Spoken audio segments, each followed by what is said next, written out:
is a God. Then you do namaskar to everybody. When you are able to recognize the Godhood of everybody, when you are able to do namaskars to everybody all the time, to every being, that is called Ishvara Pranidhana. You see God everywhere. I see God in you. I see God in him. I see God in this man. Because I have seen God in myself. Whatever I am, that's what you are. Then we have respect for everything, every being. It's very important. Although you are a God, you have not realized that you are a God.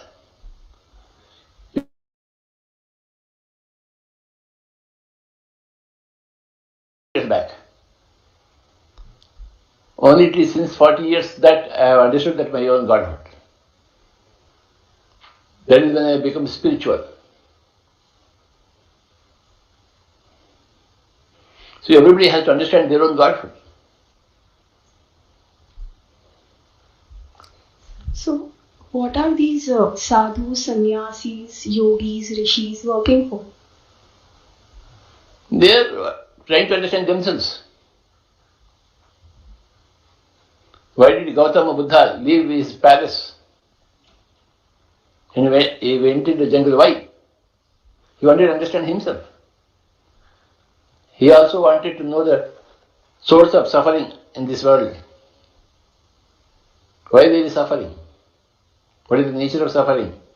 How you can overcome suffering? He discovered all those things. He discovered 4 noble truths. Cause of suffering, removal of suffering, and the Eightfold Path. He discovered by himself. Then he told the whole world. You should also discover yourself, as Buddha did. He was 29 years old youth when he left his palace. What is your age? 24. 24. You can start leaving your palace. Sir, to add on here, you spoke about if one realizes they are God, they will understand divine mind, and second thing is there is something called eternity of time, sir. This is very, very important aspect, sir, because yesterday you asked me to go through the great way. There we came across a point for any person in anything in life, one should wait until the changes represent themselves. So that ocean amount of patience will come only one can have the divine mind, sir. It will not come if one can have a human mind. So this eternity of time, only a person can understand only when he understands that he is a good. Yes, yes. So I liked the point very much. The changes have to represent themselves and we need to wait until then. Thank you, sir. Yes, please. Yeah. My question is, what should be done when ambition is not realized? Ambition should be there.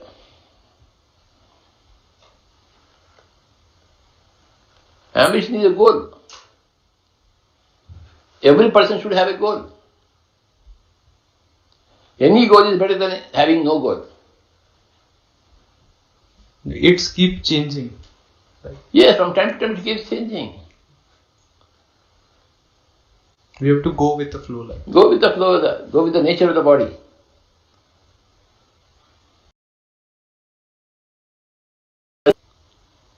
When you are youth, you have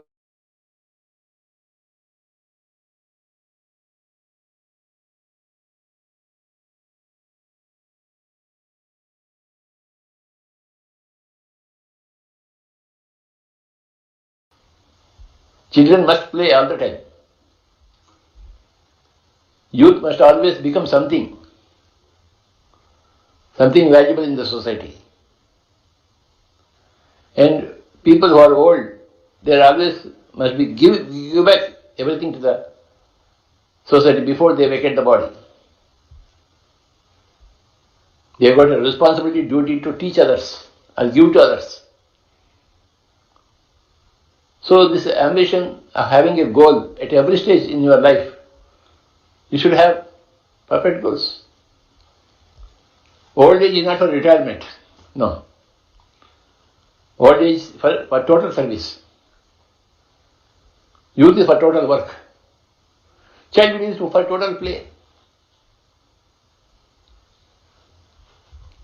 Sir, I just want to question from his goals only. So when we want to set a goals, on what basis we have to decide whether which goal is correct for us? Any goal. Any goal. So if we have multiple decisions to make, for example, studying or job, so which is the better one? How can we choose that this is the best one for me? When we are important things first, then non-important things next. If you are asking for a job, job is first. Having a job in your hand, then you can go for other things. If you are studying for your examinations, you must study first. That is the first goal. Pass the examination. Then you have got other goals. When you have got a job, when you pass with the examination, then you can have other goals. Hey, I want to become a good meditator also. I want to become a good musician also.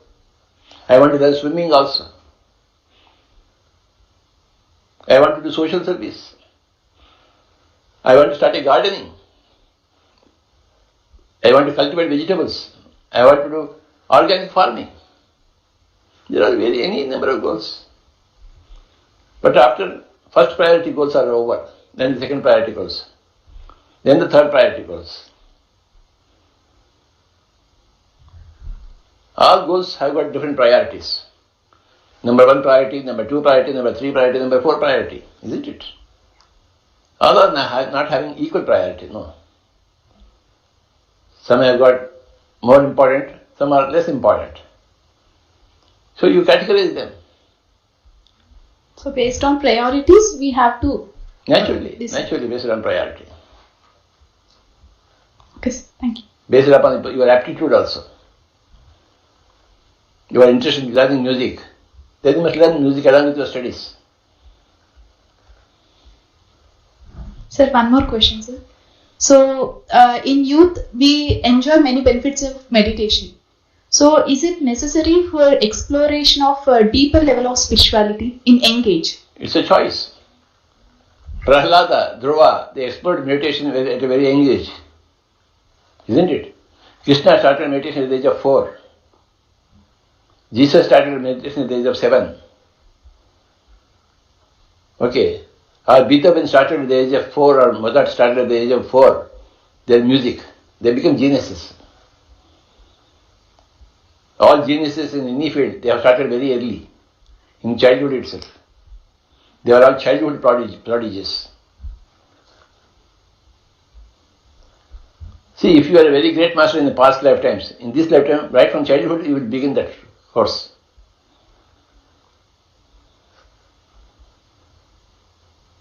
If you are a genius, like that. Thank you.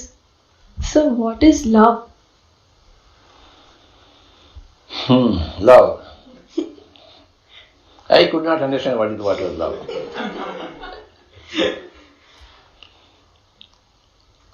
Love is a passion. Love for music. What is love for music? Passion. What is love for cricket? I daily see IPL cricket. I have a passion for cricket. Love is passion.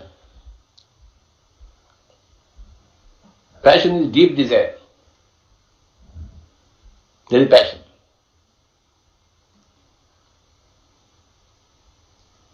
Romeo wants Juliet. Juliet wants Romeo. Nothing else is visible for Romeo other than Juliet. For Juliet, other than Romeo, nothing else matters.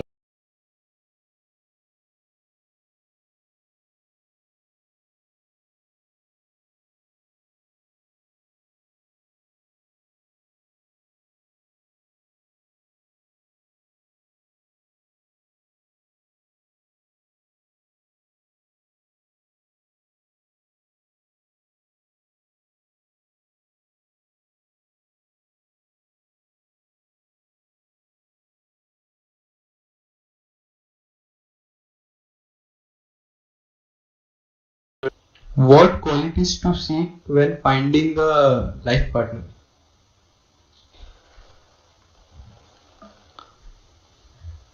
Similarity of views.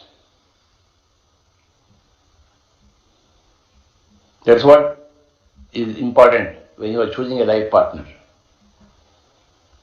If you are dissimilar in views, then there will be struggle. Similarity in views or similar passions, I would consider that as important. Sir, in current generation, everyone are competing for the first position. Is numbering really important? You should also want others to come first. Okay. First is only one position, so generally first. Not all people can come first. Only one person will come first. The others can be second or third or fourth. Yesterday, Hyderabad was playing Chennai. I am on the Hyderabad side. But Hyderabad lost and Chennai won because they played better cricket. So you appreciate that. They played better cricket. Although I want Hyderabad to win, I had to see Chennai win. And they were playing with better cricket. With more confidence. So naturally they win. We salute them. Although we don't want them to win, we salute them. But youth are going into depression state because of that competing. They even commit suicide, Baba. Why anybody commits suicide? Because the depression has gone to extreme state. The 10% depression has become 100% depression. Then you commit suicide. Or you commit a murder. I don't like this fellow. Kill him. So that depression becomes very deep and it will lead to all wrong things in life, like suicides, murders. So depression will be always there. You love a girl and that girl loves somebody else. You are into depression. Okay. So how to change it, sir? Love another girl.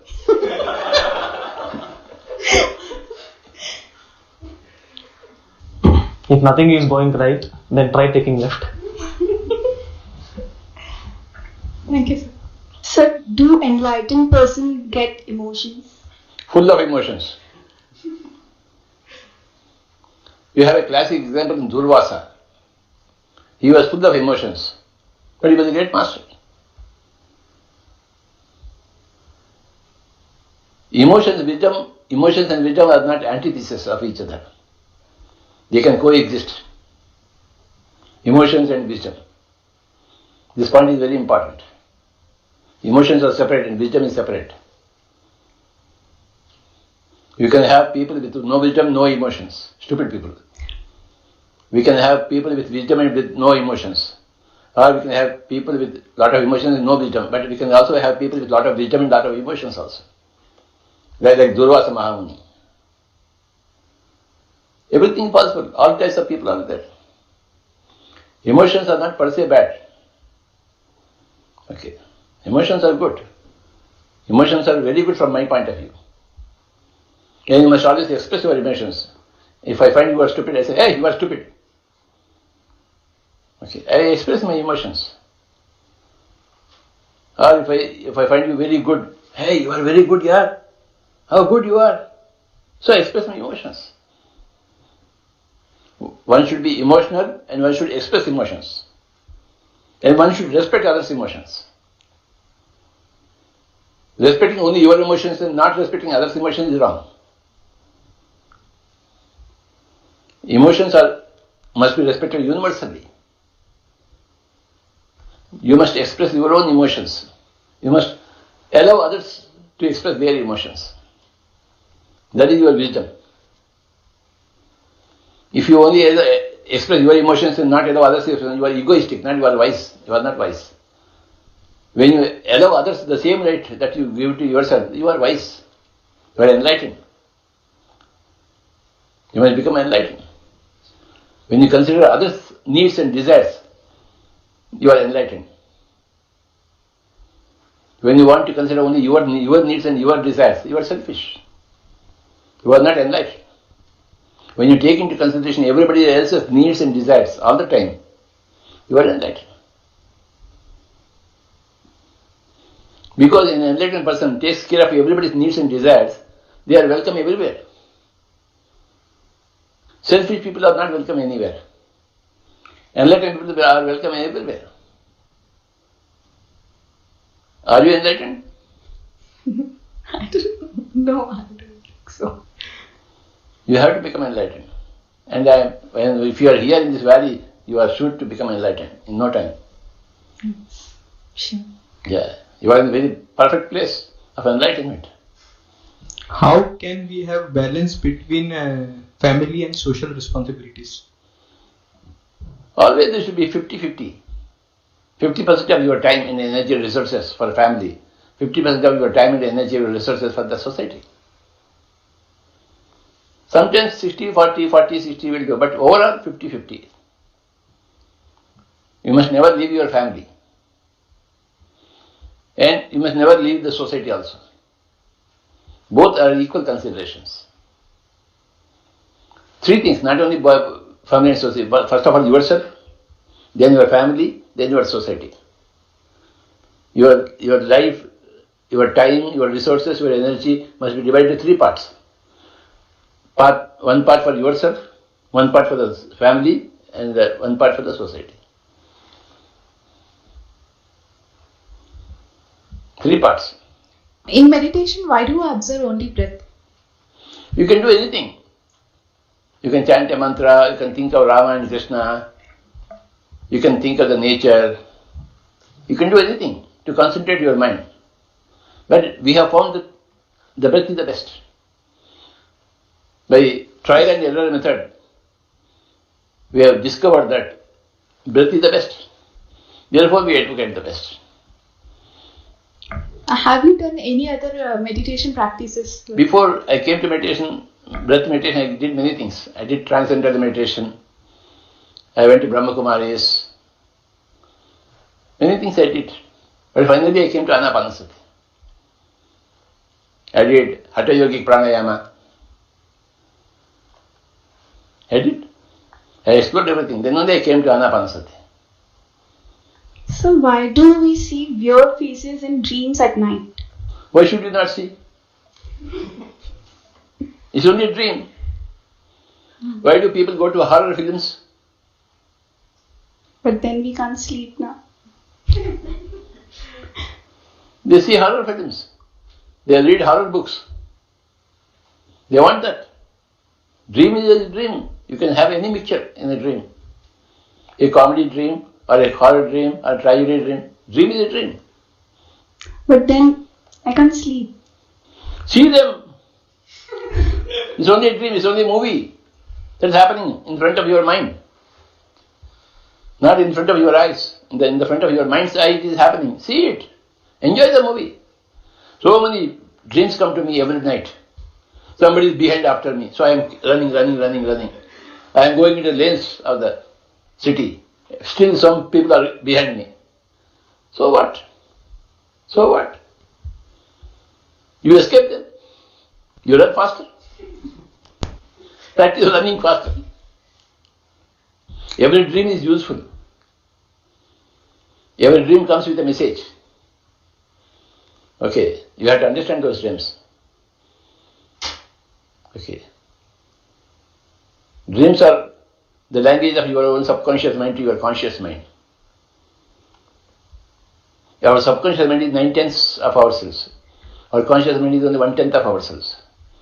So our subconscious mind is speaking to our unconscious mind. Hey, this is your past. Be careful. Somebody is always behind you. Run faster.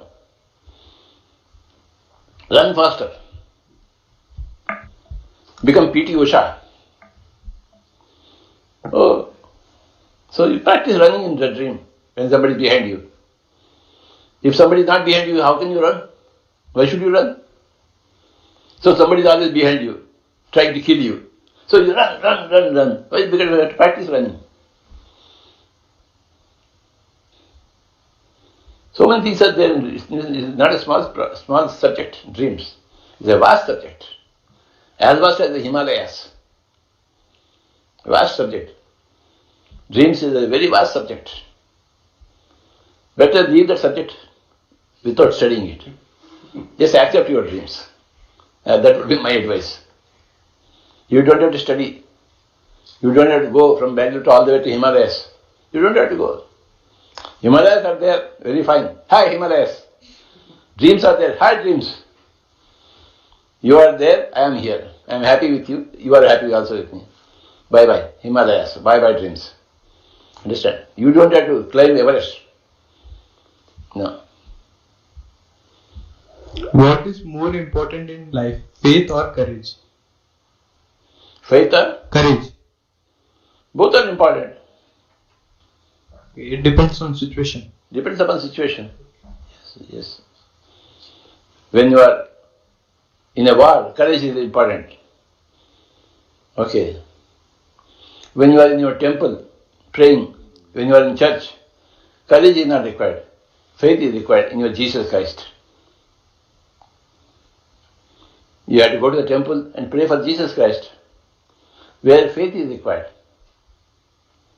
Oh, Jesus will heal me. Faith is required. Courage is not required there. But when you are fighting a war, courage is required. When you are going for an interview, for a selection of a job, you must have courage to answer the questions. Yes, I can answer all the questions. That is courage. Final question. What is spirituality and how do we know that we are progressing in spirituality or not? What is spirituality? First, that question. Spirituality is search for truth. Spirituality is search for honesty. Spirituality is search for compassion for others, other beings. If you are killing animals, birds and fish to eat, that is not spirituality. If you are having compassion for all beings, that is spirituality. You must have a search for truth, a penchant for search for truth. Take Gautam Buddha, he wanted to know what is suffering. Similarly, honesty is very important for spirituality. And what is the second part of the question? How do we know that we are progressing in spirituality? How are you feeling your hunger? How do you know you are hungry? Because my stomach tells. Similarly, your body will tell you, your mind will tell you whether you are suffering or not. If you are suffering in some way, somebody says you are a stupid fellow. If your blood is boiling, then you are not spiritual. If your blood is very cold, in spite of being called a stupid idiot, then you are spiritual. Once what happened, Gautam Buddha was going. He was having a lot of disciples also. They were all going. They were begging for food. One fellow came. He said, "Hey, you are so very strong. You are very young. Why are you begging? Why you have become a beggar? Why can't you work and earn some living?" He started giving advice to Buddha. He did not know who was Buddha. For half an hour he gave advice. Buddha calmly listened. His disciples were getting very angry. With whom are you talking? But Buddha was calm. After half an hour, that fellow was ranting and ranting and ranting. After Buddha said, "Okay, give me four annas." Then he removed one coin and gave it to him. While he was giving it to him, Buddha said, "I don't want, you take it back." "You don't want? Then why did you ask?" So he took back his 4 annas. Then Buddha said, "You offered me 4 annas, but I didn't take it. So where did it go?" "Back into your own pocket." Similarly, for half an hour you ranted and ranted and ranted. I did not take it. So where does it goes back to you? You have wasted your lifetime, your energy. I am not affected by you. So being calm is spirituality. Like how this much is spirituality. You're not affected by whatever anybody says. If you're not spiritual, you'll be affected. Will you want to murder that fellow? Well, how can you say such things to me? The disciples wanted to murder that fellow. But the Buddha, in front of Buddha, they can't do anything. But Buddha was calm. That is spirituality. Thank you, sir. His disciples were yet to become spiritual. Since they are yet to become spiritual, they want spirituality, they become students of Buddha. Had they become total spiritual, they would have left Buddha. Why should they travel with Buddha? Isn't it? Thank you very much, everybody. Thank you, sir. Thank you all. So friends, to sum up, today we learned that one should learn to prioritize things, and it's good to have emotions, but at the cost of respecting others' emotions. And one should be wise. Sir, I would like to have a small round of rapid fire with you. Yes. So, what youth has to opt for, either efforts or success? Efforts. Okay. Second thing is, one should be wise or clever? One should be wise. Okay. One should be hardworking or smart working? Hardworking. Okay. Thank you, sir. So friends, thank you so much. So let's meet in our next episode, and thank you all for your time. Thank you, sir. Thank you. Hello all. Thank you, Krishna Chaitanya. It was a fantastic interview with Patriji. Janisha, Manusha and Shreyas had beautiful questions. Such questions very much required for the youth to understand, especially about how to balance the physical life and the spiritual life, how to choose a life partner, how we can manage with our emotions. Because as a youth, all these are very, very important. And this is the time where they can mold themselves. And we heard from Patriji an absolute, crisp and spiritual answers for every question. We also learnt about how to deal with money, because Manusha so beautifully asked how to make use the best utilization of money. And we all know we can best utilize our money by building pyramids. So let us take this message and let us implement. Because when you ask a question like, it is important with a career or your job. So for every aspect, for every doubt, meditation will help us.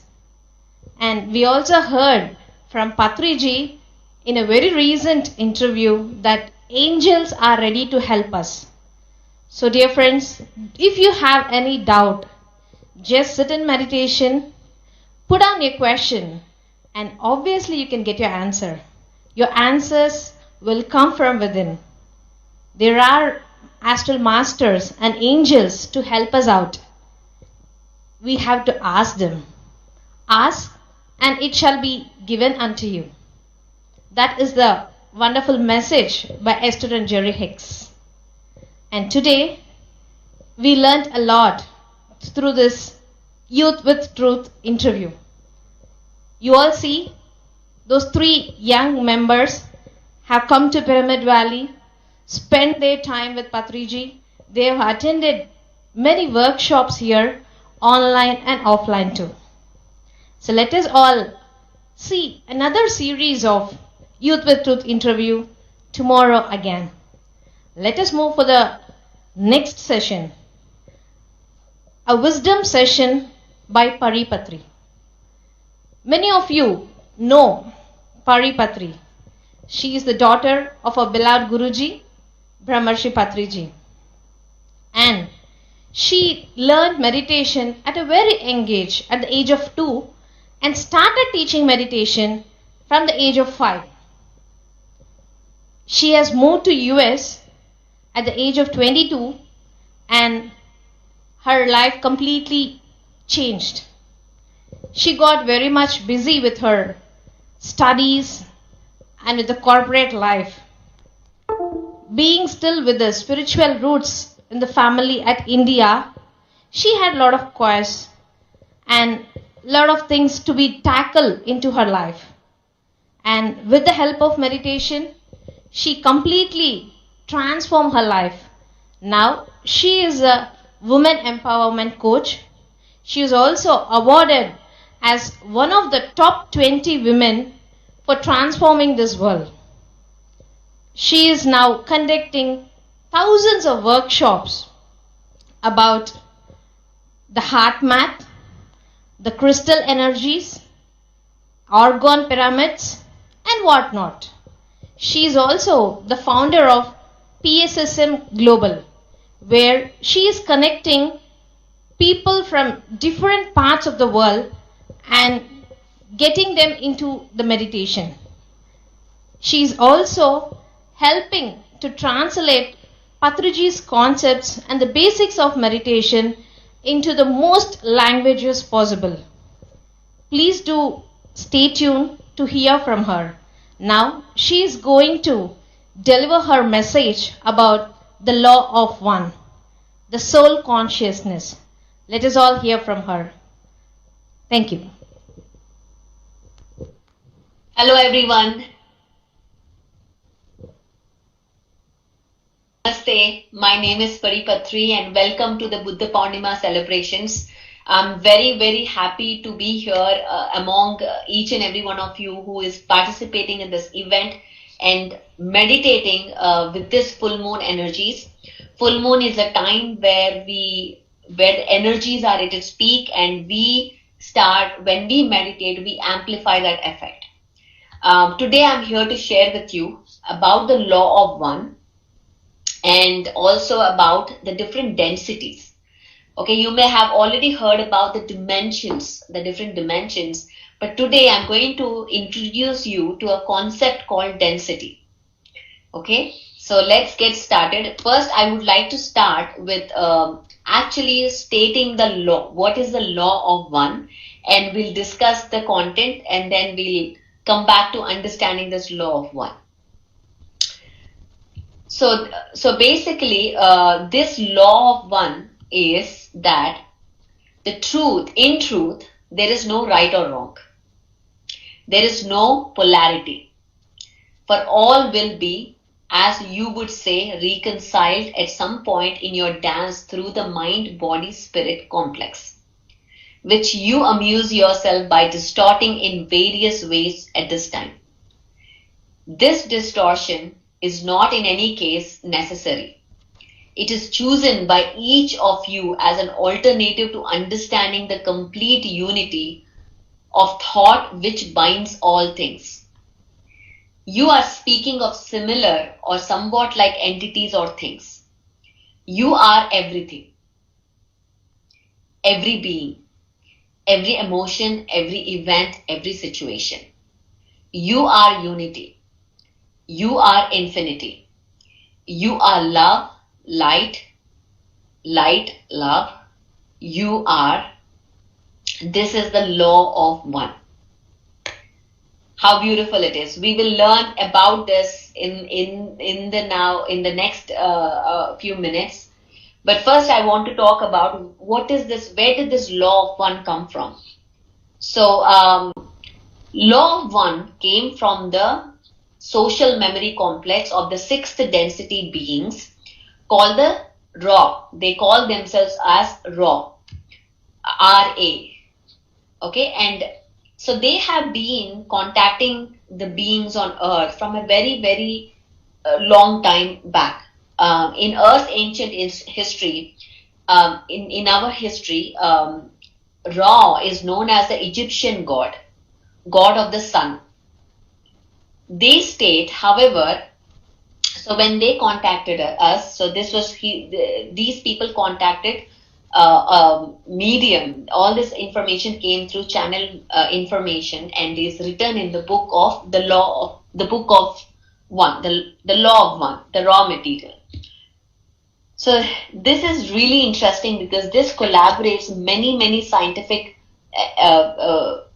scientific things that we have studied so far, and also beautifully integrates the spirituality that we have learned from our religious texts. So it's a very great book to understand. However, you might have to read it multiple times to really get the gist. But today I'm going to introduce you to few concepts.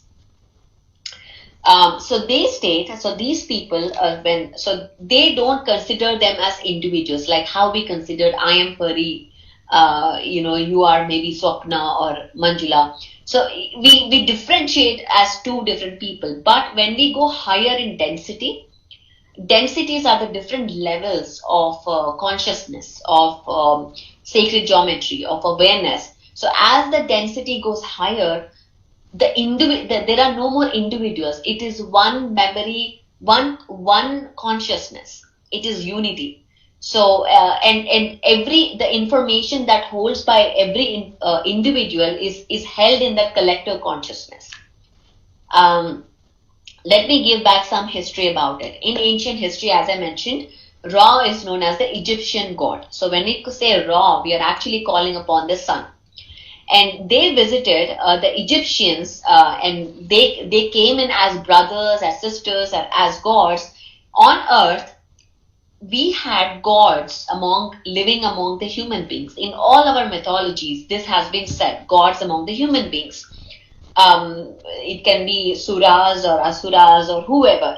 So this has been very, very much noted in our scriptures. So this is a time when the extraterrestrial beings, the other beings, the higher density beings visited Earth and were teaching the Earth people, were giving them, imparting spiritual science. So they came as brothers and sisters, not as gods. So they just came to give this information, give this law of one. They came because that civilization had developed a culture and belief system that prepared them to comprehend this information, these concepts of the law of one in Egypt. So that's why, so whenever a civilization, a culture reaches a certain vibrational frequency, the beings come, the higher beings come to impart information, because now we are ready to receive that. We need to be ready to even receive information. Because if we are not in that vibrational frequency, we cannot even understand. We may hear the information, but we can really not comprehend it. This readiness for the law of one drew those of Ra to them to serve as teachers. Okay, so they drew them. This culture drew them to serve as teachers of these principles. So, but what happened? What Ra says is that their effort was to help the people understand what is law of one, understand the power that lies within them. But this was misunderstood. This particular culture was misunderstood and distorted. They had a distorted understanding about this information. The Egyptians, particularly the royal elite, okay, who reserved the message only for themselves. So what happened? There was again some kind of control thing that happened. So the priests, the higher elite royal people in the Egypt, took this information and they withheld this information with them. And this has been happening in many other civilizations, not just in Egypt. When the power of when it comes to the holding information is power. When we withhold information, we are doing a disservice to others by not sharing it, by not empowering everyone. Information is empowering. When we have information, it empowers us. So that is what they did. They just took the information, they kept it for them, and they did not share it with anybody else. And this led the beings retrieve from Earth. So they left Earth because they couldn't fulfill the purpose that they came here for, is to teach this to everybody. But since these people withheld, they had to retrieve from the Earth. So they removed themselves from here. But but now they are coming back. They have been this particular law one was given to us in 1980s, and since then they have been contacting us in various locations to impart this information, the law of one. but they have this long desire to correct the distortions of what was misunderstood, what the information that was withheld by this royal elite and used for their own purposes, to rule or to control or to manipulate, whatever that purpose is.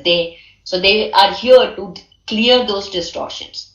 But that is not the only reason why they are here. They are also here because Earth, right now, the Earth is nearing a 75,000 year master cycle of evolution.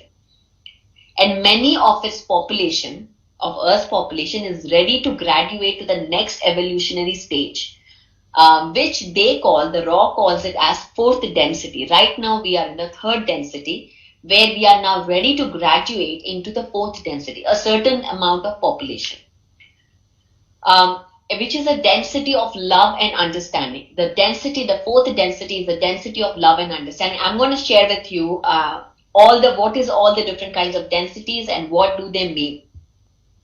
So what they want is they wish to be to aid us in this time of transition, and are here with the attitude of serving, with the intention to serve and help us. So let's now understand where are they from? Where are the raw, these beings? Where are they from? So they say that they are from the sixth density, and in their words, a social memory complex. So they call themselves as a social memory complex. What does that mean? This means this is what a planet becomes in densities of evolution. This is a process of evolution. So sixth density is something that is beyond what we comprehend right now, beyond what we understand. But we will learn a little bit just to get a glimpse or sense of what it is. Here, as I mentioned, they don't consider themselves as individuals. They consider themselves as a collective.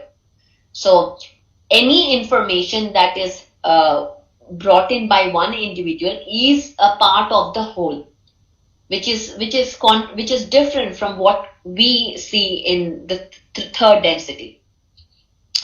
So according to them, the population of Earth will birth its own social memory complex. We will have our own collective consciousness, and after graduation to this fourth density, which is the love and understanding, is complete. Just as individuals evolve over time, the social memory complex likewise evolves. Okay, we have a certain collective consciousness right now, but we tap into it. We don't, it's not something that is really across the board. It is something that people, if we choose to tap into it, we get into it. But when we graduate into the fourth density, this social memory complex, collective consciousness also evolves and is available to each and every individual. So in there is no distinction between one individual and the whole group. Okay, so that is where we will be graduating in. Thus, when we communicate with the raw, we must speak to them as one entity, as one social memory complex. Okay. And the other thing is that the raw also are a part of a larger confederation of planets. Okay, in the service of one infinite creator being. So that is what they call the source. Source is that one infinite creator being, and all these beings are in the service of this one infinite creator being. And of course, don't get me wrong, we all come from this one infinite creator being. We all come from the source. We are from the source, and we are here to manifest. We are here, we created this whole evolution. And we are here to push, to see the creation, to understand the creation from every perspective. To understand the creation from every perspective. So in each life that we take upon it, it is not about right or wrong. It is not about the polarity. That is what the law once states. It is not about is this right or is this wrong. It is about understanding the creation of our own in different perspectives. As the truth is whole, okay, the truth is whole. from where we see the truth depends on our that defines our perception. So, and every perception is right. There is no right or wrong perception. Perception is, it is an experience. So we are here to experience and perceive things, to understand this whole creation. We understand what are we creating, to understand our own creations, basically. So they are a part of this confederation of planets in the service of the one creator. And and according to them, the members of confederation have been offering these services through channeling. So they have been coming and helping us through channeling and other means to various individuals and groups around the world for some time. Their interaction with this planet stretching back into our deep prehistorical past. Okay, so they have been here. They have been contacting us through meditation, through talking to us through messages or channeling or automatic writing. All of these are the means, or through dreams. They can talk to us in dreams. So they have been contacting us through in various, and many have expressed their experiences in PSSM, talking about the messages from these higher density beings. And their message, a primary message, has always been that we live in a universe of unity.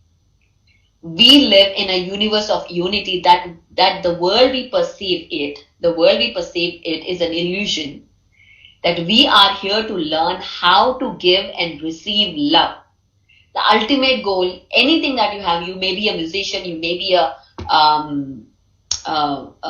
teacher or anything, or a dancer, anything that you do, our ultimate goal is to learn how to receive and share our love. And that meditation is the principal means of discovering the creator that exists in all of us. So the whole message is that the meditation is one principal means of how we can discover the creator within us, to awaken to that our own truth, which is pretty interesting. So in those conversations that he was having with Carla Ruckert, he took responsibility for their perspective. See, again, from every density being that we get messages, they have their own perspectives, they have their own agendas. Everybody have their own perspective. Unless we really, again, as I mentioned, why do we come onto the earth as different lifetimes, as different, as a male, as a female, as a rich, as a poor, is to understand all these different perspectives. So they take responsibility for their own perspective, and what as somewhat described as different so their information is based upon their own perspective. So anyway, so again, I'm gonna let's talk about the different densities. What are the different densities? Okay. Let's start with our first density. What is the first density? So according to the raw, to these beings, we move through an infinite system of octaves. Okay, this is where it gets really interesting now. If you are a musician, or if you have worked with music, you will understand octave. Octave is that measure for music. That is how they see music. And in the octaves, each octave, and it is pretty interesting why octaves. It's not only this, in every other spiritual master has talked about this, how the sound is very much integrated with sacred geometry. So in each octave divided into 7 ascending densities. Okay, each octave. So our evolution, or we move into this infinite octaves as the multiverse, because there are infinite universes. So that's called the multiverse. In this infinite octaves, there are 7 densities. That's what he calls. And as we go across this density, we graduate to each density. At the end, after the 7th density, we go back to the first density, and another new octave starts. So it's like an infinite series of evolution. Creation is always happening. This earth is a matrix that we are here to play as a game. And once we evolve, we go and start again afresh as first density. So here, There is no winning. There is no saying that, oh, you know what, I finished my 7th density and I'm done and I'm enlightened, and we go back and do this all over again. Because we are always constantly want to experience our own creations. There is infinite, there is no winning here. There is no winning and losing. It is just that experience that matters. So, which is pretty interesting to understand. So let me go and talk about the densities. The first density of our current octave, fire and wind. So what he says is the fire and wind teach earth and water. Fire and wind teach earth and water to be formed in such a way as to produce the foundation for subsequent biological life. This has been said by many other spiritual masters. So the first density is where fire and wind teach earth and water to be formed in a way it is fertile for biological life. That is the first density. It can be bacteria, virus, algae, fungi, things like that. The second density is the level of consciousness inhabited by bacteria and single-celled organisms in the lower stages of plants and animals in the higher stages. So now we are getting into the life itself, having a life. So probably first density is the rock, the mineral kingdom, and then things are forming, the cells are forming. And in the second density is the plant kingdom and the animal kingdom.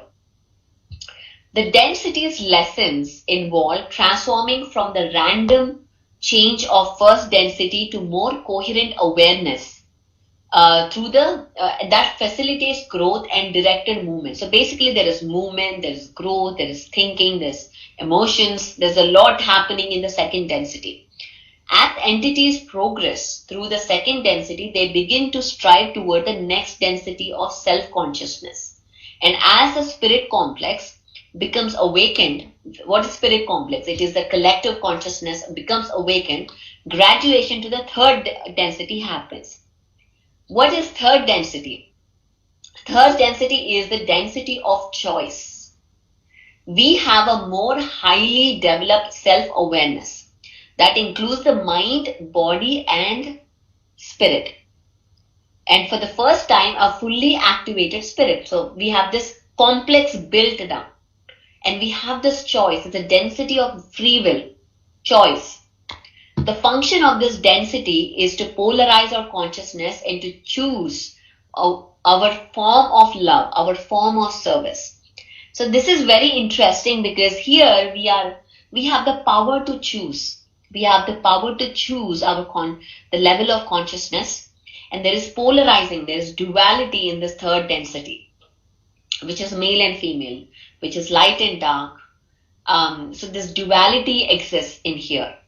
An exclusive love of self and which rejects universal love and seek to control, manipulate and exploit. This is the service to self. So there are two different forms of spectrum. Okay, there is polarity. What is polarity? There is service to others on one spectrum, and the other spectrum there is service to self. So we have two things going on where service to self is all about ourselves, is about exploiting others, love of self, whereas service to others is always about focusing the service as one consciousness, as unity consciousness. So this is the third density. Now fourth density is love and understanding. This is where the social memory complex is born. This is where this one consciousness is born. The collective mind, which is available to everybody, is born. Where thoughts becomes things and love becomes visible. Okay, this is where thoughts become things faster. Of course, here in 3D matrix also becomes, but there is this space-time relativity also on how that manifests. There's a lot of factors involved here. And the positive and negative polarities separate from each other to inhabit environment. So there is this, you can see distinctively positive and negative polarities. Whereas on Earth, there's this grays, there are different shades that are happening. There's not just right or wrong. There are different shades on Earth. But as we go higher, that polarity becomes smaller and smaller and smaller. In the fifth density, the density of light, wherein wisdom becomes the focus of creation, and for graduation for next, that wisdom is important in the next density, the density, fifth density. The sixth density balances and unifies the love learned in fourth density. So it is all about balance and unifying. Fourth density with the light. So sixth density is of light. The seventh density reaches a realm of experience even more difficult to describe. So they are not able to describe really seventh density because they say it is beyond our comprehension, 3D comprehension. They say, according to them, the density of foreverness. And herein we begin to move into total harmony with the one creator. So Ra is from the sixth density, which is the density of light. And seventh density, they are saying that it is something that we cannot comprehend. It is that oneness with the one creator being. The eighth density represents the complete unity of all the creation with one creator, and can be viewed as the first density of a new octave. So again, it goes back to the singularity. So if you have heard in all our scriptures, we start from zero to shunya, we go back to shunya. This is exactly what the law of one talks about. We start from zero, we go back to zero. Again, going back to what they state, the law, I'm going to read that again. In truth, there is no right or wrong. There is no polarity, because where we come from the abundance, from the source, there is no polarity. For all will be, as you would say, reconciled at some point in our dance through the mind, body, spirit. Everything will be reconciled. Every perspective will be reconciled, which you amuse yourself by distorting in various ways. We distort ourselves. We create distortion to amuse ourselves. That's what he's saying. To amuse. Because if there is no amusement, why are we here? We need problems. That's why we create problems to amuse ourselves. And you may wonder, Pari, I do not create problems to amuse. And this is where the soul science come into play, when you see it from a bigger picture. You are the infinite co-creator. You are the powerful co-creator. We are here we chose to come here. We don't have to be here. We chose to come here to experience this different perspectives, of our own creation. The distortion is not in any case necessary. That's why it's not necessary, but we chose it.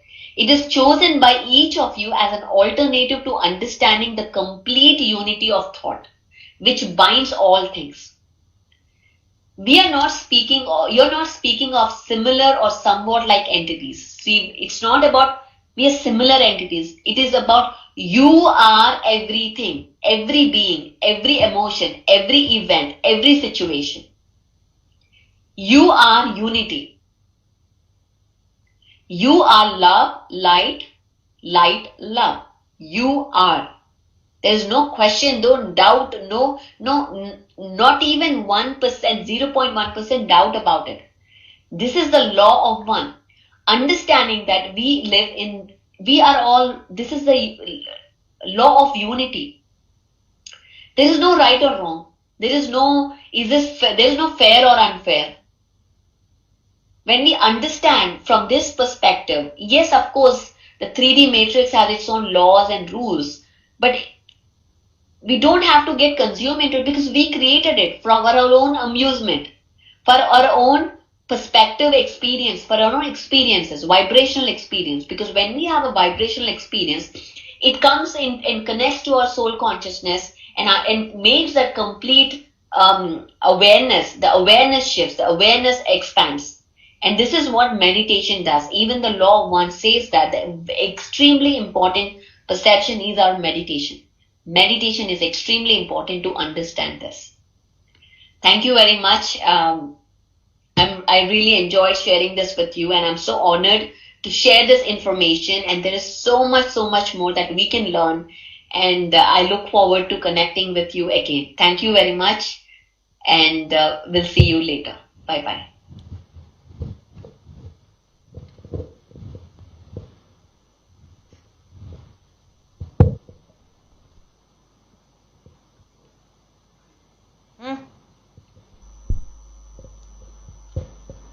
Okay?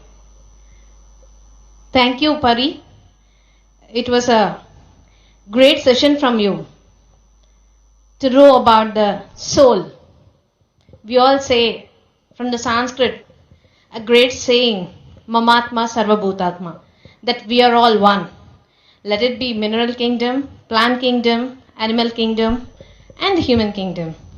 We are all energy and the consciousness. So there is much more to learn and to understand.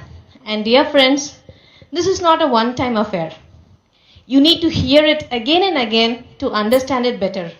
Then it will reach and we can start implementing ourselves. And as she said, we chose to come here and we are doing this work. And let us all be in this path of spiritual science and enjoy the wisdom and move towards our purpose of life. Thank you, Pari, once again. And next, we are going to have the session in Kannada. I invite my co-anchor Divyashri to take forward the session from now on. Dear friends, even though you don't know Kannada, please do hear this interview. We have a wonderful master, a senior eminent person from Karnataka, Virendra Hegdeji, and it is a great honor for every one of us to have an interview from PSSM, especially from PMC Kannada. It was a great work done by Mrs. Sumangala, and please do listen to it. I call upon Divyashri to take the session forward. Thank you. Thank you very much, Shalini. Namaste, ಸ್ನೇಹಿತರೆ. PMC Kannada ಪ್ರತಿಕ್ಷಣ ಸತ್ಯದರ್ಶನ. ಈಗ ಮುಂದಿನ ಕಾರ್ಯಕ್ರಮ ಗುರುದೇವೋಭವ. ಗುರುದೇವೋಭವ ಕರ್ನಾಟಕ ರಾಜ್ಯದಲ್ಲಿರುವ ಸಾಕಷ್ಟು ಮಹಾನ್ ಗುರುಗಳ ಒಂದು ಸಂದರ್ಶನವನ್ನು ಕಾರ್ಯಕ್ರಮವನ್ನು ನಾವು ಈ ಕಾರ್ಯಕ್ರಮದ ಮುಖಾಂತರ ತಿಳಿದುಕೊಳ್ಳೋಣ. ಈ ದಿನ ನಮಗೆಲ್ಲರಿಗೂ ಸಹ ಕರ್ನಾಟಕದಾದ್ಯಂತ ಪ್ರತಿಯೊಬ್ಬ ಕನ್ನಡಿಗನಿಗೂ ಸಹ ತಿಳಿದಿರುವ ಶ್ರೀ ವೀರೇಂದ್ರ ಹೆಗಡೆಯವರ ಬಗ್ಗೆ ನಾವು ಸ್ವಲ್ಪ ಕಿರು ಪರಿಚಯವನ್ನ ನೋಡೋಣ. ವೀರೇಂದ್ರ ಹೆಗಡೆಯವರು ನವೆಂಬರ್ 25, 1948ರಲ್ಲಿ ಇವರು ಜನಿಸಿದರು. ಇವರು 20 ವರ್ಷವಿರುವಾಗಲೇ ಇವರು ಶ್ರೀ ಮಂಜುನಾಥೇಶ್ವರ ದೇವಸ್ಥಾನದ ಧರ್ಮಾಧಿಕಾರಿಯಾಗಿ ಸೇವೆಯನ್ನು ಸಲ್ಲಿಸಿದರು. ಸ್ವತಃ ಜೈನರಾಗಿದ್ದರೂ ಸಹ ಹಿಂದೂ ದೇವಸ್ಥಾನದ ಧರ್ಮದರ್ಶಿಯಾಗಿ ಕಾರ್ಯನಿರ್ವಹಿಸುತ್ತಿರುವ ಶ್ರೀ ವೀರೇಂದ್ರ ಹೆಗಡೆಯವರು ಧರ್ಮಸ್ಥಳ ಕ್ಷೇತ್ರದ ಧಾರ್ಮಿಕ ಸಹಿಷ್ಣುತೆ ಕ್ಷೇತ್ರವೆಂದು ಹೆಸರು ಬರುವಂತೆ ಮಾಡಿರುವ ಕೀರ್ತಿ ಇವರದೇ ಆಗಿದೆ. ಧರ್ಮಸ್ಥಳದ ಬೃಹತ್ ಬಾಹುಬಲಿ ವಿಗ್ರಹವನ್ನು ಕೆತ್ತಿಸಿರುವ ಮತ್ತು ಸ್ಥಾಪಿಸಿರುವ ಹಿರಿಮೆ ಇವರದೇ ಸ್ನೇಹಿತರೆ. ಮತ್ತು ಧರ್ಮಸ್ಥಳದಲ್ಲಿ ಪ್ರತಿದಿನ ಆಗಮಿಸಿರುವ ಎಲ್ಲ ಭಕ್ತಾದಿಗಳಿಗೂ ಸಹ ಊಟ ವಸತಿ ವ್ಯವಸ್ಥೆ ಎಲ್ಲವೂ ಸಹ ಉಚಿತವಾಗಿ ನಡೆಯುತ್ತಿದೆ. ಪ್ರತಿದಿನ ಸುಮಾರು 3,000ಕ್ಕೂ ಹೆಚ್ಚು ಜನರಿಗೆ ಊಟ ಅನ್ನದಾನ ಮಾಡಲಾಗಿದೆ ಸ್ನೇಹಿತರೆ. ಮತ್ತು ಧರ್ಮಸ್ಥಳ ಮತ್ತು ಇತರ ವಿವಿಧೆಡೆಗಳಲ್ಲಿ ಸಮಾಜ ಸೇವೆ, ಆರೋಗ್ಯ ವಿಕಾಸ, ಶಿಕ್ಷಣ ಮುಂತಾದ ಅನೇಕ ಕಾರ್ಯಕ್ರಮಗಳನ್ನು ಪರಿಹಾರ ಕಾರ್ಯಕ್ರಮಗಳನ್ನು ಹಮ್ಮಿಕೊಂಡಿದ್ದರು. ದಕ್ಷಿಣ ಕನ್ನಡ ಜಿಲ್ಲೆ 1974ರ ಪ್ರವಾಹ ಮತ್ತು ಗದಗ್ನಲ್ಲಿ 1992ರಲ್ಲಿ ಪ್ರವಾಹ ಉಂಟಾದಾಗ ಪುನರ್ ನಿರ್ಮಾಣ ಕಾರ್ಯದಲ್ಲಿ ಮತ್ತು ಪರಿಹಾರಗಳಲ್ಲಿ ಇವರ ಸಹಾಯ ತುಂಬಾ ಅಪರೂಪ. ಮಂಗಳೂರಿನಲ್ಲಿ ಇತ್ತೀಚಿನ ಪ್ರವಾಹ ಸಮಯದಲ್ಲಿ ಸುಮಾರು 2 ಲಕ್ಷ ಇಟ್ಟಿಗೆಗಳನ್ನು ಇವರು ಪುನರ್ ನಿರ್ಮಾಣಕ್ಕಾಗಿ ಒದಗಿಸಿದ್ದಾರೆ. ಗ್ರಾಮೀಣಾಭಿವೃದ್ಧಿ, ಆರೋಗ್ಯ, ಶಿಕ್ಷಣ, ಸಂಸ್ಕೃತಿ ಮುಂತಾದ ಪರಿಹಾರ ಕಾರ್ಯಕ್ರಮಗಳಲ್ಲಿ ಇವರ ವಿಶೇಷ ಸೇವೆ ಹೇಳಲು ಸಾಧ್ಯವೇ ಇಲ್ಲ. ಮತ್ತು ಇವರಿಗೆ ಸಾಕಷ್ಟು ಗೌರವ ಮತ್ತು ಪ್ರಶಸ್ತಿಗಳು ದೊರಕಿವೆ ಸ್ನೇಹಿತರೆ. ವೀರೇಂದ್ರ ಹೆಗಡೆಯವರ ಕಾರ್ಯವನ್ನು ಗುರುತಿಸಿ ಸರ್ಕಾರ ಮತ್ತು ಅನೇಕ ಸಂಘ ಸಂಸ್ಥೆಗಳು ಅವರಿಗೆ ಪ್ರಶಸ್ತಿ ಗೌರವಗಳನ್ನು ಇತ್ತಿವೆ. 2015ರಲ್ಲಿ ಭಾರತ ಸರ್ಕಾರದಿಂದ ಪದ್ಮವಿಭೂಷಣ ಪ್ರಶಸ್ತಿ, 1985ರಲ್ಲಿ ಕರ್ನಾಟಕ ಸರ್ಕಾರದಿಂದ ರಾಜ್ಯೋತ್ಸವ ಪ್ರಶಸ್ತಿ, 1993ರಲ್ಲಿ ಅಂದಿನ ರಾಷ್ಟ್ರಪತಿ ಶಂಕರ್ ದಯಾಳ್ ಶರ್ಮಾರವರಿಂದ ರಾಜಶ್ರೀ ಗೌರವ. ಅನೇಕ ಧಾರ್ಮಿಕ ಮಠಗಳು ಇವರಿಗೆ ಧರ್ಮರತ್ನ, ಧರ್ಮಭೂಷಣ, ಅಭಿನವ ಚಾವುಂಡರಾಯ, ಪರೋಪಕಾರ ದುರಾಂದರ ಮೊದಲಾದ ಬಿರುಗಳನ್ನು ಇವರಿಗೆ ಸಂದಿವೆ. 1994ರಲ್ಲಿ ಇಂದಿರಾ ಗಾಂಧಿ ಪ್ರಿಯದರ್ಶಿನಿ ಪ್ರಶಸ್ತಿಯಿಂದ ಇವರು ಪುರಸ್ಕೃತರಾಗಿದ್ದಾರೆ. ಮಂಗಳೂರು ವಿಶ್ವವಿದ್ಯಾಲಯ ಇವರಿಗೆ ಗೌರವ ಡಾಕ್ಟರೇಟ್ ಅನ್ನು ನೀಡಿದೆ. ಇವರ ಬಗ್ಗೆ ಶ್ರೀಮತಿ ಸುಮಂಗಳಾ ಮೇಡಮ್ ರವರು ಇವರನ್ನ ಕುರಿತು ಸಂದರ್ಶನ ಮಾಡಿದ್ದಾರೆ ಗುರುದೇವೋಭವ ಕಾರ್ಯಕ್ರಮದ ಮುಖಾಂತರ.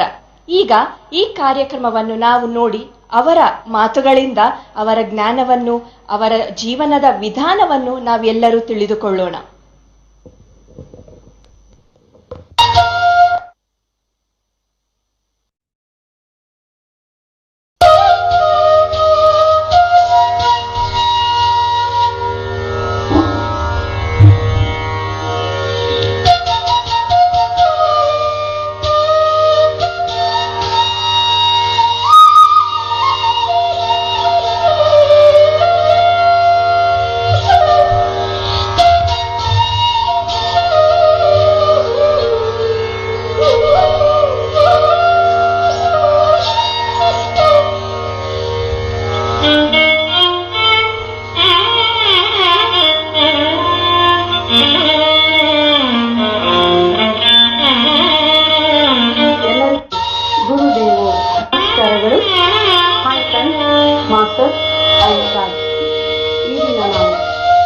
ಗುರು ಬ್ರಹ್ಮ ಗುರು ವಿಷ್ಣು ಗುರುದೇವೋ ಮಹೇಶ್ವರಃ ಗುರು ಸಾಕ್ಷಾತ್ ಪರಬ್ರಹ್ಮ ತಸ್ಮೈ ಶ್ರೀ ಗುರವೇ ನಮಃ ಎನ್ನುವ ಸೃಷ್ಟಿಯಲ್ಲಿರುವ ಹಲವಾರು ಗುರುಗಳಿಗೆ ನನ್ನ ಶತಕೋಟಿ ವಂದನೆಗಳು ಹಾಗೂ ನನ್ನ ಆರಾಧ್ಯ ದೈವವಾದ ಗುರುವಾದ ಡಾಕ್ಟರ್ ಬ್ರಹ್ಮರ್ಷಿ ಪಿತಾಮಹ ಸುಭಾಷ್ ಪತ್ರಿಜಿಯವರಿಗೂ ನನ್ನ ಹೃದಯಪೂರ್ವಕ ವಂದನೆಗಳು ಹಾಗೂ ನನ್ನ ಜೀವನದ ಪ್ರತಿ ಹಂತದಲ್ಲೂ ಗುರುವಾಗಿ ನನ್ನ ಈ ಒಂದು ಭೌತಿಕ ಜೀವನವನ್ನ ಉನ್ನತ ಸ್ಥಿತಿಗೆ ತಂದಿರುವಂತ ಹಲವಾರು ಮಾರ್ಗಗಳಲ್ಲಿ ಬೋಧನೆಗಳನ್ನು ತಂದುಕೊಟ್ಟಂತ ಎಲ್ಲ ಪ್ರಪಂಚದ ಎಲ್ಲ ಗುರುಗಳಿಗೂ ನನ್ನ ಹೃದಯಪೂರ್ವಕ ವಂದನೆಗಳನ್ನು ಸಲ್ಲಿಸುತ್ತಿರುವ ನಾನು ಸುಮಂಗಳ ಸಾಲಿಮಠ್ ಅಂತ. ಈ ದಿನ ನಾವು PMC ಕನ್ನಡ ಚಾನೆಲ್ನ ಉದ್ದೇಶ ಪ್ರತಿ ಕ್ಷಣವೂ ಸತ್ಯ ದರ್ಶನವನ್ನ ಕರ್ನಾಟಕದ ಎಲ್ಲಾ ಜನತೆಗಳಿಗೆ ಕೊಡುವ ಉದ್ದೇಶವೇ ಆಗಿದೆ.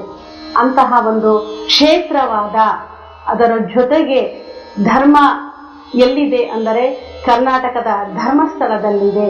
ಅಂತಹ ಒಂದು ಧರ್ಮವನ್ನ ಅನಾದಿ ಕಾಲದಿಂದ ಸುಮಾರು 800 ವರ್ಷಗಳಿಂದ ಅನಾದಿ ಕಾಲದಿಂದ ಹಾಗೆ ಉಳಿಸುತ್ತಾ ಇನ್ನೂ ಅದ್ಭುತವಾಗಿ ಬೆಳೆಸುತ್ತಾ ಬಂದಿರತಕ್ಕಂಥ ಮಹಾ ಗುರುವಾದ ನಮ್ಮ ಶ್ರೀ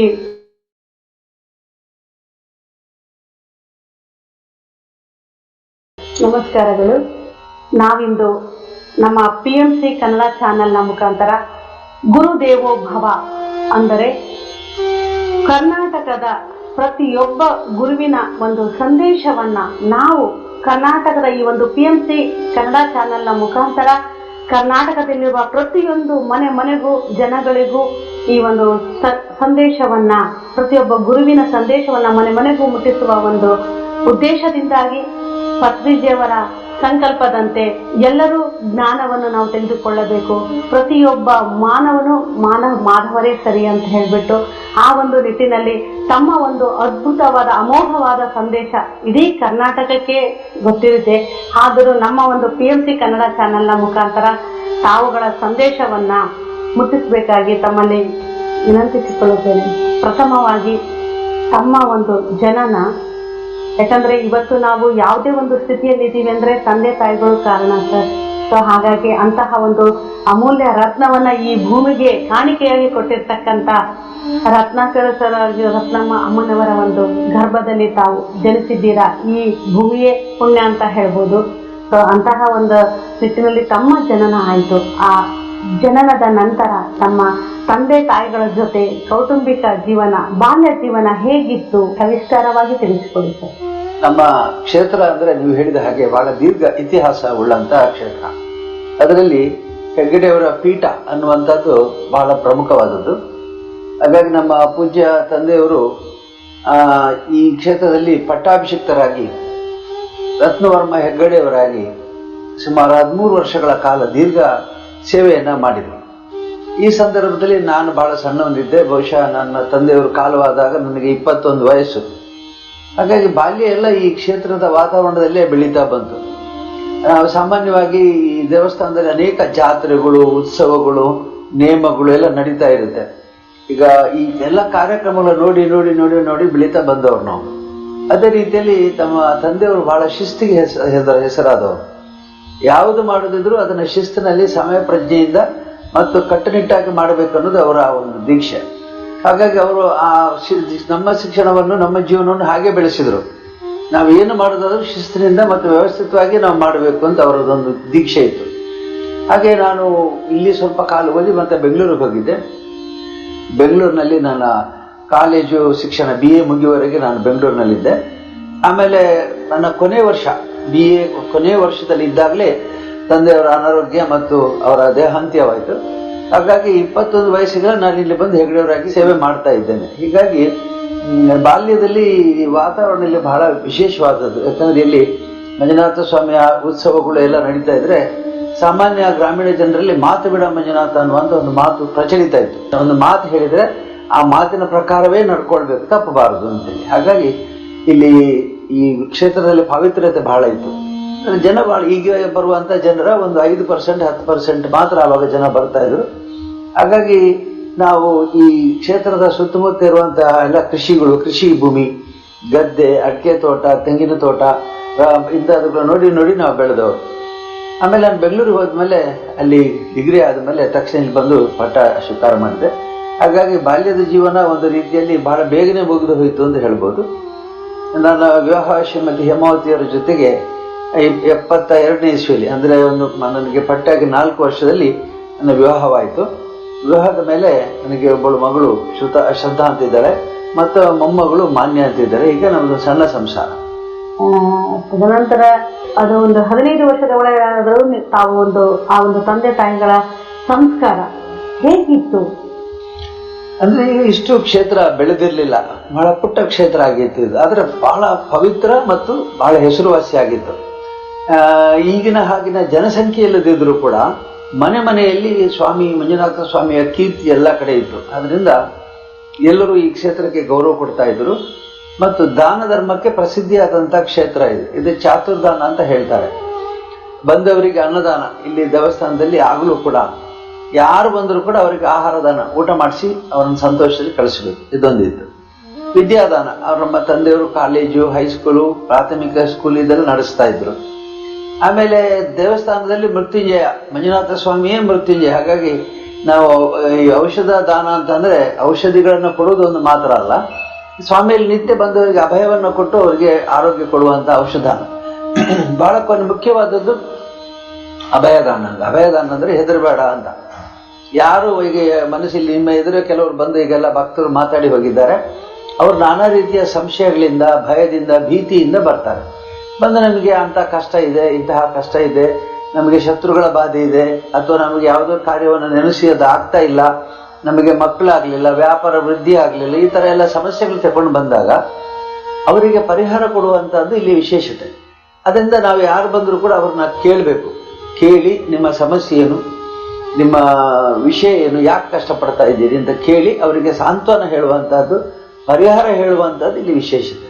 ಅಂದ್ರೆ ತಾವು ಬಾಲ್ಯದಿರುವಾಗಲೇ ಹೇಳಿದ್ರಿ, ನಮ್ಮ ತಂದೆಯವರು ಶಿಸ್ತಿನಿಂದ ವ್ಯವಸ್ಥಿತವಾಗಿ ನಮ್ಮನ್ನು, ಯಾಕಂದ್ರೆ ಇಷ್ಟೊಂದು ಉತ್ಕೃಷ್ಟ ಸ್ಥಿತಿಯಲ್ಲಿ ಬಂದಿರತಕ್ಕಂಥ ಪ್ರತಿಯೊಬ್ಬ ಭಕ್ತರನ್ನ ಅಷ್ಟೇ ಸಹನೆಯಿಂದ, ತಾಳ್ಮೆಯಿಂದ ಅವರ ಒಂದು ಸಮಸ್ಯೆಗಳಿಗೆ ತಾವು ಒಂದು ಸಮಾಧಾನ ಪೂರ್ವಕವಾಗಿ, ಅದು ಯಾವುದೇ ರೀತಿಯಾಗಿರ್ಬೋದು, ತಾವು ಹೇಳಿದಂತೆ ಇವಾಗ ಔಷಧ ಅಂದ್ರೆ ಅಭಯದಾನ, ವೈದ್ಯದಾನ ಆಗಿರ್ಬೋದು, ಅನ್ನದಾನ, ಈ ತರ ಬಂದಂತ ಲಕ್ಷಾದಿ ಮಂದಿ ಇಂದು ಕರ್ನಾಟಕದಲ್ಲಿ ನಾವು ನೋಡ್ತಾ ಇದ್ದೀವಿ, ಕೇಳ್ತಾ ಇದ್ದೀವಿ. ಸೊ ಅಂದ್ರೆ ಈ ಒಂದು ಶಿಕ್ಷಣ ಅನ್ನೋದು ಆಗಿಂದಾಗಲೇ ಬರೋದಲ್ಲ, ಇದು ಕ್ಷೇತ್ರದ ಪರಂಪರೆಯನ್ನು ನಾವು ಬೆಳೆಸ್ಕೊಂಡು ಹೋಗಿರೋದ್ರಿಂದ ಆ ಮೂಲ ಸ್ಫೂರ್ತಿ ಹಾಗೆ ಇದೆ. ಆಮೇಲೆ ನಮ್ಮ ಜೀವನ ಅನುಭವ, ಈಗ ಕಾಲ ಬದಲಾಗಿದೆ. ಒಂದು 45 ವರ್ಷಕ್ಕೆ ಹಿಂದೆ ಭಾರತ ಹೇಗಿತ್ತು, ಹಳ್ಳಿಗಳು ಹೇಗಿದ್ದು ಈಗ ಹೇಗಿದೆ ಅಂತ ನಾವು ಸ್ವಲ್ಪ ವಿವೇಚನೆ ಮಾಡಿದರೆ ಈಗ ಬಹಳಷ್ಟು ಪ್ರಗತಿ ಆಗಿದೆ.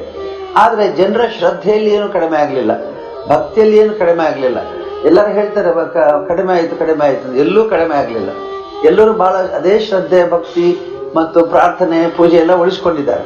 ಆದರೆ ಅವರ ವ್ಯಕ್ತ ಮಾಡುವ ರೀತಿಯಲ್ಲಿ ವ್ಯತ್ಯಾಸ ಆಗಿದೆ. ಹಿಂದಿನವರು ಅಜ್ಞಾನ ಅಂತಂದ್ರೆ ಶಿಕ್ಷಣ ಇಲ್ಲದೆ ಅಥವಾ ಈಗಿನ ಹಾಗೆ ಲೌಕಿಕ ಜ್ಞಾನ ಇಲ್ಲದೆ ಭಯ ಪಡ್ತಾರೆ. ಈಗ ಹಾಗೆ ಭಯ ಪಡೋದಿಲ್ಲ, ನೇರವಾಗಿ ಬಂದು ನಮ್ಗೆ ಇಂಥ ಪರಿಹಾರ ಕೊಡಿ ಅಂತ ಅವ್ರು ಹೇಳ್ತಾರೆ.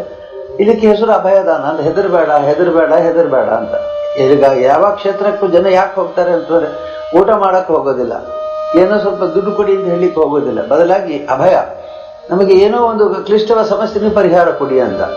ಈಗ ಸಣ್ಣ ಪುಟ್ಟ ದಾನಗಳಿದ್ದಾವೆ. ಸಣ್ಣ ಪುಟ್ಟ ದಾನ ಅಂತಂದ್ರೆ ಈಗ ಯಾರಾದರೂ ಬಂದ್ರೆ ಅವರಿಗೆ ಬಸ್ ಚಾರ್ಜ್ ಇಂದ ಹಿಡಿದು ಅವರ ಅವಶ್ಯಕತೆಗಳಿಗೆ ಅನುಗುಣವಾಗಿ ನಾವು ದಾನ ಮಾಡಬೇಕು.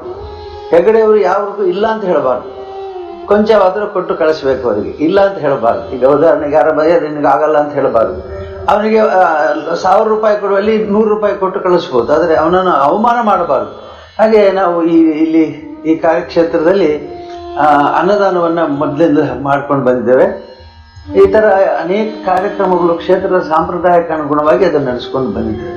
ಹಾಗಾಗಿ ಭಕ್ತರೊಟ್ಟಿಗೆ ಸಂವಾದ ಮಾಡುವಂಥದ್ದು ಇಲ್ಲಿ ವೈಶಿಷ್ಟ್ಯತೆ. ಈಗ ಯಾರು ಬಂದು ಬಹಳ ಅಮೋಘ ಮತ್ತು ಬಹಳ ಆಶ್ಚರ್ಯ ಸರ್. ಎಷ್ಟು ಇವತ್ತು ಒಂದು ಪೀಠದಲ್ಲಿರುವ ಗುರುಗಳು ಎಷ್ಟು ಒಂದು ಗಂಭೀರವಾಗಿರ್ತಾರೆ ಅನ್ನೋದು ನನ್ನ ಅನುಭವ. ಅಂಥದ್ರಲ್ಲಿ ಧರ್ಮಸ್ಥಳ ಅಂದ್ರೆ ನಾನು ಹೇಳೋದಲ್ಲ ನೋಡೋದಲ್ಲ, ಕರ್ನಾಟಕದ ಪ್ರತಿಯೊಬ್ಬ ಕಷ್ಟದಲ್ಲಿರುವ ಪ್ರತಿಯೊಬ್ಬ ವ್ಯಕ್ತಿ ಆಡುವ ಒಂದೇ ಒಂದು ಮಾತು, ಇವತ್ತು ಹೆಗಡೆ ಸರ್ ನಮ್ಗಿದ್ದಾರೆ, ಆ ಧರ್ಮಸ್ಥಳ ಮಂಜುನಾಥ ನಮ್ಮನ್ನ ಕಾಪಾಡ್ತಾನೆ ಅಂತ ಮಾತುಗಳನ್ನ ನಾನು ಸಣ್ಣವಳಿರೋದ್ರೂ ಕೇಳ್ತಾ ಇದ್ದೀನಿ. ಇಷ್ಟು ವರ್ಷ ಆದ್ರೂ ನೋಡ್ತಾನೆ ಇದ್ದೀನಿ. ಅದು ಎಲ್ಲೂ ಸ್ವಲ್ಪ ಹೆಚ್ಚು ಕಡಿಮೆ ಆಗ್ಲಿಕ್ಕೆ ಸಾಧ್ಯ ಇಲ್ಲ. ಅಂದ್ರೆ ಇಷ್ಟೊಂದು ಅದ್ಭುತವಾಗಿ ಈ ಒಂದು ಪ್ರದೇಶದ ಮಹಿಮೆ ಅಂತ ಹೇಳ್ಬೋದು, ಆ ಮಂಜುನಾಥ ಸ್ವಾಮಿಯ ಮಹಿಮೆ ಅಂತಾನೂ ಹೇಳ್ಬೋದು ಸರ್. ಅದರ ಜೊತೆಗೆ ಮುಂಚಿತವಾಗಿ ಸ್ವಲ್ಪ ತಮ್ಮ ಮದುವೆಯ ಬಗ್ಗೆ ಹೇಳಿದ್ರೆ, ಹೇಮಾವತಿ ಮೇಡಮ್ ಅವರ ಜೊತೆ ವೈವಾಹಿಕ ಜೀವನ ಅಂತ. ಸೊ ಆ ಒಂದು ವೈವಾಹಿಕ ಜೀವನ ಹೇಗಿತ್ತು? ಯಾಕಂದ್ರೆ ನಾವು ಏನೇ ಸಾಧನೆ ಮಾಡ್ಬೇಕಂದ್ರೂ ಕೌಟುಂಬಿಕವಾಗಿ ಎಲ್ಲ ಸಮತೋಲನದಲ್ಲಿದ್ದಾಗೆ ನಾವು ಹೊರಗಡೆ ಒಂದು ಹೆಜ್ಜೆ ಇಡ್ಲಿಕ್ಕೆ ಸಾಧ್ಯ ಆಗುತ್ತೆ. ಆ ಒಂದು ನಿಟ್ಟಿನಲ್ಲಿ ತಮ್ಮ ಒಂದು ವೈವಾಹಿಕ ಇಲ್ಲಿ ಧರ್ಮಸ್ಥಳದಲ್ಲಿ ಲಗ್ನ ಆಗಿ ಬಂದಂತ ಹೇಮಾವತಿ ಅವರಿಗೆ ಮೊದಲನೇದಾಗಿ ಇಷ್ಟು ದೊಡ್ಡ ವ್ಯವಹಾರ, ಇಷ್ಟು ದೊಡ್ಡ ಧಾರ್ಮಿಕ ಪರಂಪರೆ ಹೊಂದಿಕೊಳ್ಳಲಿಕ್ಕೆ ಸ್ವಲ್ಪ ಮೊದಲು ಕೆಲವು ವರ್ಷಗಳ ಅವ್ರ ಕಷ್ಟ ಆಗ್ತಿತ್ತು. ಮತ್ತೆ ಅದೇ ಸಮಯಕ್ಕೆ ನಾವು ಬಾಹುಬಲಿ ಮೂರ್ತಿಯ ಸಾಕಾಣಿಕೆಯನ್ನು ಕೂಡ ಮಾಡ್ತಾ ಇದ್ದೆವು. ಹಾಗಾಗಿ ನನಗೂ ಹೆಚ್ಚು ಸಮಯ ಅವ್ರ ಜೊತೆ ಕಳೀಲಿಕ್ಕೆ ಆಗ್ತಿರಲಿಲ್ಲ, ಅವ್ರಿಗೂ ಹೆಚ್ಚು ಸಮಯ ಕಳೀಲಿಕ್ಕೆ. ಇಡೀ ದಿನ ಬೆಳಿಗ್ಗೆ ಹೋದ್ರೆ ಎಷ್ಟೋ ರಾತ್ರಿಗೆ ಬರ್ತಾ ಇದ್ದೆ. ಆಮೇಲೆ ಇಲ್ಲಿ ಕಾರ್ಯಕ್ರಮಗಳಲ್ಲಿ ಭಾಗವಹಿಸುವಂಥದ್ದು ಒಂದು ಸಹಜವಾದ ಒಂದು ಭಾಗ. ನಾನು ತುಂಬ ಸುತ್ತಾಡ್ತಾ ಇದ್ದೆ ಕಾರ್ಯಕ್ರಮಗಳಲ್ಲಿ. ಅದೇ ರೀತಿ ನಮ್ಮ ಧಾರವಾಡದ ವಿದ್ಯಾಸಂಸ್ಥೆಗಳನ್ನು ಅದೇ ಸಮಯಕ್ಕೆ ನಾವು ಆಡಳಿತವನ್ನು ವಹಿಸ್ಕೊಂಡೆವು. ಕನಿಷ್ಠ ತಿಂಗಳಿಗೆ 2 ಬಾರಿ ನಾನು ಧಾರವಾಡಕ್ಕೆ ಹೋಗ್ತಿದ್ದೆ, ಅಲ್ಲಿ ಎಲ್ಲ ವ್ಯವಸ್ಥೆ ನೋಡ್ಕೊಳ್ಬೇಕು ಅಂತ. ಹಾಗಾಗಿ ಯಾವಾಗಲೂ ಸದಾ ಪ್ರವಾಸದಲ್ಲೇ ಇರುವಂಥವರು, ಅವರಿಗೆ ಎಲ್ಲೋ ಒಂದು ಊಟದ ಸಮಯದಲ್ಲೋ ಮತ್ತು ಕೆಲವು ಸಲ ಮಧ್ಯಾಹ್ನ ತಿಂಡಿ ಸಮಯದಲ್ಲೋ ಭೇಟಿ ಬಿಟ್ಟರೆ ಹೆಚ್ಚು ಭೇಟಿ ಕೂಡ ಅವ್ರಿಗೆ ಇರ್ತಿರ್ಲಿಲ್ಲ. ಆದರೆ ಅವರೆಲ್ಲ ಅದನ್ನು ಸಹನೆಯಿಂದ ನೋಡಿಕೊಂಡ್ರು. ಮತ್ತು ಆಗ ನಮ್ಮ ತಾಯಿ ಇದ್ರು, ನಮ್ಮ ಇದ್ರು, ಅವ್ರ ಜೊತೆಗೆ ಅವರು ತರಬೇತಿಯನ್ನು ಕೊಟ್ಟರು. ಸೊಸೆಗೆ ಹೇಗಿರಬೇಕು, ಇಲ್ಲಿಯ ಬಂದಂಥ ಅತಿಥಿಗಳನ್ನು ಹೇಗೆ ಗೌರವಿಸಬೇಕು, ಇಲ್ಲಿ ಮನೆಯನ್ನ ಹೇಗೆ ನೋಡ್ಕೊಳ್ಬೇಕು, ಕೃಷಿಯನ್ನು ಹೇಗೆ ನೋಡ್ಕೊಳ್ಬೇಕು, ವ್ಯವಹಾರವನ್ನು ಹೇಗೆ ಎಲ್ಲ ಹೇಳ್ಕೊಡ್ತಾ ಇದ್ರು. ಹಾಗಾಗಿ ಅವರ ಅತ್ತೆಯ ಒಂದು ಆಶೀರ್ವಾದ 30 ವರ್ಷ ಇದ್ದದ್ರಿಂದ ಬಹಳ ಪಕ್ವವಾಗಿ ಬೆಳೆಯೋದಕ್ಕೆ ಅವರಿಗಾಯ್ತು. ಮತ್ತು ಅವ್ರದ್ದು ಬಹಳ ಒಳ್ಳೆಯ ಹೃದಯ, ಅನುಕಂಪ ಮಿಡಿಯುವಂಥ ಹೃದಯ. ಹಾಗಾಗಿ ನಮ್ಮ ಗ್ರಾಮೀಣಾಭಿವೃದ್ಧಿ ಯೋಜನೆಯನ್ನು ನಾವು ಅವ್ರು ಆಗಲಿ ಕೂಡ ಎಲ್ಲ ಒಂದೇ ನೋಡೋದು, ಬಡವರಿಗೆ ಏನು ಉಪಕಾರ ಮಾಡ್ಬೋದು, ಹೊಸ ಕಾರ್ಯಕ್ರಮಗಳನ್ನ ಏನು ಜಾರಿ ಮಾಡ್ಬೋದು, ಯಾವ ರೀತಿಯಲ್ಲಿ ನಾವು ಇನ್ನೊಬ್ಬರಿಗೆ ಮತ್ತೆ ಸಾಮೂಹಿಕ ವಿವಾಹವನ್ನು ಪ್ರಾರಂಭಿಸಿದ್ದು ಅದೇ ಸಂದರ್ಭ.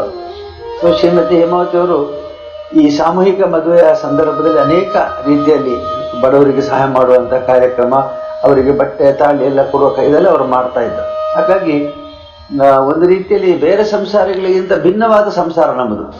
ಹಾಗಾಗಿ ವೈಯಕ್ತಿಕವಾಗಿ ಸಮಯ ನಾವು ಇಬ್ಬರಿಗೂ ಸಿಗೋದು ಕಷ್ಟ. ಆದರೆ ನಾವು ಇಬ್ಬರು ಕೂಡ ಒಂದು ಪ್ರವಾಹದಲ್ಲಿ ಹೋದ ದೋಣಿ ಹಾಗೆ ನಾವಿಬ್ಬರು ಕೂಡ ನಮ್ಮ ಕ್ಷೇತ್ರದ ಕಾರ್ಯಕ್ರಮಗಳನ್ನು, ಸಂಸಾರದ ಹೊಣೆಯನ್ನು ಒತ್ತುಕೊಂಡು ನಾವು ನಡೀತಾ ಇದ್ದೇವೆ. Great sir. ಯಾಕೆ ಅಂತಂದ್ರೆ ತಾವು ಇಷ್ಟೊಂದು ಅದ್ಭುತವಾಗಿ ಒಂದು ಸರ್ವಿಸ್ ಸೇವೆ ಅನ್ನೋದು ರಕ್ತಗತವಾಗಿ ಬಂದಿರುತ್ತೆ. ಅಂದ್ರೆ ಅಮ್ಮನವರ ಕಡೆಯಿಂದ ತಂದೆಯವರು ಅದೇ ಒಂದು ವಂಶ ಪರಂಪರವಾಗಿ ಅಂತ ಅಂದ್ರೆ ಓಕೆ. ಬಟ್ ಹೇಮಾವತಿ ಅಮ್ಮನವರು ಬೇರೆ ಮನೆಯಿಂದ ಬಂದಂತ ಒಬ್ಬ ಸ್ತ್ರೀ, ಅಂಥದ್ರಲ್ಲಿ ನಿಮ್ಮ ಸಮವಾಗಿ ಅವರು ಒಂದು ಈ ಒಂದು ಸಮಾಜದ ಸರ್ವತೋಮುಖ ಬೆಳವಣಿಗೆಗೆ ಅವರು ಒಂದು ಪಾತ್ರರಾಗಿ ಜವಾಬ್ದಾರಿಯನ್ನ ತೆಗೆದುಕೊಂಡು ನಿಮ್ಮಗಳ ಜೊತೆ ಅವರು ಹೆಜ್ಜೆಯ ಮೇಲೆ ಹೆಜ್ಜಿಟ್ಟು ಇಷ್ಟೊಂದು ಅದ್ಭುತವಾಗಿ ಒಬ್ಬ ಗೃಹಿಣಿಯಾಗಿ ಅರ್ಥೈಸಿಕೊಂಡು ಜೀವನವನ್ನ ಕಾಯ್ದಿರಿಸ್ಕೊಂಡು ಬಂದಿದ್ದಕ್ಕೆ ಅಂತಹ ಅಮ್ಮನವರಿಗೆ ನಾನು ಒಂದು ಶರಣನ್ನ ಹೇಳ್ತೇನೆ. ಯಾಕಂದ್ರೆ ಕುಟುಂಬ ಅನ್ನೋದು ಸಮವಾಗಿದ್ದಾಗೆ ನಾವೇನಾದ್ರೂ ಮಾಡೋಕೆ ಸಾಧ್ಯ. ಆ ನಿಟ್ಟಿನಲ್ಲಿ ತಾವು ಇವಾಗ ಹೇಳಿದ್ರಿ, ನಾನು ಹೆಚ್ಚು ಸಮಯ ಮೀಸಲಾಗಿಡೋದು ಆಗ್ತಾ ಇರ್ಲಿಲ್ಲ ಅಂತ. ಅಂಥದ್ರಲ್ಲೂ ಅವರು ಅರ್ಥ ಮಾಡಿಕೊಂಡು ಇಷ್ಟೊಂದು ಸಮಾಜದ ಜನತೆಗಾಗಿ ತಾವು ಭಾಗವಹಿಸಿದ್ದಕ್ಕೆ ನಿಜವಾಗ್ಲೂ ಗ್ರೇಟ್ ಸರ್. ವಂಶ ಪರಂಪರೆ ಬೇರೆ, ಎಲ್ಲಿಂದಲೋ ಬಂದು ಆಗ ತಾನೇ ಕಲಿತುಕೊಂಡು ಆ ಶಿಕ್ಷಣವನ್ನ ಅದನ್ನ ಮತ್ತೆ ಹಂಚುವುದು ಬೇರೆ ಸರ್. ಹಾಗಾಗಿ ಬಹಳ ಹೆಮ್ಮೆ ಅನಿಸುತ್ತೆ ನಮಗೆ ತಮ್ಮ ಒಂದು ವೈವಾಹಿಕ ಜೀವನವನ್ನ ಕೇಳ್ಬಿಟ್ಟು. ಇದು ಇಷ್ಟು ಮಟ್ಟಿಗೆ. ಆನಂತರ ತಾವು ಹೇಳಿದ್ರಿ ಡಿಗ್ರಿ ಆಯ್ತು ಅಂತ, ತದನಂತರ ತಮ್ಮ 21ನೇ ವಯಸ್ಸಿನಲ್ಲೇ ಈ ಒಂದು ಪಟ್ಟಾಧಿಕಾರ. ನನಗೆ ಸ್ವಲ್ಪ ಅದರ ಬಗ್ಗೆ ಅಂದ್ರೆ ಸ್ವಲ್ಪ ಸಂಶಯ. ಪಟ್ಟಾಧಿಕಾರ ಅಥವಾ ಪಟ್ಟಾಧಿಕಾರ ಇದರಲ್ಲಿ ಏನಾದ್ರೂ ವ್ಯತ್ಯಾಸ ಉಂಟಾ? ಅಂದ್ರೆ ಇವಾಗ ಇಲ್ಲಿ ನಾವು ತಿಳ್ಕೊಂಡಿದ್ದ ಹಾಗೆ ನಮ್ಮ ಜಿಲ್ಲೆಯಲ್ಲಿ ಕೆಲವು ಅರಸು ಮನೆತನಗಳಿದ್ದಾವೆ, ಅರಸು ಮನೆತನಗಳು. ಆ ಅರಸು ಮನೆತನಗಳಲ್ಲಿ ಪಟ್ಟಾಧಿಕಾರ ಅಂತಂದ್ರೆ ಅಲ್ಲಿಯ ಗ್ರಾಮಸ್ಥರು ಬಂದು ಒಬ್ಬರು ಕಾಲ ಆದಮೇಲೆ ಹೊಸಬರಿಗೆ ಅವರ ಮಕ್ಕಳಿಗೆ ಅವರು ಬಂದು ಅಧಿಕಾರವನ್ನು ಕೊಡ್ತಾರೆ. ಆದರೆ ಧರ್ಮಸ್ಥಳದ ಮತ್ತು ಎರಡನೇ ಪಟ್ಟಾಧಿಕಾರ ಇರುವಂತಹದ್ದು ಮಠಗಳಲ್ಲಿ ಕೂಡ ಅವರ ಪರಂಪರೆ ಅನುಸಾರವಾಗಿ ಅವರು ಪಟ್ಟಾಧಿಕಾರವನ್ನು ಕೊಡ್ತಾರೆ. ಇಲ್ಲಿ ಪಟ್ಟ ಅಂತಂದ್ರೆ ನೆಲ್ಲಿಯಾಡಿ ಬೀಡು ಅಂತ ಒಂದು ಹಳೆ ಮನೆ ಇದೆ. ಈ ಮನೆಯಲ್ಲಿ ಹಿಂದಿನ ಹೆಗ್ಡೆಯವರು ಹೋದ ಮೇಲೆ ಹೊಸ ಹೆಗ್ಡೆಯವರನ್ನ ಧರ್ಮದೇವತೆಗಳು ಅವರು ಆವೇಶ ಆಗಿ ಕತ್ತಿಯಲ್ಲಿ ನಮಗೆ ಕತ್ತಿ ಮತ್ತು ಉಂಗುರ, ಪಟ್ಟದ ಉಂಗುರ ಮತ್ತು ಕತ್ತಿ ಎರಡೂ ಇದೆ ನಮ್ಮಲ್ಲಿ. ಅದನ್ನು ಅವರು ಕೊಟ್ಟು ಇನ್ನು ಮೇಲೆ ನೀವು ಹೆಗ್ಡೆಯವರು ಅಂತ ಹೇಳಿ ಕೊಡ್ತಾರೆ.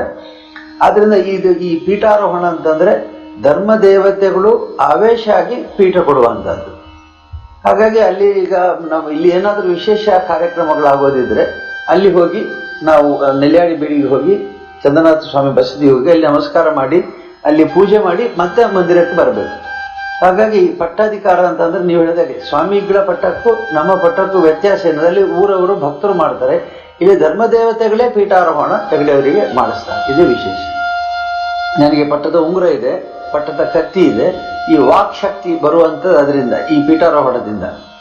ಧರ್ಮದೇವತೆಗಳು ಇವತ್ತಿಗೂ ಆವೇಶ ಆಗಿ ನುಡಿ ಕೊಡುವುದು ಅಂತ ಒಂದು ಸಂಪ್ರದಾಯ ಇದೆ. ಆ ನುಡಿಯಲ್ಲಿ ಅವರು ಹೇಳ್ತಾರೆ, ನೀವು ಮರೆತು ಕೂಡ ಏನಾದರೂ ಒಂದು ಮಾತು ಹೇಳಿದ್ರೆ ನಾವು ಸತ್ಯ ಮಾಡಿಕೊಡ್ತೇವೆ ಅಂತ. ಈಗ ಯಾರಿಗಾದ್ರು ಒಳ್ಳೇದಾಗ್ಲಿಪ್ಪ ಅಂತಂದ್ರೆ ಆ ಮಾತು ನೀವು ಎಲ್ಲೋ ನೋಡಿದ ಒಳ್ಳೇದಾಗ್ಲಿ ಅಂತ ಅನ್ಬೋದು. ಅದೇ ಹೇಳಿದ್ರು ಕೂಡ ಹಾಗೆ ನಾವು ಮಾಡ್ತೇವೆ, ನಾವು ಸತ್ಯ ಮಾಡ್ತೇವೆ, ನಿಮ್ಮ ನುಡಿಯನ್ನು ಸತ್ಯ ಮಾಡ್ತೇವೆ ಅಂತ ಅವ್ರು ಹೇಳ್ತಾರೆ. ಹಾಗಾಗಿ ಅದು ಬಹಳ ಪ್ರಮುಖವಾದದ್ದು ಇಲ್ಲಿ ಈ ಪೀಠಾರೋಹಣ ಅನ್ನುವಂಥದ್ದು. ಆಮೇಲೆ ಕ್ಷೇತ್ರದಲ್ಲಿ ಎಲ್ಲ ಕಾರ್ಯಕ್ರಮಗಳಿಗೆ ಅದು ಮೂಲ. ಈಗ ನಮ್ಮ ಕೆಲವು ದೈವಿಕ ಕಾರ್ಯಕ್ರಮಗಳು, ಈಗ ದೇವಸ್ಥಾನದಲ್ಲಿ ರಂಗಪೂಜೆ ಆಗುತ್ತಿದ್ರೆ ಅಥವಾ ಬೇರೆ ವಿಶೇಷ ಪೂಜೆಗಳಾಗುತ್ತಿದ್ರೆ ನಮ್ಮ ಉಪಸ್ಥಿತಿ ಅನಿವಾರ್ಯ. ನಾವೊಂದು ಬೇರೆ ಲೌಕಿಕ ಅದು ಬಳಿಕ, ಈಗ ಉದಾಹರಣೆಗೆ ನಮ್ಮ ಇಲ್ಲಿ ಕ್ಷೇತ್ರದಲ್ಲಿ ಜಾತ್ರೆ ಇದ್ರೆ 12 ದಿವಸ ನಾನು ಕ್ಷೇತ್ರ ಬಿಟ್ಟು ನದಿ ದಾಟಿ ಹೋಗೋದೇ ಇಲ್ಲ. 12 ದಿವಸ ಕ್ಷೇತ್ರದಲ್ಲಿ ಇರಬೇಕು. 3 ಹೊತ್ತು ದೇವಸ್ಥಾನಕ್ಕೆ ಓಡಾಡ್ತಾ ಇರಬೇಕು. ಅದು ಯಾವ ಸಮಯದಲ್ಲಿ? ಅದಕ್ಕೆ ಏಪ್ರಿಲ್ 13ರಿಂದ 24ರವರೆಗೆ ಬರುತ್ತೆ. ಆ ಸಂದರ್ಭದಲ್ಲಿ ಹೋಗ್ತಾ ಬರ್ತಾ ಇರಬೇಕು. ಮತ್ತೆ ಅಲ್ಲಿ ಪ್ರತಿಯೊಂದು ಹಂತದಲ್ಲಿ ಕೂಡ ಸ್ವಾಮಿಯ ಸೇವೆ, ಉತ್ಸವ ಹೊರಡುವಾಗ ಹೆಗ್ಡೆಯವರು ನಮಸ್ಕಾರ ಮಾಡಿ ಪ್ರಾರ್ಥಿಸಿ ದಯವಿಟ್ಟು ಹೊರಗೆ ಬನ್ನಿ ಸ್ವಾಮಿ ಅಂತ ಹೇಳಿ ಅವ್ರು ಪ್ರಾರ್ಥನೆ ಮಾಡಿದ್ರೆ ದೇವರು ಹೊರಡ್ತಾರೆ. ಅದಕ್ಕೆ ಹೊರಡೋದು ದೇವರು ಹೊರಡೋದು ಅಂತ. ಆಮೇಲೆ ಬೇರೆ ಬೇರೆ ಅವರು ಪೂಜೆಗಳಿಗೆ ಕೈಕೊಳ್ಳುವಾಗ ನಾವು ಎದುರು ನಿಂತು ಕೈ ಮುಗಿಬೇಕು, ಸ್ವಾಮಿ ಸೇವೆ ತೆಗೆದುಕೊಳ್ಳಿ ಅಂತ ಹೇಳಿ. ಆಮೇಲೆ ಈ ಕೆಲವಾರು ಆವೇಶಗಳು ಬರುವಂತ ಸಂದರ್ಭಗಳಿರ್ತವೆ. ಧರ್ಮದೇವತೆಗಳಿಬ್ಬರು ಪ್ರತಿನಿಧಿಗಳ ಮೇಲೆ ಆವೇಶ ಬರ್ತಾರೆ. ಆ ಆವೇಶದಲ್ಲಿ ಕೂಡ ನುಡಿ ಹೆಗ್ಡೆಯವ್ರ ಜೊತೆಗೆ ಅವ್ರು ಮಾತಾಡ್ತಾರೆ. ಎಲ್ಲ ಪೂಜೆಗಳೆಲ್ಲ ಸರಿಯಾಗಿ ನಡೀತಾ ಇದೆಯೋ, ಅನ್ನದಾನ ಸರಿಯಾಗಿ ನಡೀತಾ ಇದೆಯೋ, ಬಂದವರಿಗೆ ಕೈ ತುಂಬ ದಾನ ಮಾಡ್ತಾ ಇದ್ದೀರಿ ನೀವು ಅಂತ ಅವ್ರು ಕೇಳ್ತಾರೆ. ನಮ್ಮ ಭಂಡಾರದಲ್ಲಿ ಬೇಕಾದಷ್ಟು ಧನ ಇದೆ, ಆ ಗೋಡೌನ್ನಲ್ಲಿ ಬೇಕಾದಷ್ಟು ಅಕ್ಕಿ ಇದೆ, ನಿಮಗೆ ನಾಳಿನ ಚಿಂತೆ ಬೇಡ, ಧರ್ಮ ಮಾಡಿ ಅಂತ ಅವ್ರು ಹೇಳ್ತಾರೆ. ಈ ಸಂಭಾಷಣೆ ದೇವಸ್ಥಾನದಲ್ಲಿ ಹೆಗ್ಡೆಯವರು ಮತ್ತು ಧರ್ಮದೇವತೆಗಳ ಒಳಗೆ ನಡೀತಾ ಇರುತ್ತೆ. ಇದಕ್ಕೆಲ್ಲ ಹೆಗ್ಡೆಯವರಿಗೆ ಈ ಪೀಠಾರೋಹಣದ ಶಕ್ತಿ ಬರುತ್ತೆ. ಯಾಕಂದ್ರೆ ಹೆಗ್ಡೆಯವರು ಇಲ್ಲದಲ್ಲಿ ಯಾವ ಕೆಲಸ ನಡೆಯೋದಿಲ್ಲ. ಎಲ್ಲವೂ ಅವರ ಉಪಸ್ಥಿತಿಯಲ್ಲಿ ಮತ್ತು ಅವರ ನೇರವಾದಂಥ ಮಾರ್ಗದರ್ಶನದಲ್ಲೇ ನಡೆಯುತ್ತೆ. 4 ಜನ ಧರ್ಮದೇವತೆಗಳು ಕಳರಹು ಕಳರ್ಕಾಯಿ ಕುಮಾರಸ್ವಾಮಿ ಕನ್ಯಾಕುಮಾರಿ. ಎರಡನೇ ಗರ್ಭಗುಡಿಯಲ್ಲಿ ಮಂಜುನಾಥ ಸ್ವಾಮಿ ಇದ್ದಾರೆ, ಆ ಕಡೆ ಪಕ್ಕದ ಗುಡಿಯಲ್ಲಿ ಧರ್ಮ ದೇವತೆಗಳು ಇರ್ತಾರೆ. 4 ಜನ ಧರ್ಮ ದೇವತೆಗಳ ಆಸ್ಥಾನ ಇರುತ್ತೆ. ಸೊ ಅವಾಗ ನಿಮಗೆ ಈ ಒಂದು ಅಂದ್ರೆ ವಂಶ ಪಾರಂಪರವಾಗಿ ಬರ್ಲೇಬೇಕು ಅಂತೇನಿಲ್ಲ, ತಮ್ಮದೇ ಆದ ಒಂದು ಕನಸು ಇರ್ಬೋದು. ಸೊ ನಾನೇನಾದ್ರೂ ಮುಂದೆ ಸಾಧನೆ ಮಾಡಬೇಕು, ಅದು ಇದೇ ರಂಗದಲ್ಲದೆ ಬೇರೆ ಯಾವ್ದಾದ್ರು ರಂಗದಲ್ಲಿ ಮಾಡಬೇಕು ಅನ್ನೋ ಏನಾದ್ರೂ ಒಂದು ಆಲೋಚನೆ ಇತ್ತ ತಮ್ಗೆ, ಅಥವಾ ಕನಸಿತ್ತ? ಇಲ್ಲಿ ಈಗಲೂ ಕೂಡ ಪರಂಪರೆ ಅಂತ ಇದೆ. ಪರಂಪರೆ ಅಂದ್ರೆ ಇಂತಹ ದಾನ ಧರ್ಮಗಳು, ಇಂತಹ ಸಮಯ, ಈಗ ಅನ್ನದಾನ, ಎಲ್ಲರಿಗೂ ಅನ್ನದಾನ ನಾವು ಕೊಡ್ಲೇಬೇಕು. ಅದಕ್ಕಾಗಿ ಅನ್ನದಾನದ ಮೂಲ ಸ್ಫೂರ್ತಿಯಲ್ಲಿ ವ್ಯತ್ಯಾಸ ಆಗಲ್ಲ. ಆದರೆ ಆಧುನಿಕತೆ ನಾವು ಮಾಡಿದೆ. ಉದಾಹರಣೆಗೆ ಮೊದಲು ಕಟ್ಟಿಗೆಯಲ್ಲಿ ನಾವು ಬೇಯಿಸ್ತೇವೆ, ಈಗ ಸ್ಟೀಮಲ್ಲಿ ನಾವು ಬೇಯಿಸ್ತೇವೆ. ಆಮೇಲೆ ಬಡಿಸುವ ಕ್ರಮದಲ್ಲಿ, ಆಹಾರದ ರುಚಿಯಲ್ಲಿ ಅದ್ರಲ್ಲಿ ತುಂಬ ಬದಲಾವಣೆ ತಂದಿದ್ದೇವೆ. ಹಾಗಾಗಿ ಮೂಲ ಸ್ಫೂರ್ತಿ ಅದೇ ಆದರೂ ಕೂಡ ನಮ್ಮ ವಯೋಧರ್ಮದಿಂದ ಮತ್ತು ನಮ್ಮ ಉತ್ಸಾಹದಿಂದ, ನಮ್ಮ ಪ್ರೀತಿಯಿಂದ ನಾವು ಅನೇಕ ಬದಲಾವಣೆಗಳನ್ನು ಮಾಡ್ಕೊಂಡು ಬಂದಿದ್ದೇವೆ. ಈಗ ವಿದ್ಯಾಸಂಸ್ಥೆ ಆಗಿದ್ದದ್ದು ಬರೀ ಒಂದು ಕಾಲೇಜ್, ಈಗ 53 ಸಂಸ್ಥೆಗಳು ಆಗಿದ್ದಾವೆ. Medical, dental, engineering, management institutes ಎಲ್ಲ ಆಗಿದೆ. ಹಾಗಾಗಿ ಇದು ನನ್ನ ಯೌವನದಲ್ಲಿ ನನ್ನ ಸಮಕಾಲೀನವಾದ ಪರಿವರ್ತನೆಯನ್ನು ರಾಜ್ಯದಲ್ಲಿ, ದೇಶದಲ್ಲಿ ಕಂಡು ನಾವು ಅದನ್ನು ಪರಿವರ್ತನೆ ಮಾಡ್ತಾ ಬಂದೆ. ಹಾಗೆ ನೀವು ಹೇಳಿದಾಗೆ ರೀತಿಯಲ್ಲಿ, ಹೊಸ ತತ್ವದಲ್ಲಿ, ಹೊಸ ದೃಷ್ಟಿಕೋನದಲ್ಲಿ ಹಳೆಯ ಸಂಪ್ರದಾಯವನ್ನು ಉಳಿಸಿಕೊಂಡು ಬೆಳೆಸಿಕೊಂಡು ಬಂದಿದ್ದಾರೆ. Great sir. ಅದೇ ಒಂದು ಏನಿದೆ ಬೇಸ್ ಅಂತ ಹೇಳ್ತೀವಿ, ಆ ಬುನಾದಿಯ ಒಂದು ಆಧಾರದ ಮೇಲೆ ತಮ್ಮ ಒಂದು ಹೊಸ ಆಲೋಚನೆಗಳನ್ನ ರೂಢೀಕರಿಸಿಕೊಂಡು ಇಡೀ ಕರ್ನಾಟಕಕ್ಕೆ ಈ ಒಂದು ಮನೆ ಮಾತಾಗಿದೆ ಧರ್ಮಸ್ಥಳ ಅನ್ನೋದಿದೆ. ತಾವು ಹೇಳಿದಾಗೆ ಬದಲಾವಣೆ ಅನ್ನೋದು ಅದು ಸಹಜವಾಗಿ ಅದು ಆಗ್ಲೇಬೇಕು. ಅದನ್ನೇ ಭಗವದ್ಗೀತೆಯಲ್ಲಿ ಕೃಷ್ಣ ಸಹಿತ ಹೇಳಿರೋದು, ಪರಿವರ್ತನೆ ಜಗದ ನಿಯಮ ಅಂತ. ನಮ್ಮ ಆಲೋಚನೆ ಅಂದ್ರೆ ಮತ್ತೆ ಪುರಾತನ ಸನಾತನ ಹಿಂದೂ ಸಂಸ್ಕೃತಿಯನ್ನು ಸ್ವಲ್ಪವೂ ನಾವು ಬಿಟ್ಟು ಕೊಡದೆ ಅದನ್ನ ಹಾಗೆ ಅದೇ ರೀತಿಯಲ್ಲೇ ನೀವು ಮುಂದುವರ್ಸ್ಕೊಂಡು ಬಂದಿದ್ದೀರಾ. ಒಂದು ಉತ್ತಮ ಹವ್ಯಾಸ ಮೊದಲಿಂದನೂ ಇತ್ತು, ಆಗ್ಲೇ ಅದನ್ನ ಬೆಳೆಸ್ಕೊಂಡು ಬಂದಿದ್ದೀರಾ. ಅದರ ನಂತರ ಸ್ವಲ್ಪ ಅಂದ್ರೆ ಈ ಒಂದು ಧರ್ಮಸ್ಥಳ ಮಂಜುನಾಥ ಅಂದ್ರೆ ಯಾರು ಗೊತ್ತಿಲ್ಲ ಅನ್ನೋ ವ್ಯಕ್ತಿ ನಾನು ಇದುವರೆಗೂ ಕೇಳಿಲ್ಲ. ಯಾಕಂದ್ರೆ ನಾವು ಹುಟ್ಟಿದಾಗಲಿಂದ ಸುಮಾರು ವರ್ಷಗಳು ನಮ್ಮ ತಂದೆ ತಾಯಿ ಜೊತೆ ನೆನೆಸ್ಕೊಂಡಾಗೆ ನಮ್ಮ ತಂದೆ ಕಾರಕೊಂಡು ಇಲ್ಲಿ ಬಂದ್ಬಿಡ್ತಿದ್ವಿ ನಾವೆಲ್ಲ. ಇಲ್ಲಿ ಅವಾಗಿನಿಂದನೇ ನಮಗೆ ಸುಮಾರು ಒಂದು 20-25 ಸಾರಿ ನೋಡಿದ್ದು ಉಂಟು ಅನ್ಕೊಂತೀನಿ, ಇನ್ನೂ ಜಾಸ್ತಿ ಆಗಿರ್ಬೋದು. ಅಂದ್ರೆ ಅಷ್ಟೊಂದು ಹೋಗ್ಬೇಕು. ತದನಂತರ ನಾನು ಒಂದು ಚಿಕ್ಕವಳಿದ್ದಾಗನೇ ಮಾತು ಕೇಳ್ತಾ ಇದ್ದೆ, ಧರ್ಮಸ್ಥಳ ಅಂದ್ರೆ ಧರ್ಮ ಎಲ್ಲಿದೆ ಅಂದ್ರೆ ಧರ್ಮಸ್ಥಳದಲ್ಲಿದೆ ಅಂತ ಹೇಳ್ಬಿಟ್ಟು. ಆಮೇಲೆ ನಮ್ಮ ತಾಯಂದ್ರೆಲ್ಲರೂ ಅವ್ರವ್ರು ಮಾತಾಡ್ಕೊತಿದ್ದು, ಒಂದ್ ಏನಾದ್ರೂ ನಾವ್ ಇಲ್ಲಿ ಕಳೆದು ಹೋದ್ರೆ ಮತ್ತೆ ನೀವು ಯಾವಾಗೆ ಬಂದ್ರು ಅಲ್ಲಿ ಹಾಗೇ ಇರುತ್ತೆ ಅನ್ನೋ ಅಷ್ಟೊಂದು ಒಂದು ನ್ಯಾಯ ಧರ್ಮ, ಅಷ್ಟೊಂದು ಅಂದ್ರೆ ಒಬ್ಬೊಬ್ಬ ವ್ಯಕ್ತಿ ಹಲವಾರು ಒಂದೇ ಕುಟುಂಬದಲ್ಲೇ ಎಲ್ಲಾ ಸದಸ್ಯರು ಒಂದೇ ರೀತಿಯಾಗಿರುವುದಿಲ್ಲ. ಅಂಥದ್ರಲ್ಲಿ ಈ ಒಂದು ಧರ್ಮಸ್ಥಳ ಮಂಜುನಾಥನ ಆವರಣದಲ್ಲಿ ಏನೇ ಇದ್ರೂ ಹಾಗೆ ಇರುತ್ತೆ ಅಂತಂದ್ರೆ ಆ ಮಂಜುನಾಥನ ಕೃಪೆ ಎಷ್ಟು ಅದ್ಭುತ, ಇಲ್ಲಿ ಎಷ್ಟು ಅಮೋಘವಾಗಿ ನಡೀತಾ ಇದೆ ಅನ್ನೋದಕ್ಕೆ ಇದೇ ಸಾಕ್ಷಿ ಅಲ್ಲದೆ ಬೇರೇನೂ ಇಲ್ಲ. ಹಾಗಾಗಿ ಇಂತಹ ಒಂದು ಅದ್ಭುತವಾದ ಮಂಜುನಾಥೇಶ್ವರ, ಈ ಒಂದು ಧರ್ಮಸ್ಥಳದ ಮಂಜುನಾಥೇಶ್ವರನ ಪ್ರತಿಷ್ಠಾಪನೆ ಅಥವಾ ಮೂಲ ಹೇಗೆ ಏನು ಸವಿಸ್ತರವಾಗಿ ನಮ್ಮ ಧ್ಯಾನಿಗಳಿಗೆ ಹೇಳ್ಬೇಕು. ಸುಮಾರು 800 ವರ್ಷಕ್ಕೆ ಹಿಂದೆ ನೆಲ್ಯಾಡಿ ಬೀಡು ಅನ್ನುವಂಥ ಒಂದು ಹಳೆ ಮನೆ ಇದೆ. ಅವಾಗ ಈ ಧರ್ಮ ದೇವತೆಗಳು ಮೊದಲು ಈ ಸ್ಥಳವನ್ನ ಪರಿಶೀಲಿಸಿ ವಿಮರ್ಶೆ ಮಾಡಲಿಕ್ಕೆ ಇಲ್ಲಿಗೆ ಬಂದರು.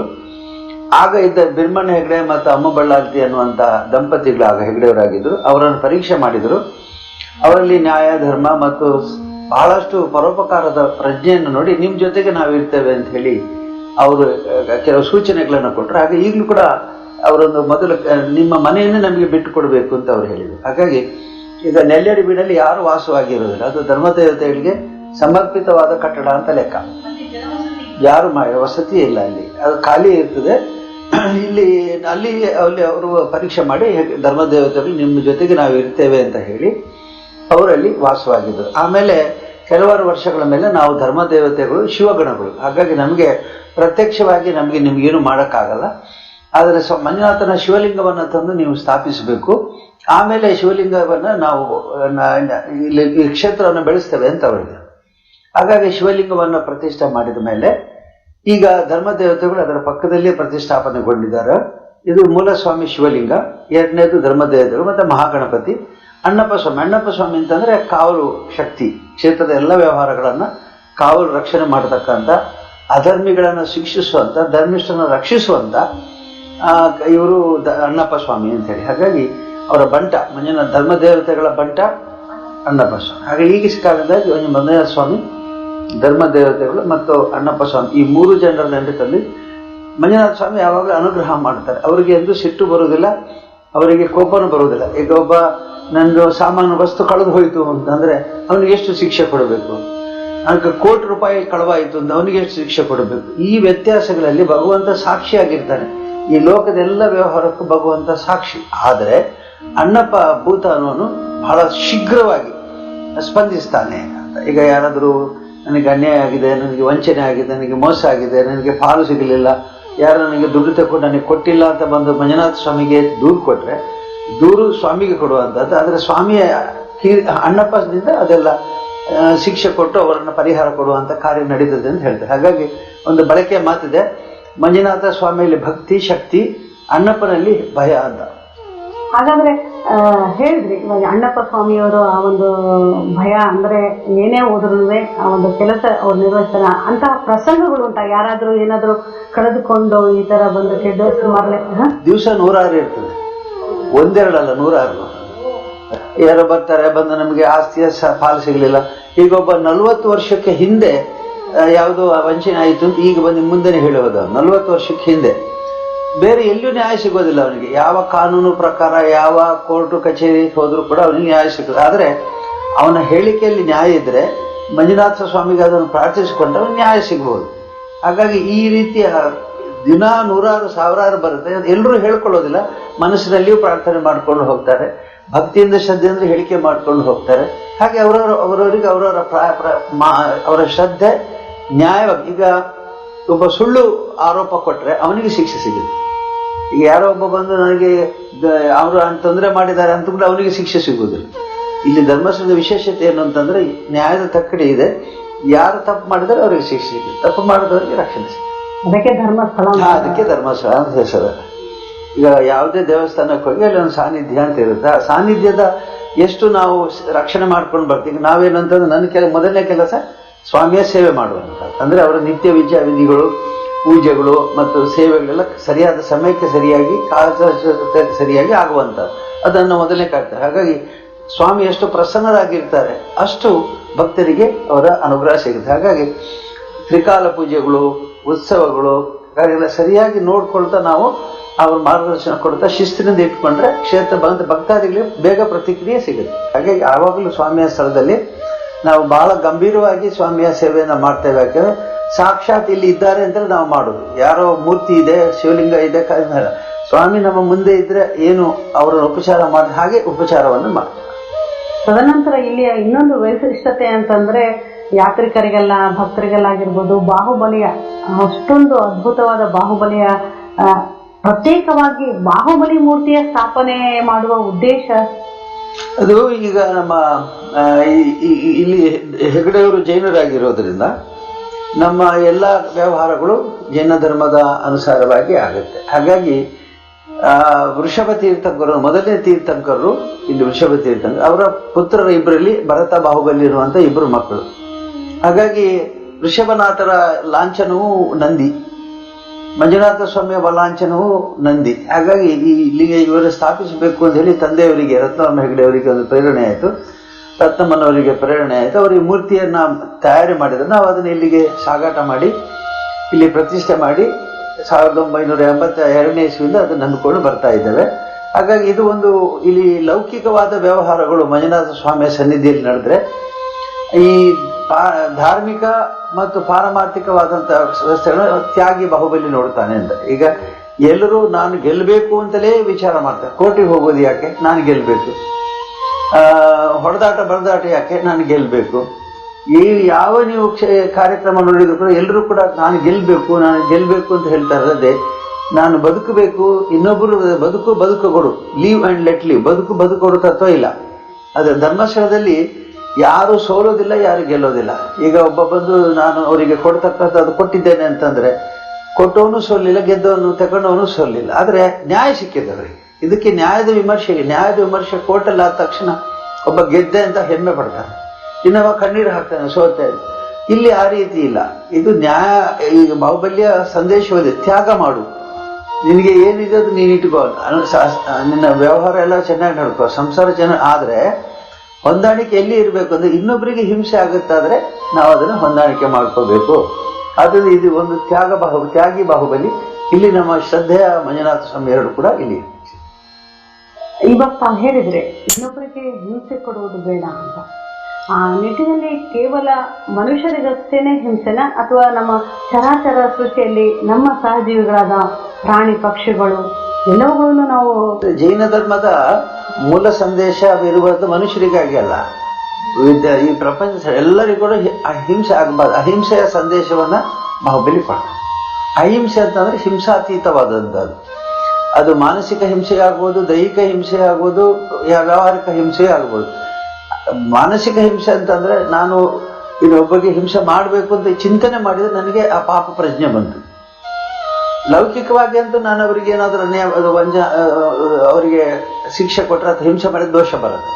ಇನ್ನು ವ್ಯಾವಹಾರಿಕವಾಗಿ ಇನ್ನೊವ್ರನ್ನ ಸೋಲಿಸಲೇಬೇಕು, ವ್ಯಾಪಾರದಲ್ಲಿ ನಾನು ಗೆಲ್ಲಬೇಕು, ಅವರು ಸೋತು ಹೋಗ್ಲಿ, ಅವರು ಕಷ್ಟಪಡಲಿ ಅಂತ ಆನಂದಿಸುವಂತ ಪ್ರವೃತ್ತಿ ಮನುಷ್ಯನಲ್ಲಿದೆ. ಮನುಷ್ಯನಲ್ಲಿ ಹೆಚ್ಚಾಗಿ ಏನು ಪ್ರವೃತ್ತಿ ಇರ್ತದೆ ಅಂದ್ರೆ ಹಿಂಸಾನಂದ ಅಂತ ನಾವು ಹೇಳ್ತೇವೆ. ಹಿಂಸಾನಂದ ಅಂತಂದ್ರೆ ಇನ್ನೊಬ್ಬರಿಗೆ ಹಿಂಸೆ ಕೊಟ್ಟು ಸಂತೋಷ ಪಡುವಂಥದ್ದು. ಈಗ ನೀವೆಲ್ಲ ದಿನಪತ್ರಿಕೆಯಲ್ಲಿ ಅದ್ರಲ್ಲಿ ನೋಡ್ತೀರಿ ಹಿಂಸಾನಂದ. ಹಿಂಸಾನಂದ ಏನೋ ಒಂದು ಉದ್ದೇಶದ ಯಾರಿಗೋ ಒಬ್ಬರಿಗೆ ಬಹಳವಾಗಿ ತಾತ್ಸಾರ ಮಾಡಿ ಅವರಿಗೆ ನೋವು ಕೊಟ್ಟು ಅವನಿಗೆ ಹಾಗೆ ಆಗ್ಬೇಕು ಅಂತ ಹೇಳುವಂಥದ್ದಕ್ಕೆ ಹಿಂಸಾನಂದ ಅಂತ ಹೇಳಿ. ಈ ಹಿಂಸಾನಂದದಿಂದ ದೂರ ಇರ್ಬೇಕಾದ್ರೆ ತ್ಯಾಗ ಮಾಡಬೇಕು. ಹಾಗೆ ಮಾಡ್ಬೇಕು, ಅವನ ಕರ್ಮ ಅವನು ಅನುಭವಿಸಲಿ. ಒಳ್ಳೆ ಕೆಲಸ ಮಾಡಿದ್ರೆ ಒಳ್ಳೆ ಪುಣ್ಯ ಸಿಗುತ್ತೆ, ತಪ್ಪು ಮಾಡಿದ್ರೆ ಸತತ ಈ ರೀತಿಯ ಭಾವನೆ ಇದ್ರೆ ಸ್ವಾಭಾವಿಕವಾಗಿ ಹಾಗಾಗಿ ಈ ಕ್ಷೇತ್ರದ ಸ್ವಾಮಿಯ ಮಂಜುನಾಥ ಸ್ವಾಮಿ ಬಹಳ ತಾಳ್ಮೆಯಿಂದ ಇರ್ತಕ್ಕಂಥವ್ರು.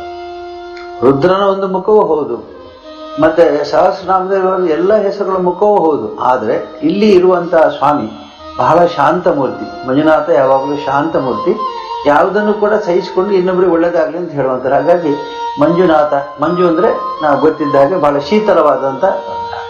ಅವುಗಳ ನಾಥ ಅಂತಂದ್ರೆ ಎಲ್ಲ ಕಾರ್ಯಕ್ರಮಗಳಿಗೂ ಅಧಿಕಾರದಿಂದ ಒಳ್ಳೆ ಕೊಡು. ಹಾಗಾಗಿ ಮಂಜುನಾಥ ಮತ್ತು ಬಾಹುಬಲಿ ಎರಡು ಕೂಡ ಇಲ್ಲಿ ಪರಸ್ಪರ ಹೊಂದಿಕೊಂಡು ಹೋಗ್ತಾ ಇದೆ. ತಾವು ಏನಾದರೂ ಇಲ್ಲಿ ಧರ್ಮಸ್ಥಳದ ಒಂದು ಆವರಣದಲ್ಲಿ ಅಥವಾ ಈ ಒಂದು ಸಂಸ್ಥೆಯ ಅಡಿಯಲ್ಲಿ ಏನಾದರೂ ಈ ಒಂದು ಗೋಶಾಲೆ ಆಗಿರ್ಬೋದು ಅಥವಾ ಗೋಗಳನ್ನ? ಹೌದು, ನಮ್ಮಲ್ಲಿ ಎಲ್ಲ ಗೋಶಾಲೆ ಇದೆ. ಆಮೇಲೆ ನಾವು ದಾನ ಧರ್ಮ ಮಾಡುವಾಗ ಇಂತಹ ಅನೇಕ ರೀತಿಯಲ್ಲಿ ಅವರಿಗೆ ಜನರಿಗೆ ಉಪಯುಕ್ತವಾಗುವಂಥ ಏನು ಕಾರ್ಯಕ್ರಮಗಳನ್ನು ಮಾಡ್ತೇವೆ ಅವೆಲ್ಲ ಅದರ ಒಂದು ಭಾಗವೇ. ಈಗ ಹಿಂಸೆ ಅಂತಂದ್ರೆ ರಕ್ತ ಬರುವ ಹಾಗೆ ಮಾಡೋದು ಅಥವಾ ಅವರಿಗೆ ಏನೋ ಅಳಿಸೋದು ಇದಲ್ಲ. ನೀವು ಹೇಳಿದಾಗೆ ಎಲ್ಲಾ ಪ್ರಾಣಿಗಳಲ್ಲಿಯೂ ಅನುಕಂಪವನ್ನ ತೋರಿ ಎಲ್ಲಾ ಪ್ರಾಣಿಗಳಲ್ಲಿಯೂ ದೈವತ್ವವನ್ನು ಕಂಡು ಗೌರವಿಸುವಂತದ್ದು. ಇಲ್ಲಿ ಗೋಶಾಲೆ ಇದೆ, ಇಲ್ಲಿ ಗಜಶಾಲೆ ಇದೆ, ಆನೆಗಳಿದ್ದಾವೆ. ಹೌದು, ಅಂದ್ರೆ ಗಜಶಾಲೆಯ ಒಂದು ಉದ್ದೇಶ ಅದು ದೇವರ ಸೇವೆಗೆ ಇರ್ತಕ್ಕಂಥವ್ರು. ದೇವರ ಸೇವೆಗೆ ಈಗ ಒಂದು ಗೌರವ ಅಂತಂದ್ರೆ ಈಗ ಮಂಜುನಾಥ ಸ್ವಾಮಿಯ ಸನ್ನಿಧಿಯಲ್ಲಿ ಉತ್ಸವಗಳೆಲ್ಲಾಗುವಾಗ ಆನೆಗಳ ಮೆರವಣಿಗೆ ಹೋಗುತ್ತೆ. ಹಾಗೆ ಗಜ ಎಲ್ಲ ದೊಡ್ಡ ದೊಡ್ಡ ಕ್ಷೇತ್ರಗಳಲ್ಲಿ ಗಜ ಸಂರಕ್ಷಣೆ, ಅಶ್ವ ಸಂರಕ್ಷಣೆ, ಗೋ ಸಂರಕ್ಷಣೆ ಆಗುತ್ತೆ. ಸುಮಾರು ಒಂದು ಅಂದ್ರೆ ಪ್ರಸಿದ್ಧಿ ಅಂತಾನು ಹೇಳ್ಬೋದು, ಅದು ಅಷ್ಟೇ ಉತ್ಕೃಷ್ಟವಾಗಿ ಬೆಳ್ಕೊಂಡು ಬಂದಿದೆ ಅಂತ ಹೇಳ್ಬೋದು. ತದನಂತರ ನಾವು ಧರ್ಮಸ್ಥಳ ಅಂದ್ರೆ ಕೇವಲ ಧಾರ್ಮಿಕ ಕೊಡುಗೆ ಅಲ್ಲದೆ ಸಾಕಷ್ಟು ಈ ಒಂದು ಸಾಂಸ್ಕೃತಿಕ ಕೊಡುಗೆಯನ್ನು ಸಹಿತ ಸಾಕಷ್ಟು ಕೊಟ್ಟಿದೆ. ಆ ಒಂದು ರೀತಿಯಲ್ಲಿ ನಾವು ನೋಡಿದಾಗ ಯಕ್ಷಗಾನವನ್ನ ತಾವು ಆ ಒಂದು ವಂಶ ಪಾರಂಪರೆಯಾದ ಒಂದು ಪದ್ಧತಿಯನ್ನ ತಾವು ಕೊಡುವುದು ಅಲ್ಲದೆ, ಅಂದ್ರೆ ಧಾರ್ಮಿಕ ಸಮ್ಮೇಳನದಲ್ಲಿ ಈ ಒಂದು ಯಕ್ಷಗಾನ ಸಮ್ಮೇಳನ ನಡೆಸುವುದು ಅಲ್ಲದೆ ಅದನ್ನ ಮತ್ತೆ ತರಬೇತಿ ಕೊಟ್ಟು ಉಳಿಸಿಕೊಂಡು ಬೆಳೆಸಿಕೊಂಡು ಹೋಗ್ತಾ ಇದ್ದೀರಾ. ಅದು ಬಹಳ ಹೆಮ್ಮೆಯ ವಿಷಯ. ಆ ಒಂದು ವಿಷಯದಲ್ಲಿ ಏನು ತಾವು ಹೇಳುವುದು? ಎಲ್ಲ ಕ್ಷೇತ್ರದಲ್ಲಿ ಇರೋ ಹಾಗೆ ಧರ್ಮಸ್ಥಳದಲ್ಲಿ ಕೂಡ ಈ ಸಾಹಿತ್ಯ, ಸಂಸ್ಕೃತಿ, ಕಲೆ ಇವುಗಳನ್ನು ಉಳಿಸುವಂತ ಕಾರ್ಯಕ್ರಮ ನಡೀತಾ ಇದೆ. ನಮ್ಮ ಯಕ್ಷಗಾನ ಮೇಳಕ್ಕೆ ಸುಮಾರು 200 ವರ್ಷದ ಇತಿಹಾಸ ಇದೆ. 200 ವರ್ಷದ ಇತಿಹಾಸ. ಹಾಗಾಗಿ ಈಗ 200 ವರ್ಷದಿಂದ ಯಕ್ಷಗಾನವನ್ನು ನಾವು ಸಂರಕ್ಷಿಸ್ತಾ ಬಂದಿದ್ದೇವೆ. ಮತ್ತೆ ಕಲಾವಿದರಿಗೆ ಪ್ರೋತ್ಸಾಹ ಕೊಡ್ತಾ ಬಂದಿದ್ದೇವೆ, ಕಲಾವಿದರನ್ನ ತಯಾರಿ ಮಾಡ್ತಾ ಇದ್ದೇವೆ. ಈಗ ಪ್ರತಿ ವರ್ಷ ನಮ್ಮ ಯಕ್ಷಗಾನ ಮೇಳ ಪ್ರವಾಸ ಹೋಗ್ತದೆ. ನಮ್ಮ ಕರ್ನಾಟಕದಾದ್ಯಂತ ಎಲ್ಲ ಕಡೆಗಳಲ್ಲಿ ಯಾರ್ಯಾರು ಭಕ್ತರು ನಮ್ಮಲ್ಲಿ ಪ್ರದರ್ಶನ ಆಗ್ಬೋದು ಅಂತ ಹೇಳ್ತಾರೆ, ಅಲ್ಲಿ ಪ್ರದರ್ಶನ ಮಾಡ್ತಾರೆ. ಆ ಸಂದರ್ಭದಲ್ಲಿ ಹರಕೆ ಹೇಳ್ಕೊಳ್ಳೋದು ಜಾಸ್ತಿ. ಹರಕೆ ಸಹಿತ ಉಂಟು. ಈಗ ನಮ್ಮ ಏನೋ ಒಂದು ವ್ಯವಹಾರ ಇದೆ, ಅದು ಸರಿಯಾದ್ರೆ ಯಕ್ಷಗಾನ ಆಡಿಸ್ತೇವೆ. ಒಳ್ಳೆ ಫಸಲು ಬಂದರೆ ಯಕ್ಷಗಾನ ಆಡಿಸ್ತೇವೆ. ಈ ತರ ಏನಾದರೂ ಅವ್ರು ಹೇಳ್ಕೊಳ್ತಾರೆ. ಹಾಗಾಗಿ ನಮ್ಮ 180ರಷ್ಟು ವರ್ಷದಲ್ಲಿ ಮಳೆಗಾಲದಲ್ಲಿ ಯಕ್ಷಗಾನ ಇರೋದಿಲ್ಲ, ಬೇಸಿಗೆಯಲ್ಲಿ ಒಂದು 180ರಷ್ಟು ಪ್ರದರ್ಶನಗಳನ್ನ ಭಕ್ತರು ಇಚ್ಛಿಸಿದಲ್ಲಿ ಅವರವರ ಮನೆ ಬಾಗಿಲಲ್ಲಿ ಹೋಗಿ ಯಕ್ಷಗಾನ ಆಟ ಪ್ರದರ್ಶನ ತಮ್ಮಲ್ಲಿ ಬೇಡಿಕೆಗಳನ್ನು ಮುಂದಿಡ್ತಾರೆ. ಈ ವರ್ಷ ಹೌದು, ಮತ್ತೆ ಒಂದ್ ದಿವಸ ಬುಕ್ಕಿಂಗ್ ಅಂತ ಇರುತ್ತೆ. ಆ ದಿವಸ ಬಂದವರೆಲ್ಲ ನಿಗದಿಯಾದಂತ ಇದನ್ನು ಬುಕ್ಕಿಂಗ್ ಮಾಡ್ತಾರೆ. ನಾವು ರೂಟ್ ಅಂತ ಹಾಕಿ, ರೂಟ್ ಅಂತಂದ್ರೆ ಈಗ ಇಲ್ಲಿಂದ ಶಿವಮೊಗ್ಗಕ್ಕೆ ಹೋಗ್ಬೇಕಾದ್ರೆ ನೇರ ಹೋಗ್ಲಿಕ್ಕೆ ಆಗೋದು. ದಾರಿಯಲ್ಲಿ ಒಂದು 3-4 ಶಿಬಿರ ಮಾಡಿ ಶಿವಮೊಗ್ಗಕ್ಕೆ ಹೋಗಿ, ಶಿವಮೊಗ್ಗದಿಂದ ಇಲ್ಲಿ ಹೊನ್ನಾವರ ಅಥವಾ ಭಟ್ಕಳ ಅಥವಾ ಕುಂದಾಪುರ ಈ ಭಾಗಕ್ಕೆ ಬಂದು ಇಲ್ಲಿ ಬರ್ತಾರೆ. ಹಾಗೆ ಅದಕ್ಕೊಂದು ವ್ಯವಸ್ಥಿತವಾದ ಸರ್ಕ್ಯೂಟ್ ಅಂತ ಹೇಳ್ತಾರೆ, ಸರ್ಕಲ್ ಅಂತ ಹೇಳೋದು ಮಾಡ್ಕೊಂಡು ಬರ್ತಾರೆ. ಅನುಭವಸ್ಥರಿದ್ದಾರೆ ಅದರಲ್ಲಿ. ಹಾಗಾಗಿ ಪ್ರತಿ ದಿವಸವೂ ಪ್ರದರ್ಶನ, ಪ್ರತಿ ದಿನವೂ ಪ್ರದರ್ಶನ ಇದೆ, ದಿನವೂ ಪ್ರದರ್ಶನ ಇದೆ. ಅದು ಒಂದು ಪ್ರದರ್ಶನ ಕ್ಷೇತ್ರ ಇನ್ನೊಂದು ಪ್ರದರ್ಶನ ಕ್ಷೇತ್ರಕ್ಕೆ ಒಂದು 50 ಕಿಲೋಮೀಟರ್ ವರೆಗೆ ವಿಸ್ತಾರ ಆಗಿರ್ಬೋದು. ಈ ವಸ್ತುಗಳನ್ನೆಲ್ಲ ಇಲ್ಲಿ ಪ್ಯಾಕ್ ಮಾಡಿ ಅಲ್ಲಿ ಕೊಂಡೋಗಿ ಬಿಚ್ಚಿ ಮತ್ತೆ ವೇಷ ಹಾಕಿ ಪ್ರದರ್ಶನ ಮಾಡಿ ಮತ್ತೆ ಮರು ದಿವಸದ ಪ್ರದರ್ಶನ ಇನ್ನೊಂದು ಕಡೆ ಹೋಗುವಂತಹದ್ದು. ಇದಕ್ಕೆ ಮೇಳ ಅಂತ ಹೇಳ್ತಾರೆ, ಮೇಳದ ಪ್ರವಾಸ ಅಂತ. ರೂಢಿ ಆಗ್ಬಿಟ್ಟಿದೆ. ಇಲ್ಲ ಅದನ್ನು ಯೋಚನೆ ಮಾಡಿದ್ರೆ ಅರ್ಥ ಹೇಗೆ ರೂಢಿ ಆಗಿರುತ್ತದೆ. ಹಾಗಾದ್ರೆ ಜನಗಳ ಒಂದು ಮನಸ್ಸಿನಲ್ಲಿ ಯಕ್ಷಗಾನ ಅನ್ನೋದು ಒಂದು ದೈವ ಸ್ವರೂಪ, ಕಲಾ ಸೇವೆ ಅಂತಲೇ ಮಾಡಿಸ್ತಾರೆ. ಬಂದವರು ನೋಡಿ ಮನೋರಂಜನೆ ಪಡ್ತಾರೆ, ಅದು ಬೇರೆ. ಆದ್ರೆ ಯಾರು ಯಕ್ಷಗಾನ ಪ್ರದರ್ಶನ ಮಾಡಿಸ್ತಾರೋ ಅವರು ಅದನ್ನು ಭಕ್ತಿಯಿಂದ ಹರಿಕೆ ಅಂತ ಹೇಳಿ ಮಾಡ್ತಾರೆ. ಅದೇ ರೀತಿಯಲ್ಲಿ ಇಲ್ಲಿ ಲಕ್ಷ ದೀಪೋತ್ಸವದ ಸಂದರ್ಭದಲ್ಲಿ ಸಾಹಿತ್ಯ ಸಮ್ಮೇಳನ, ಧರ್ಮ ಸಮ್ಮೇಳನ ಅಂತಿದೆ. ವಿದ್ವಾಂಸರು ಬಂದು ಧರ್ಮ ಸಮ್ಮೇಳನದ ಸಂದೇಶವನ್ನು ಹೇಳ್ತಾರೆ, ಸಾಹಿತ್ಯ ಸಮ್ಮೇಳನದ ಸಂದೇಶವನ್ನು ಹೇಳ್ತಾರೆ. ಮತ್ತೆ ಇಲ್ಲಿ ಅನೇಕ ರೀತಿಯ ಪ್ರವಚನಗಳು ನಡೀತದೆ, ಸಾಹಿತ್ಯ ಸಂಗೀತ ಕಾರ್ಯಕ್ರಮಗಳು ನಡೀತದೆ. ವರ್ಷದುದ್ದಕ್ಕೂ ಇದು ನಿರಂತರವಾಗಿ ನಡೀತಲೇ ಇರ್ತದೆ. ಹಾಗಾಗಿ ಕಲಾವಿದರಿಗೆ ಪ್ರೋತ್ಸಾಹ ಕೊಡ್ತೇವೆ, ಕಲೆಗೆ ಪ್ರೋತ್ಸಾಹ ಕೊಡ್ತೇವೆ, ಯಕ್ಷಗಾನಕ್ಕೆ ಪ್ರೋತ್ಸಾಹ ಕೊಡ್ತೇವೆ, ಅನೇಕ ರೀತಿಯ ಪ್ರೋತ್ಸಾಹಗಳನ್ನು ಕೊಡ್ತೇವೆ. ಇದರ ಜೊತೆಗೆ ಅಂದ್ರೆ ತಾವು ಧಾರ್ಮಿಕ ವಂಶ ಪಾರಂಪರವಾಗಿ ಉಳಿಸ್ಕೊಂಡು ಬಂದಿರ್ತಕ್ಕಂಥದ್ದನ್ನ ಹಾಗೆ ಬೆಳೆಸುವ ಒಂದು ಪದ್ಧತಿ ಅನ್ನೋದು ಬಹಳ ಗಮನಾರ್ಹ. ಇದನ್ನ ಬೆಳವಣಿಗೆ ಮಾಡ್ತಾ ಅದನ್ನ ಅನುಕರಣೆ ಮಾಡೋದು ಸಹಜ. ಅದನ್ನ ಹಾಗೆ ಮತ್ತೆ ಬೆಳೆಸಿಕೊಂಡು ಹೋಗೋದು ಅನ್ನೋದು ಬಹಳ ಹೆಮ್ಮೆಯ ವಿಶೇಷತೆ ಅಂತ ಹೇಳ್ಬೋದು. ಅದರ ಜೊತೆಯಲ್ಲಿ ಈ ಒಂದು ಧಾರ್ಮಿಕ ಜೊತೆಗೆ ಹಲವಾರು ಯೋಜನೆಗಳನ್ನ ತಾವು ಕೊಟ್ಟಿದ್ದಾರೆ. ಅದರ ಜೊತೆಗೆ ಸಮಾಜದ ಕೊಡುಗೆ ಸಹಿತ ಈ ಶೈಕ್ಷಣಿಕ ರಂಗದಲ್ಲಿ ನೋಡಿದಾಗ ಅತ್ಯುನ್ನತವಾಗಿದೆ. ಅಂದ್ರೆ ಸುಮಾರು ಲಕ್ಷಗಳ ಗಟ್ಟಲೆ ಈ ಒಂದು 51 ಲಕ್ಷಗಳ ಸ್ಟೂಡೆಂಟ್ಸ್ಗಳಿಗೆ ತಾವು, ಅದರ ಜೊತೆಗೆ 5,100 ಶಿಕ್ಷಕರಿಗೆ 18 ಲಕ್ಷ ಪುಸ್ತಕಗಳನ್ನ ಪ್ರಕಟಣೆ ಮಾಡೋದು, ಇಷ್ಟೆಲ್ಲ ಒಂದು ದೊಡ್ಡ ಒಂದು ಯೋಜನೆ ಅಂತ ಹೇಳ್ಬೋದು. ಇದು ಆ ಒಂದು ಅಭಿಪ್ರಾಯ. ಈಗ ಶಾಲೆಗಳಲ್ಲದೆ ಸಂಸ್ಕಾರ ಪರಿವರ್ತನೆಗಾಗಿ ಒಂದು ಶಾಂತಿವನ ಟ್ರಸ್ಟ್ ಅಂತ ಒಂದು ಟ್ರಸ್ಟ್ ಮಾಡಿ, ಆ ಮೂಲಕ ನೀವು ಹೇಳಿದಾಗ 18 ಲಕ್ಷ ಪುಸ್ತಕ ಒಂದೇ ವರ್ಷದಲ್ಲ, 1 ಲಕ್ಷ 1 ವರ್ಷ ಮಾಡಿ ಅದನ್ನ ಶಾಲೆಯ ಮಕ್ಕಳಿಗೆ ನೈತಿಕ ಮೌಲ್ಯಗಳು ಮತ್ತು ಧಾರ್ಮಿಕ ಮೌಲ್ಯಗಳನ್ನು ಹೆಚ್ಚು ಹಾಗೆ ಆಯ್ದ ಕಥೆಗಳು ಮತ್ತು ಆಯ್ದ ವಿಚಾರಗಳನ್ನು ತೆಗೆದುಕೊಂಡು ಅದನ್ನು ಮಕ್ಕಳಿಗೆ ಪರಿಹಾರ ಕೊಡ್ತಾರೆ. ಯಾಕಂದ್ರೆ ಈಗ ನಮ್ಮ ಜವಾಬ್ದಾರಿ ಇರ್ತಕ್ಕಂಥ ಮುಂದಿನ ಜನಾಂಗವನ್ನ ಬೆಳೆಸುವಂತದ್ದು. ಈಗಿರೋ ಜನಾಂಗ ನಾವು ಹೇಗೋ ಇದ್ದೇವೆ, ನಾವು ಸರಿ ಇದ್ದೇವೋ ತಪ್ಪಿದ್ದೇವೆ ನಮ್ಗೆ ಗೊತ್ತಿಲ್ಲ. ಆದ್ರೆ ನಮ್ಮ ಮುಂದಿನ ಜನಾಂಗದ ಬಗ್ಗೆ ನಮಗೆ ಹೆಚ್ಚು ಕಳಕಳಿ ಇದೆ. ಪಠ್ಯ ಪುಸ್ತಕಗಳಲ್ಲದೆ ನೈತಿಕ ಮೌಲ್ಯಗಳ ಆಧಾರಿತ ಮೇಲೆ 18 ಲಕ್ಷ ಪುಸ್ತಕಗಳನ್ನ ವಿತರಣೆ ಮಾಡಿದ್ದಾರೆ. ಅದರ ಮೂಲಕ ಶಿಕ್ಷಕ, ಯಾಕಂದ್ರೆ ಎಷ್ಟೋ ಶಾಲೆಗಳಲ್ಲಿ ಲೌಕಿಕ ಶಿಕ್ಷಣ ಇರ್ತದೆ, ಅದರ ಧಾರ್ಮಿಕ ನೈತಿಕ ಶಿಕ್ಷಣ ಇರೋದಿಲ್ಲ. ಹಾಗಾಗಿ ಅದನ್ನ ಕೊಡುವಂತದನ್ನ ನಾವು ಮಾಡ್ತೇವೆ. ಮತ್ತು ಈ ಮಕ್ಕಳಲ್ಲಿ ಸೇವಾ ಮನೋಭಾವನೆ, ಪ್ರಾಣಿದಯೆ, ಮಾನವೀಯತೆ ಮತ್ತು ಸಂಸ್ಕಾರಗಳನ್ನು ಕೊಡುವಂತ ಕಾರ್ಯಕ್ರಮಗಳನ್ನು ಈ ಮೂಲಕ ಮಾಡ್ತಾರೆ. ಅದರಿಂದ ನೀವು ಹೇಳಿದಾಗ ದೊಡ್ಡ ಮೊತ್ತದ ಸಂಖ್ಯೆ ಒಂದೇ ವರ್ಷದಲ್ಲಿ ಅಲ್ಲ, ವರ್ಷವಾಗಿ ನಾವು ಮಾಡ್ತೇವೆ. ನಮ್ಮ ಮಕ್ಕಳಿಗೆ ಸಂಸ್ಕಾರ ಕೊಡುವಂತಹದ್ದು ಬಹಳ ಮುಖ್ಯ ಕೆಲಸ. ಹಾಗೆ ನಮ್ಮಲ್ಲಿ ಸಿದ್ಧವನ ಗುರುಕುಲ ಅಂತ ಒಂದು ಕಾಲೇಜು ಮಕ್ಕಳಿಗೆ ಒಂದು ಹಾಸ್ಟೆಲ್ ಇದೆ, ಗುರುಕುಲವೂ ಉಂಟು. ಆಮೇಲೆ ರತ್ನಮಾನಸ ಅಂತ ಒಂದು ಗುರುಕುಲ ಇದೆ, ಅಲ್ಲಿ ಕೂಡ ಹೈಸ್ಕೂಲ್ ವಿದ್ಯಾರ್ಥಿಗಳಿಗೆ ಶಿಕ್ಷಣ ಕೊಡ್ತೇವೆ ಮತ್ತು ಹಾಸ್ಟೆಲ್ನಲ್ಲಿ ಅವರಿಗೆ ಶಿಸ್ತುಬದ್ಧವಾದ ಜೀವನವನ್ನ ನಡೆಸಲಿಕ್ಕೆ ಹಾಗಾಗಿ ಎಲ್ಲಾ ರೀತಿಯ ಕಾರ್ಯಕ್ರಮಗಳನ್ನು ಅಳವಡಿಸಿಕೊಂಡು ರಕ್ಷಣೆ ಮಾಡಿಕೊಂಡು ಹೋಗ್ತಾ ಇದ್ದೇವೆ. ನಮ್ಮ ಎಲ್ಲಾ ಸಂಸ್ಥೆಗಳಲ್ಲಿ ಈಗ SDM ಸಂಸ್ಕೃತಿ ಅಂತಾನೆ ಒಂದಿದೆ, ಶ್ರೀ ಧರ್ಮಸ್ಥಳ ಮಂಜುನಾಥೇಶ್ವರ ಸಂಸ್ಕೃತಿಯಿಂದ. ಅಂದ್ರೆ ನಮ್ಮ ಎಲ್ಲ ಕ್ಯಾಂಪಸ್ ವೆಜಿಟೇರಿಯನ್ ಕ್ಯಾಂಪಸ್, ಸಸ್ಯಾಹಾರಿ ಕ್ಯಾಂಪಸ್. ಅದು ಮೆಡಿಕಲ್ ಆಗಲಿ ಅಥವಾ ಪ್ರಾಥಮಿಕ ಶಿಕ್ಷಣ ಆಗಲಿ ಅಲ್ಲಿ ಸಸ್ಯಾಹಾರವೇ ಇರ್ತದೆ, ಬೇರೆ ಆಹಾರಗಳನ್ನೇ ಕೊಡುವ ಹಾಗೆ. ಹಾಗಾಗಿ ನಮ್ಮ ಎಲ್ಲ ವಿದ್ಯಾಸಂಸ್ಥೆಗಳಲ್ಲಿ ಕೂಡ ಮೊದಲನೇ ಪ್ರಾಶಸ್ತ್ಯ ಬರುವಂತದ್ದು ನೈತಿಕತೆಗೆ ಮತ್ತು ಧಾರ್ಮಿಕತೆಗೆ ಮತ್ತು ಜೀವನ ಮೌಲ್ಯಗಳನ್ನು ಹೇಳಿಕೊಡುವುದಕ್ಕಾಗಿ. ಈಗ ಒಬ್ಬ ವೈದ್ಯ ಡಾಕ್ಟರ್ ಆಗಬಹುದು, ಆದರೆ ವೈದ್ಯ ಮಾನವೀಯತೆಯೊಂದಿಗೆ ಅವನು ವೈದ್ಯ ಆದರೆ ಆಗ ಮಾತ್ರ ಅವನಿಗೆ ಬೆಲೆ ಬರುತ್ತೆ. ಇಂಜಿನಿಯರ್ ಎಲ್ಲರೂ ಡಿಗ್ರಿ ಪಡ್ಕೊಂಡು ಎಲ್ಲರೂ ಇಂಜಿನಿಯರ್, ಆದರೆ ಸೇವಾ ಮನೋಧರ್ಮ, ಸಾತ್ವಿಕತೆ, ಮತ್ತು ನನ್ನ ಜ್ಞಾನವನ್ನು ನಾನು ಇನ್ನೊಬ್ಬರ ಏಳಿಗೆಗಾಗಿ ಬಳಸಿಕೊಳ್ಬೇಕನ್ನುವ ತತ್ವ ಎಲ್ಲಿದೆ, ಅದು ಭಾರತ ಧರ್ಮಸ್ಥಳದ ಸಂದೇಶ, ಈ ಶಿಕ್ಷಣ ಸಂಸ್ಥೆಗಳು. ಹಾಗಾಗಿ ನಮ್ಮ ಶಿಕ್ಷಣ ಸಂಸ್ಥೆಗಳು ಕೇವಲ ಶಿಲೆ ಮತ್ತು ಸಿಮೆಂಟು ಕಬ್ಬಿಣದಲ್ಲಿ ಕಟ್ಟಿದ ಸಂಸ್ಥೆಗಳಾಗಿರೋದಿಲ್ಲ, ಅದರಿಂದ ಒಳ್ಳೆ ಈ ರೀತಿ ನೈತಿಕ ಜೀವನವನ್ನು ಹೇಳಿಕೊಡುವಂತ, ಮಾರ್ಗದರ್ಶನ ಕೊಡುವಂತ ಸಂಸ್ಥೆಗಳಾಗಿವೆ. ಅದ್ಭುತ. ಯಾಕಂದ್ರೆ ಒಂದೇ ಸಂಸ್ಥೆಯ ಅಡಿಯಲ್ಲಿ ಸಾಕಷ್ಟು ಇವತ್ತು ಶಿಕ್ಷಣಕ್ಕಾಗಿ ವಿದ್ಯಾರ್ಥಿಗಳಿಗಾಗಿ ಅದೇ ಒಂದು ಗೌರ್ಮೆಂಟ್ ಸರ್ಕಾರ ತನ್ನದೇ ಆದ ಒಂದು ನಿಟ್ಟಿನಲ್ಲಿ ಮಾಡ್ತಾ ಇರುತ್ತೆ. ಆದರೂ ಎಷ್ಟರ ಮಟ್ಟಿಗೆ ಮಾಡ್ತಿದೆ, ನಾವು ಇದು ನಮ್ಮ ಕರ್ತವ್ಯ ಅಂತ ಭಾವಿಸಿ ಒಂದು ಧಾರ್ಮಿಕ ಸಂಸ್ಥೆಯ ಕಡೆಯಿಂದಲೂ ನಾವು ಒಳ್ಳೆ ಮಕ್ಕಳನ್ನ, ಯುವಕರನ್ನಾಗಿ, ಯೋಧರನ್ನಾಗಿ ರೆಡಿ ಮಾಡಬೇಕು ಅನ್ನೋ ಒಂದು ಕಾಳಜಿ ತಮ್ಮ ಸಂಸ್ಥೆಯ ಕಡೆಯಿಂದ ಬಂದಿರೋದು ಸಹಿತ ಒಳ್ಳೆಯ ಗಮನಾರ್ಹ. ತಾವು ಹೇಳಿದ ಹಾಗೆ ಬೆಳೆಯುವ ಸಿರಿ ಮೊಳಕೆಯಲ್ಲೇ ನೋಡು ಅಂತ. ಮಕ್ಕಳನ್ನ ಯಾವ ತರ ನಾವು ಬೆಳೆಸ್ತೋ ಅವರು ಮುಂದೆ ಆ ಒಂದು ಸಮಾಜಕ್ಕೆ ಕೊಡುಗೆಯಾಗಿ ಪರಿವರ್ತನೆ ಆಗ್ತಾರೆ. ಹಾಗೆ ಆ ನಿಟ್ಟಿನಲ್ಲಿ ಈ ಮಾನವೀಯ ಮೌಲ್ಯಗಳು, ಯಾಕಂದ್ರೆ ಇವತ್ತು ನೋಡ್ತಾ ಇದ್ದೀವಿ ಸ್ವಾಮೀಜಿ, ಎಲ್ಲೂ ನೋಡಿದ್ರು ಈ ಒಂದು ಪಾಶ್ಚಾತ್ಯ ಅಂಟಿನ ಜೊತೆ ಮುಖ್ಯವಾಗಿ ನಾವು ಮಾನವೀಯ ಮೌಲ್ಯಗಳು ಹೇಳುವ ಕುಟುಂಬಗಳು ಸಹಿತ ಕಡಿಮೆ ಆಗ್ತಾ ಇದೆ ಹೇಳ್ಬೇಕಂದ್ರೆ. ಅಂತಹ ಒಂದು ಒಬ್ಬ ಪೋಷಕರು, ಒಬ್ಬ ಶೈಕ್ಷಣಿಕ ಸರ್ಕಾರ ಮಾಡ್ತಕ್ಕಂಥ ಕೆಲಸವನ್ನ ತಾವು ತಮ್ಮ ಒಂದು ಸಂಸ್ಥೆಯಿಂದ ಕೊಡ್ತಾ ಇದ್ದೀರಾ. ಅದಕ್ಕೆ ನಾವು ನಿಜವಾಗ್ಲೂ ಎಷ್ಟು ವಂದನೆಗಳು ಹೇಳಿದ್ರು ಸಾಲದು. ಯಾಕಂದ್ರೆ ಪ್ರತಿಯೊಬ್ಬರ ಮನೆ ಹುಡುಗ ನಮ್ಮ ಹುಡುಗ, ನಾವು ನಮ್ಮ ಕರ್ತವ್ಯ ಅಂತ ತಾವು ನಿಟ್ಟಿನಲ್ಲಿ ಹಲವಾರು ಯೋಜನೆಗಳನ್ನ ಮಾಡ್ಕೊಂಡು ಬಂದಿದ್ರ.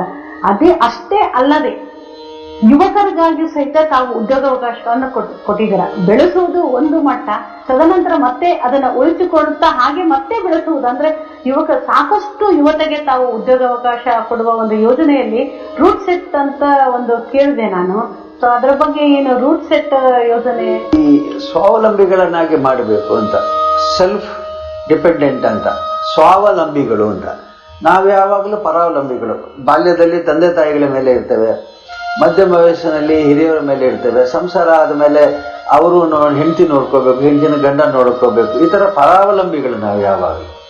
ಆಮೇಲೆ ಸರ್ಕಾರದ ಸಹಾಯ ಬೇಕು, ಸಮಾಜದ ಸಹಕಾರ ಬೇಕು, ಅದು ಬೇಕು.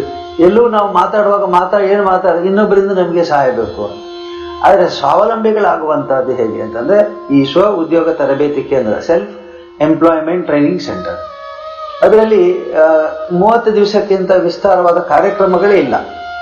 30 ದಿವಸಗಳೊಳಗೆ ಅವರಿಗೆ ಬೇಕಾದಂಥ ಮಾಹಿತಿಯನ್ನ, ಅಂದ್ರೆ ವ್ಯಾಪಾರ ಮಾಡ್ತಾರೋ, ವ್ಯವಹಾರ ಮಾಡ್ತಾರೋ, ಮತ್ತೆ ಅಂಗಡಿ ಇಡ್ತಾರೋ, ಇನ್ಯಾವುದು ವ್ಯಾಪಾರ ಮಾಡ್ತಾರೆ, ಗೋವುಗಳನ್ನು ಸಾಕುವಂಥದ್ದು, ಕೃಷಿ ಮಾಡುವಂಥ ಇತ್ಯಾದಿ ಕಾರ್ಯಕ್ರಮಗಳನ್ನ 30 ದಿವಸ ಒಳಗೆ ತರಬೇತಿ ಕೊಟ್ಟು ಬ್ಯಾಂಕಿಂದ ಅವರಿಗೆ ಸಾಲಗಳನ್ನು ಕೊಡಿಸಿ ಅವರು ಸ್ವ ಉದ್ಯೋಗಿಗಳಾಗಿ ಹಾಗೆ ಮಾಡ್ತಾರೆ. ಇದು ಉದ್ಯೋಗ ನಮಗೆ ಕೆಲವರಿಗೆ ಹಾರ್ಡ್ವೇರ್ ಅಂತ ಬರುತ್ತೆ. ಈಗ ಹಾರ್ಡ್ವೇರ್ ಮೇಂಟೆನೆನ್ಸ್ ಇದೆ, ಸ್ವ ಉದ್ಯೋಗ ಮಾಡೋಕ್ಕಾಗಲ್ಲ. ಹಾಗಾಗಿ ಅವರು ಪರಾವಲಂಬಿಗಳೇ ಆಗಿರ್ಬೇಕಾಗುತ್ತೆ. ಹಾಗೆ ಸ್ವ ಉದ್ಯೋಗ ಹೆಚ್ಚಿನ ಮಹತ್ವ ಕೂಡ ಮಾಡ್ತಾರೆ. ಇನ್ನು ಗ್ರಾಮೀಣ ಅಭಿವೃದ್ಧಿಯಲ್ಲಿ ಕೂಡ ಉದ್ದೇಶ ಇದೆ, ಸ್ವಸಹಾಯ ಸಂಘ ಅಂತ, ಮಹಿಳೆಯರ ಸ್ವಸಹಾಯ ಸಂಘ. ನಾವೇ ಒಂದು 10 ಜನ ಸೇರಿ ಒಂದು ಸಂಘ ರಚನೆ ಮಾಡಿಕೊಂಡು ಆ ಮೂಲಕ ನಾವು ಕಾರ್ಯಕ್ರಮಗಳನ್ನು ರೂಪಿಸ್ಕೊಳ್ತೇವೆ, ನಮ್ಮ ಭವಿಷ್ಯವನ್ನು ರೂಪಿಸ್ಕೊಳ್ತೇವೆ ಅಂತ. ಕೃಷಿಯಲ್ಲಿ ಇರುವ ಭೂಮಿ ಇಷ್ಟೇ, ಒಬ್ಬರಿಗೆ ಅರ್ಧ ಎಕರೆ ಇರ್ಬೋದು, 5 ಎಕರೆ ಇರ್ಬೋದು. ಅರ್ಧ ಎಕರೆಯಲ್ಲಿ ಗರಿಷ್ಠ ಉತ್ಪನ್ನ ಹೇಗೆ ತೆಗಿಬಹುದು, 5 ಎಕರೆಯಲ್ಲಿ ಗರಿಷ್ಠ ಉತ್ಪನ್ನ ಹೇಗೆ ತೆಗಿಬಹುದು. ಎಲ್ಲರಿಗೂ 10 ಎಕರೆ 20 ಎಕರೆ ಇರಲಿಕ್ಕೆ ಸಾಧ್ಯವಿಲ್ಲ. ಆಮೇಲೆ ದುಡಿಮೆ, ಒಂದು ಮನೆಯಲ್ಲಿ ಒಬ್ಬ ದುಡಿಮೆಗಿರ್ಬೋದು, ದುಡಿಮೆಗೆ 2 ಕೈ, ಅಥವಾ ಅವನು ಹೆಂಡತಿಯದ್ದು ಸೇರಿದ್ರೆ 4 ಕೈ ದುಡಿಮೆಗೆ. ಆದರೆ ತಿನ್ನೋ ಬಾಯಿ 12 ಇರಬಹುದು, ತಂದೆ ತಾಯಿ ಮಕ್ಕಳು ಎಲ್ಲ. ಹಾಗಾಗಿ ಕೆಲವು ಸಲ ಅಸಮತೋಲನ ಬಡತನದಲ್ಲಿ ಆಗುವುದು ಯಾಕೆ ಅಂತಂದ್ರೆ ಅವರ ಆದಾಯಕ್ಕೂ ಅವರ ಖರ್ಚಿಗೂ ಸಮತೋಲನೆ ಬರದೇ ಇದ್ದಾಗ, ಆದಾಯ ಕಡಿಮೆ ಆದಾಗ, ಖರ್ಚು ವೆಚ್ಚ ಜಾಸ್ತಿ ಆದಾಗ ಸ್ವಾಭಾವಿಕವಾಗಿ ಅವರು ಕಷ್ಟಪಡ್ತಾರೆ, ಸಾಲ ತಗೊಳ್ತಾರೆ. ಸಾಲ ತೀರಿಸಬೇಕಾದ್ರೆ ಆದಾಯ ಇರೋದಿಲ್ಲ, ಉತ್ಪನ್ನ ಇರೋದು, ಇಂಥದ್ದೆಲ್ಲ ಅಸಮತೋಲನಗಳು ಬರ್ತವೆ. ಹಾಗಾಗಿ ನಮ್ಮ ಯೋಜನೆಯಲ್ಲಿ ಈ ರೀತಿ ಎಲ್ಲ ಅದನ್ನು ಶಿಸ್ತುಬದ್ಧವಾಗಿ ಯೋಜನೆ ಹಾಕಿ ಯಾವ ರೀತಿಯಲ್ಲಿ ನೀವು ಸ್ವ ಉದ್ಯೋಗ ಮಾಡಬೇಕು, ಅಥವಾ ಕೃಷಿ ಮಾಡಬೇಕು, ಅಥವಾ ವ್ಯಾಪಾರ ವ್ಯವಹಾರ ಮಾಡಬೇಕು, ಅಥವಾ ಎರಡೂ ಒಟ್ಟಿಗೆ ಮಾಡಬೇಕು. ಈಗ ಉದಾಹರಣೆಗೆ ಕೃಷಿ ಇದೆ, ಕೃಷಿಯ ಜೊತೆಗೆ ಹೈನುಗಾರಿಕೆ, ಹಸು ಸಾಕೋದು, ಹಸು ಸಾಕಿ ಹೈನುಗಾರಿಕೆ ಆಗುತ್ತೆ. ಅದರ ಜೊತೆಗೆ ತರಕಾರಿ ಬೆಳೆಸಬಹುದು, ಹೂವು ಬೆಳೆಸಬಹುದು, ಅದನ್ನು ದಿನ ಮಾರ್ಬೋದು. ಈಗ ಹೂವು, ಹಾಲು ಮತ್ತು ದಿನ ಉತ್ಪನ್ನ ಬರುವಂತ ಈ ರೀತಿಯ ಮಾರ್ಗದರ್ಶನಗಳನ್ನು ಕೊಟ್ಟು ಅವರನ್ನ ಸ್ವಾವಲಂಬಿಗಳಾಗಲಿಕ್ಕೆ ನಾವು ಹೆಚ್ಚು ಪ್ರಾಶಸ್ತ್ಯವನ್ನು ಕೊಡ್ತೇವೆ. ಹಾಗಾಗಿ ಧರ್ಮಸ್ಥಳ ಗ್ರಾಮೀಣಾಭಿವೃದ್ಧಿ ಯೋಜನೆಯ ಮೊದಲ ತತ್ವವೇ ಸ್ವಾವಲಂಬಿಗಳಾಗಬೇಕು, ಪರಾವಲಂಬಿಗಳಾಗಬಾರ್ದು. ನನಗೆ ಸರ್ಕಾರ ಏನು ಕೊಟ್ಟಲಿಲ್ಲ, ನನಗೆ ದೇವರು ಮಳೆ ಕೊಡಲಿಲ್ಲ, ನನಗೆ ನನ್ನ ಭೂಮಿ ಒಳ್ಳೇದಿಲ್ಲ, ನನ್ನ ಹಸುಗಳು ಒಳ್ಳೇದಿಲ್ಲ, ದೂರ್ತಾನೇ ಕೂತ್ಕೊಳ್ಳೋ ಬದಲು ಇದ್ದ ವ್ಯವಸ್ಥೆಯನ್ನು ಉತ್ತಮಪಡಿಸಿ ಮಾಡೋದು ಹೇಗೆ ಅಂತ ಹೇಳ್ತಾರೆ. ಬಹಳ ಹೆಮ್ಮೆಯ ವಿಷಯ.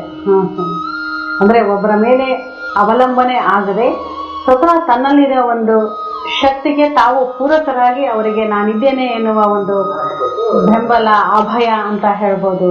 ಅದನ್ನೇ ತಾವು ಹೇಳಿದ್ರೆ ಯಾವುದು ಅಭಯದಾನ ಅಂತ. ಆ ನಿಟ್ಟಿನಲ್ಲಿ ಈ ತರ ಒಂದು ಯೋಜನೆಗಳನ್ನು ಮಾಡ್ಕೊಂಡಿದ್ದೀರಾ. ಅದರ ಜೊತೆಗೆ ತಾವು ಹಲವಾರು ಅಂದ್ರೆ ಸಹಜ ಕ್ಷಮೆ ಫಲ ಅಂತ ಹೇಳ್ತಾರೆ.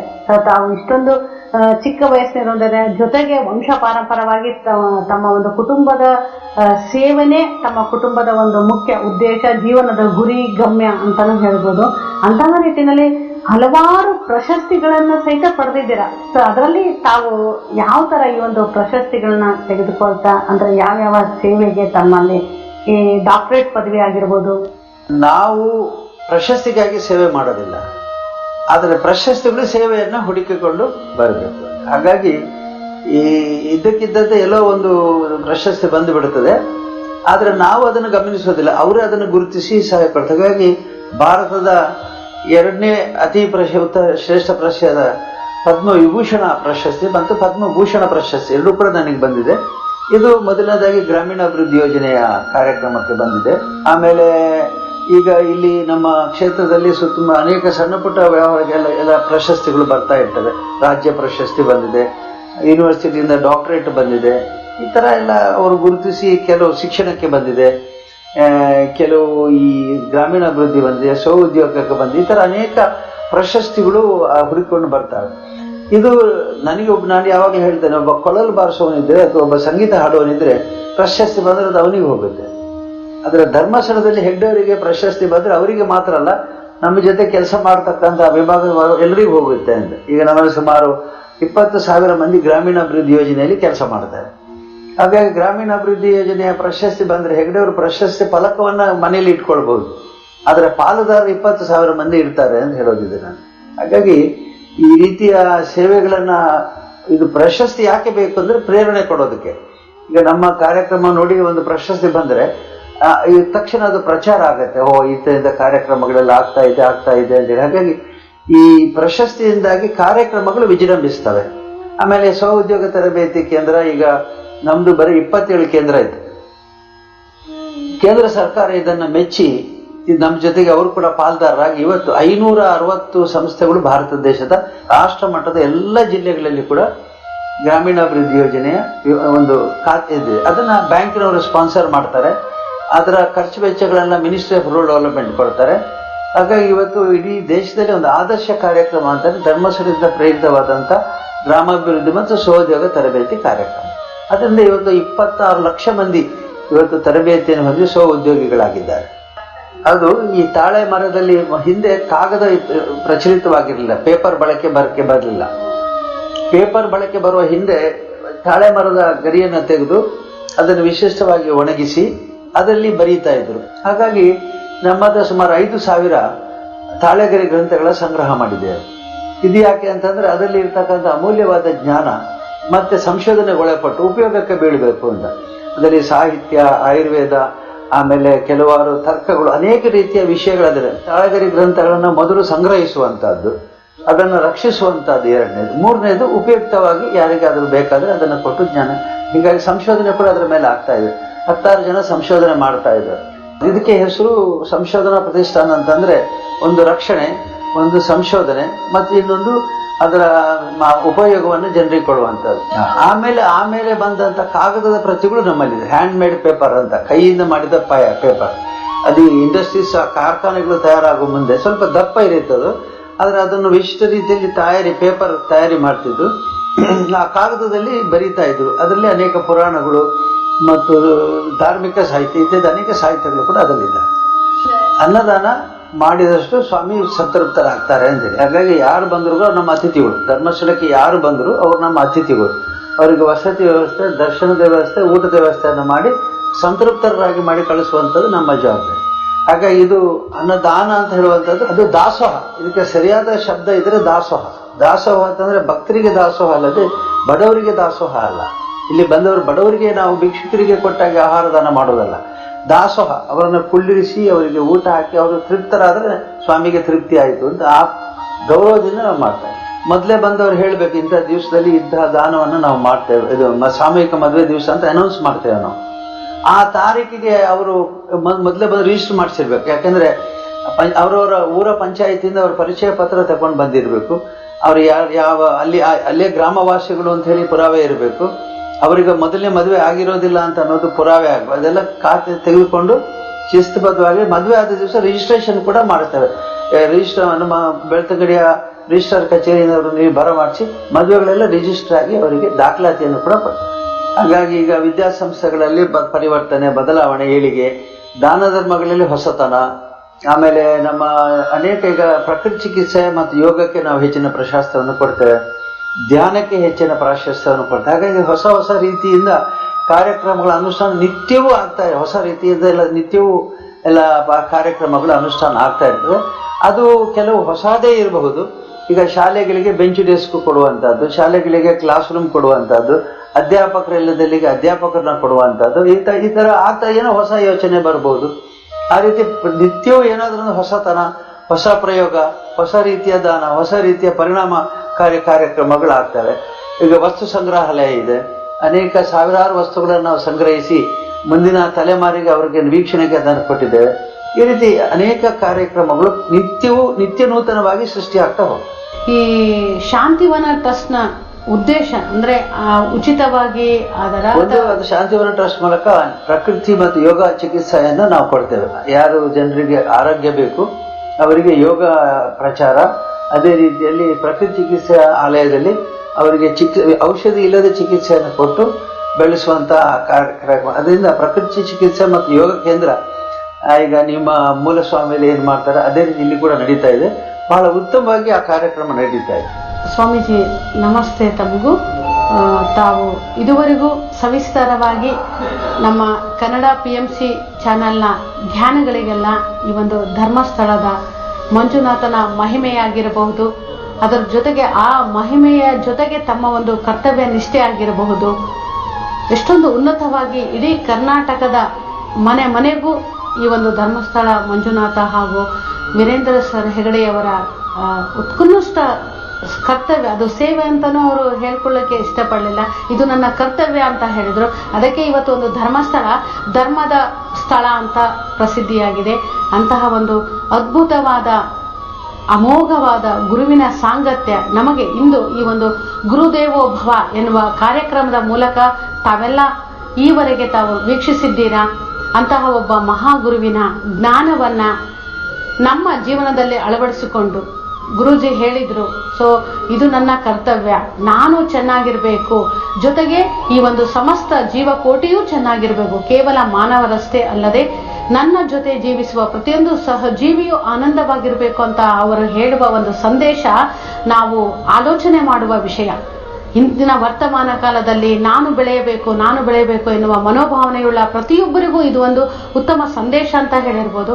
ಅಂತಹ ಒಂದು ಸಂದೇಶವನ್ನು ಕೊಟ್ಟಿರ್ತಕ್ಕಂಥ ಗುರುಗಳಾದ ನಮ್ಮ ಧರ್ಮಸ್ಥಳದ ಮಂಜುನಾಥ ಕ್ಷೇತ್ರದ ವೀರೇಂದ್ರ ಹೆಗಡೆ ಸರ್ ಅವರಿಗೆ ನಮ್ಮ ಈ ಒಂದು PMC ಕನ್ನಡ ಚಾನೆಲ್ನ ಮುಖಾಂತರ ಪ್ರತಿ ಕ್ಷಣವೂ ಸತ್ಯ ದರ್ಶನದ ಪ್ರಯತ್ನವನ್ನು ನಾವು ಇಂದು ಮಾಡಿದ್ದೇವೆ ಅಂತ ನಾನು ಹೇಳ್ತಿದ್ದೇನೆ.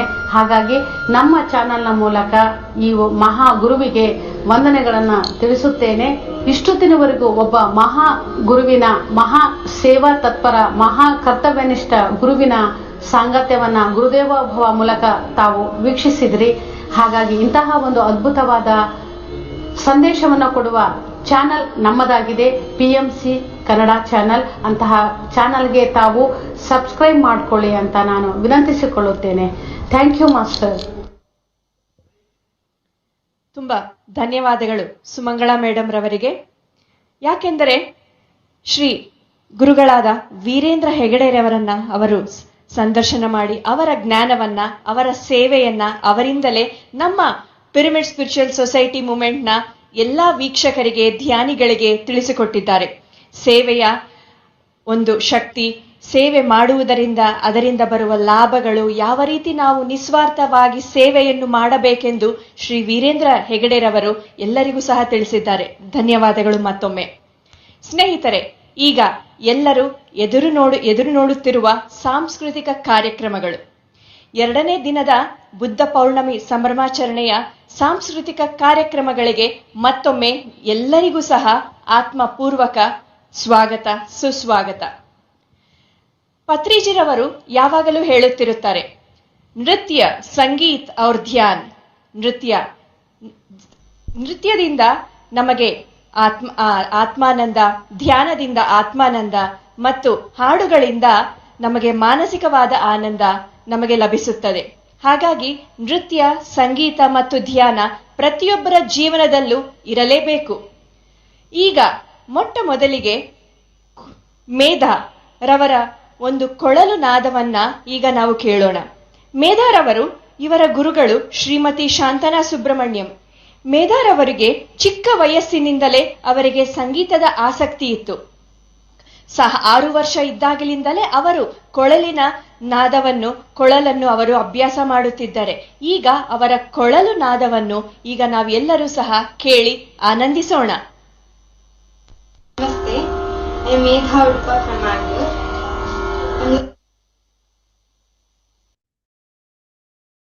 Flute and vocal for the past 6 years. I am learning from Srimati Shantana Subramaniam and Srimati Prarthana Sainasivan from Chennai. I am very thankful for giving me this opportunity to Pyramid Jnana Mahayajna and Guru. I will be presenting Sogosugam Mridanga Tadamu in Raga Sriranjini, Rupaka Tadam, composed by Sri Tyagaraja.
ಧನ್ಯವಾದ ಕುಮಾರಿ ಮೇಧಾ. ನೋಡಿದ್ರಲ್ಲ ಸ್ನೇಹಿತರೆ, ಎಷ್ಟು ಸುಶ್ರಾವ್ಯವಾಗಿ ಕೊಳಲನ್ನ ಇವರು ನುಡಿಸಿದ್ದಾರೆ. ಮತ್ತು ಈಗ ಈ ಒಂದು 5 ಗಂಟೆಯಿಂದ 6 ಗಂಟೆ ಕಾರ್ಯಕ್ರಮದಲ್ಲಿ ಮೂಡಿ ಬರುತ್ತಿರುವ ಎಲ್ಲ ಪುಟಾಣಿ ಚಿಕ್ಕ ಕಂದಮ್ಮಗಳು ಧ್ಯಾನಿಗಳು. ಹಾಗಾಗಿ ಅವರ ಒಂದು ಸುಶ್ರಾವ್ಯವಾದ ಹಾಡುಗಳಿಂದ, ಕೊಳಲು ನಾದದಿಂದ, ನೃತ್ಯದಿಂದ, ಸಂಗೀತದಿಂದ ಈ ದಿನ ನಿಮ್ಮನ್ನು ಅವರು ಮನರಂಜಿಸಲಿದ್ದಾರೆ. ಈಗ ಹಿತರವರ ನೃತ್ಯವನ್ನು ನಾವು ನೋಡೋಣ.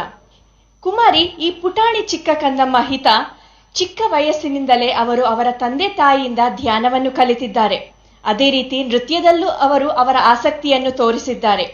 ಈ ಪುಟಾಣಿ ಕಂದಮ್ಮ ತೆಲುಗುವಿನ ಬುಟ್ಟ ಬೊಮ್ಮ ಹಾಡಿಗೆ ನೃತ್ಯವನ್ನು ಪ್ರದರ್ಶಿಸಲಿದ್ದಾರೆ. ಹಾಗಾಗಿ ಎಲ್ಲರೂ ನೋಡಿ ಆನಂದಿಸೋಣ.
ಧನ್ಯವಾದ.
ಧನ್ಯವಾದ ಕುಮಾರಿ ಹಿತಾ.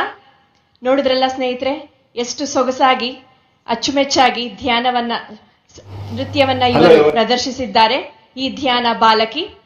ಈಗ ಮುಂದಿನ ಕಾರ್ಯಕ್ರಮ ವಿಜಯ ಬಸವಣ್ಣರವರದ್ದು. ವಿಜಯ ಬಸವಣ್ಣರವರು ಅವರಿಗೆ ಚಿಕ್ಕ ವಯಸ್ಸಿನಿಂದಲೇ ಇವರಿಗೆ ಸಂಗೀತದ ಆಸಕ್ತಿ ತುಂಬಾ ಅಚ್ಚುಮೆಚ್ಚಾಗಿ ಪ್ರಿಯಕರವಾದದ್ದು. ಮತ್ತು ಇವರು ಸೀನಿಯರ್ ಪಿರಮಿಡ್ ಮಾಸ್ಟರ್ ಕೋಟೇಶ್ವರರಾವ್ ಮತ್ತು ಹೇಮಾ ನಾರಾಯಣ್ ಮುಖಾಂತರ ಧ್ಯಾನಕ್ಕೆ ಪ್ರವೇಶಿಸಿದ್ದಾರೆ. ಇವರು ಸುಮಾರು 15 ವರ್ಷಗಳಿಂದ ಧ್ಯಾನ ಸಾಧನೆಯನ್ನ ಮುಂದುವರಿಸಿಕೊಂಡಿದ್ದಾರೆ ಮತ್ತು ಇವರ ಮನೆಯಲ್ಲಿಯೇ ಧ್ಯಾನ ತರಗತಿಗಳನ್ನು ಇವರು ಮಾಡುತ್ತಿದ್ದಾರೆ. ಪಿರಮಿಡ್ ಮೆಡಿಟೇಷನ್ ಸೆಂಟರ್ ಅನ್ನು ಸಹ ಇವರು ಸ್ಥಾಪಿಸಿದ್ದಾರೆ. ಸ್ನೇಹಿತರೆ, ಧ್ಯಾನಕ್ಕೆ ಜೋಡಿಸಿ ಸಂಗೀತವನ್ನು ಇವರು ಜೋಡಿಸಿ ಸಾಕಷ್ಟು ಧ್ಯಾನಿಗಳಿಗೆ ಧ್ಯಾನ ಮಗ್ನರನ್ನಾಗಿ ಮಾಡಲು ಇವರು ಪ್ರೇರೇಪಿಸುತ್ತಿದ್ದಾರೆ. ಸ್ನೇಹಿತರೆ, ಈಗ ಇವರ ಒಂದು ಹಾಡುಗಳನ್ನ ನಾವು ಕೇಳಿ ಆನಂದಿಸೋಣ.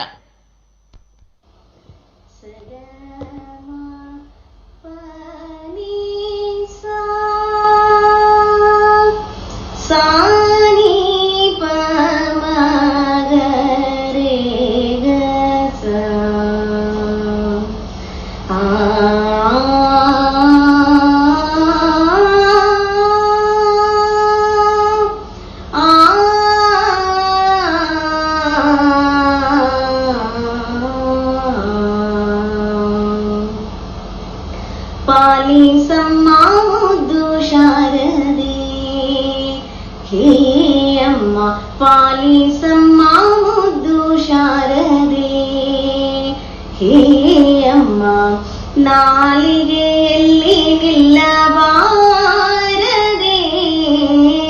ನಾಲಿಗೆಯಲ್ಲಿ ನಿಲ್ಲಬಾರದೆ, ಲೋಲಲೋಚನೆ ತಾಯಿ ನಿರುತನಂಬೇರೆ ನಿನ್ನ ಪಾಲಿಸಮ್ಮ ಮುದ್ದು ಶಾರದೆ, ಹೇ ಅಮ್ಮ ಪಾಲಿಸಮ್ಮ ಮುದ್ದು ಶಾರದೆ. ಗಮಪ ಗಮಪ ಮಪನಿ ಮಪನಿ ಸಾ, ಗಮಪ ಗಮಪ ಮಪನಿ ಮಪನಿ ಸಾ, ಸಾನಿ ಪ ಮ ಗಮ ಪ ಮ ಗ, ಗಮ ಪನಿ ಸಾನಿ ಪ ಮ ಗಮ ಪ ಮ ಗ, ಸರಿ ಗ ಮ ಪ ಗಮ ಪ ಗಮ ಪ ಗಮ ಪ. ಶೃಂಗೇರಿ ಪುರ ನೆಲೆವಾಸಿನಿ ದೇವಿ, ಶೃಂಗೇರಿ ಪುರ ನೆಲೆವಾಸಿನಿ ದೇವಿ, ಸಂಗೀತ ಗಾನ ವಿಲಾಸಿನಿ, ಸಂಗೀತ ಗಾನ ವಿಲಾಸಿನಿ, ಮಂಗಳ ಗಾತ್ರಳೆ ಬಳಿರೆ ಬ್ರಹ್ಮನ ರಾಣಿ, ಮಂಗಳ ಗಾತ್ರಳೆ ಬಳಿರೆ ಬ್ರಹ್ಮನ ರಾಣಿ, ಪಾಲಿಸಮ್ಮ ಮುದ್ದು ಶಾರದೆ, ಹೇ ಅಮ್ಮ ಪಾಲಿಸಮ್ಮ ಮುದ್ದು ಶಾರದೆ. ಗಮ ಪನಿ ಸಾ ಗಮ ಪನಿ ಸಾ ಗಮ ಪನಿ ಸಾ, ಮ ಪನಿ ಸರಿ ಮ ಪನಿ ಸರಿ ಮ ಪನಿ ಸರಿ, ನೀ ಸಾ ನೀ ಸಾ, ಸಾ ನೀ ಪ ಮ ಗಮ ಪ ಮ ಗ, ಗಮ ಪನಿ ಸಾ ನೀ ಪ ಮ ಗಮ ಪ ಮ ಗ, ಸರಿ ಗ ಮ ಪ ಗಮ ಪ ಗಮ ಪ ಗಮ ಪ. ಸರ್ವಾಲಂಕಾರ ದಯಾಮೂರುತಿ, ಸರ್ವಾಲಂಕಾರ ದಯಾಮೂರುತಿ, ನಿನ್ನ ಚರಣವಾ ಸ್ತುತಿಸುವೆ, ನಿನ್ನ ಚರಣವಾ ಸ್ತುತಿಸುವೆ, ಕೀರುತಿ ಕುರುಮೂರ್ತಿ ಪುರಂದರ ವಿಠಲನ, ಪಾಲಿಸಮ್ಮ ಮುದ್ದು ಶಾರದೆ, ಹೇ ಅಮ್ಮ ಪಾಲಿಸಮ್ಮ ಪಾಲಿಸಮ್ಮ ಪಾಲಿಸಮ್ಮ ಮುದ್ದು ಶಾರದೆ ಹೇ ಅಮ್ಮ.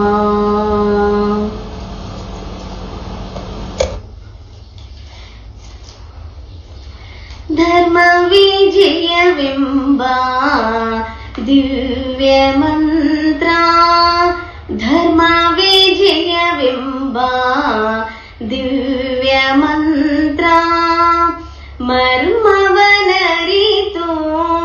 ಮಾಡಬೇಕು ತಂತ್ರ, ಧರ್ಮ ವಿಜಯವೆಂಬ ದಿವ್ಯ ಮಂತ್ರ, ವಿಷವಿಕ್ಕಿದವಗೆ ಷಡ್ರಸ ಉಣಿಸಲು ಬೇಕು, ದ್ವೇಷ ಮಾಡುವವನ ಪೋಷಿಸಲು ಬೇಕು, ಹುಸಿಯಾಡಿ ಕೆಡಿಸುವನ ಹಾಡಿ ಹರಸಬೇಕು, ಹುಸಿಯಾಡಿ ಕೆಡಿಸುವನ ಹಾಡಿ ಹರಸಬೇಕು, ಮೋಸ ಮಾಡಿದವನೆಸರ ಮಗನಿಗಿಡಬೇಕು,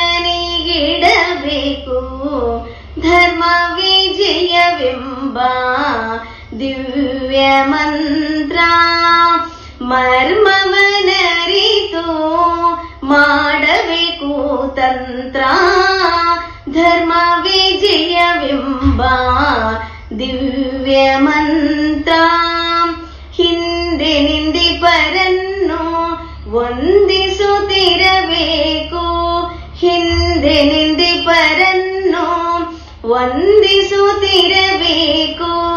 ಬಂಧನೊಳಗಿಟ್ಟವರ ಬೇರೆಯಬೇಕು, ಕೊಂದ ವೈರಿಯ ಮನೆಗೆ ನಡೆದು ಹೋಗಲು ಬೇಕು, ಕೊಂದ ವೈರಿಯ ಮನೆಗೆ ನಡೆದು ಹೋಗಲು ಬೇಕು, ಕಂಡು ಸಹಿಸದವನ ಕರೆಯಬೇಕು, ಧರ್ಮ ವಿಜಯವೆಂಬ ದಿವ್ಯ ಮಂತ್ರ, ಮರ್ಮವನರಿತು ಮಾಡಬೇಕು ತಂತ್ರ, ಧರ್ಮ ವಿಜಯವೆಂಬ ದಿವ್ಯ ಮಂತ್ರ, ಕೊಂಡೊಯ್ದು ಬಡಿವವನ ಕೊಂಡಾಡುತ್ತಿರಬೇಕು, ಕೊಂಡೊಯ್ದು ಬಡಿವವನ ಕೊಂಡಾಡುತ್ತಿರಬೇಕು, ಪುಂಡರಿಕಾಕ್ಷ ಶ್ರೀ ಪುರಂದರ ವಿಠಲನ, ಪುಂಡರಿಕಾಕ್ಷ ಶ್ರೀ ಪುರಂದರ ವಿಠಲನ ಕೊಂಡಾಡುತ್ತಾ ಧನ್ಯ ನಾಗಬೇಕು, ಧರ್ಮ ವಿಜಯವೆಂಬ ದಿವ್ಯ ಮಂತ್ರ, ಮರ್ಮವನರಿತು ಮಾಡಬೇಕು ತಂತ್ರ, ಧರ್ಮ ವಿಜಯವೆಂಬ ದಿವ್ಯ ಮಂತ್ರ, ದಿವ್ಯ ಮಂತ್ರ, ದಿವ್ಯ ಮಂತ್ರ.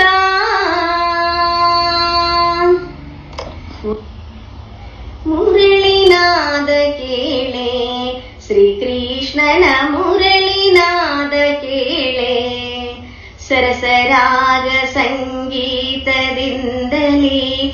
ಪರಮಾನಂದದ ಸ್ವರಗಳ ನುಡಿಸುವ ಮುರಳಿನಾದ ಕೇಳೆ, ಶ್ರೀಕೃಷ್ಣನ ಮುರಳಿನಾದ ಕೇಳೆ, ಹೆಜ್ಜೆಯ ಮೇಲೆ ಹೆಜ್ಜೆಯ ನಾಕುತ ಗೆಜ್ಜೆ ಧ್ವನಿಯೇನೋ ಮಾಡಿ ಕುಣಿಯುತ್ತ, ಹೆಜ್ಜೆಯ ಮೇಲೆ ಹೆಜ್ಜೆಯ ನಾಕುತ ಗೆಜ್ಜೆ ಧ್ವನಿಯೇನೋ ಮಾಡಿ ಕುಣಿಯುತ್ತ, ಮಾಜೆಗೆ ಗಡಲಿನಲಿಯ ಬೆಣ್ಣೆ ಮೆದ್ದಂತೆ ಸಜ್ಜನ ಸಾಧು ಪ್ರಭು ಶ್ರೀರಂಗನ ಮುರಳಿನಾದ ಕೇಳೆ, ಶ್ರೀಕೃಷ್ಣನ ಮುರಳಿನಾದ ಕೇಳೆ, ನಾರಿಯರೆಲ್ಲರ ಮಧ್ಯದಲ್ಲಿ ನಿಂತು ವಾರಿಗಣ್ಣಿಲಿ ನೋಡಿ ನಸು ನಸು ನಗುವ,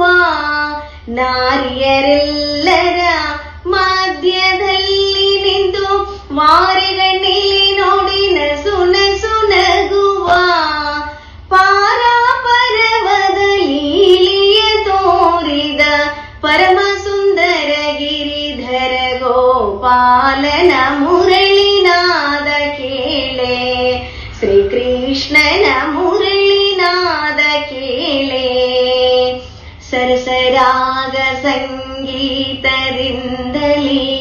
ಪರಮಾನಂದದ ಸ್ವರಗಳ ನುಡಿಸುವ ಮುರಳಿನಾದ ಕೇಳೆ ಶ್ರೀಕೃಷ್ಣನ ಮುರಳಿನಾದ ಕೇಳೆ.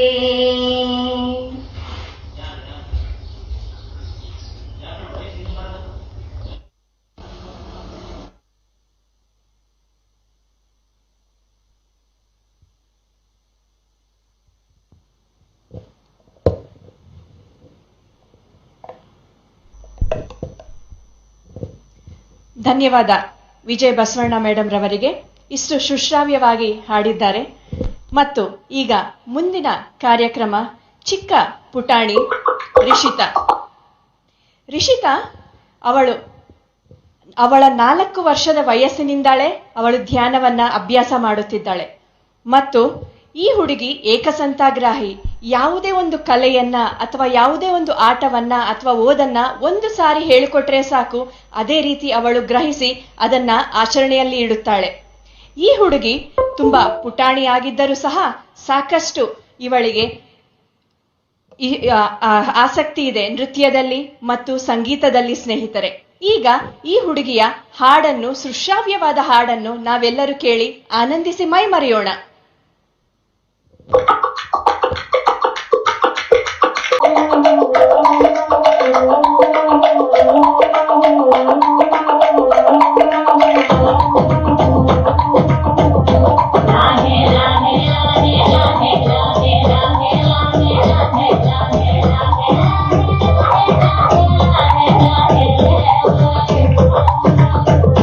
కొండల రాజు బంగారు కొండ కొండ జాతికి అండా దండ మధ్య రాత్రి లేచి మంగళ గౌరీ మల్లెలు పోసిందే వాటిని మాలలు కడతా మంచు కొండల రామిని కలసిందే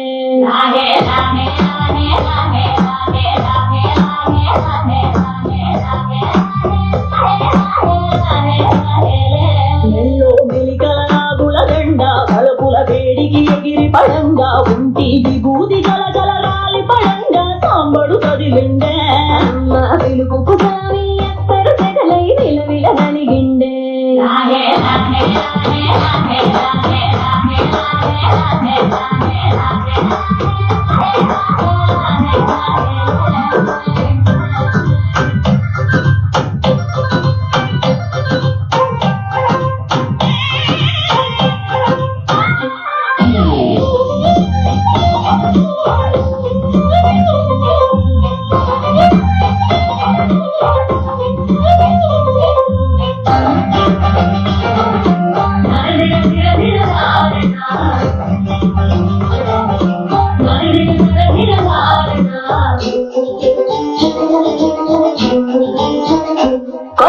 పురుగులు మండే కళ్ళు జడలిర పోసిన పింపిరికూను ఎర్రటి కోపాలగసిన కుంకం కొట్టు ఎన్నెల కాసిందే పెళ్లి రాగలు తెలిసి సీమా తంగి సిక్కులు పూసిందే బలాటంగా ముందడి కురికి అయ్యవతారం చూసిన కలిగి వేందా సింకం చూలం వైరాగేతం వేమరి కడిగిందే ఇంకుగా ఈ పూటైనా రాలే మాని సలుగుగా కసిరిందే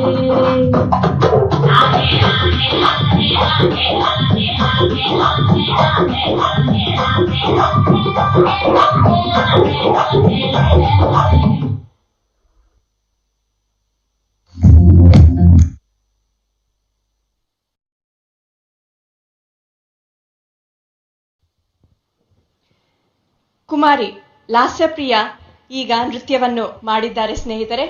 ಮತ್ತೊಂದು ನೃತ್ಯ ಪ್ರದರ್ಶನವನ್ನು ಕುಮಾರಿ ಲಾಸ್ಯಪ್ರಿಯವರದ್ದು ನಾವು ಈಗ ನೋಡಿ ಆನಂದಿಸೋಣ.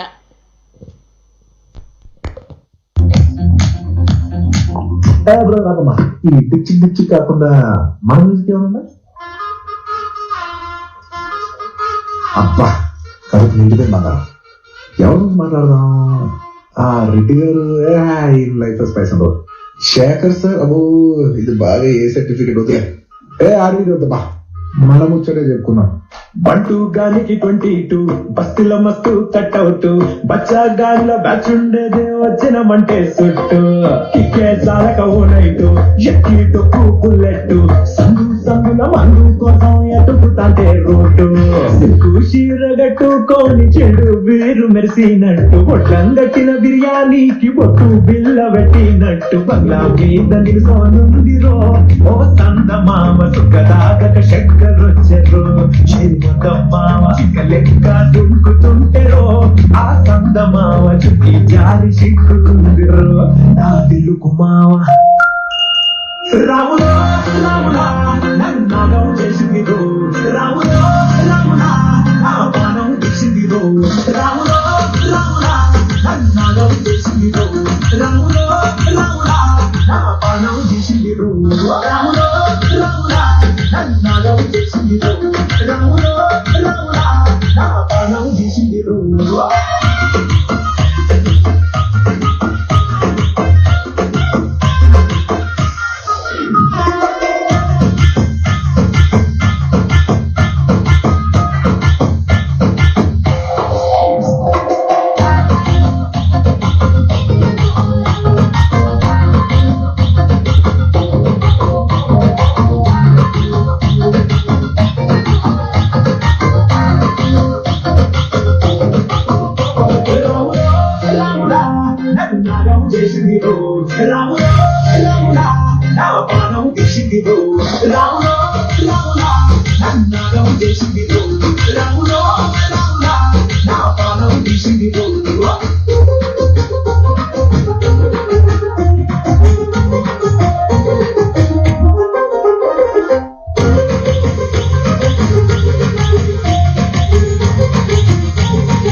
శర్రగ పండిన కుక్కలు రెండు జాతికొస్తాయే అరే పువ్వుల అంగి వేస్తుంటే నువ్వై పూస్తావే పండు ఉన్న గుండెల దూరి ఇల్లే జతావే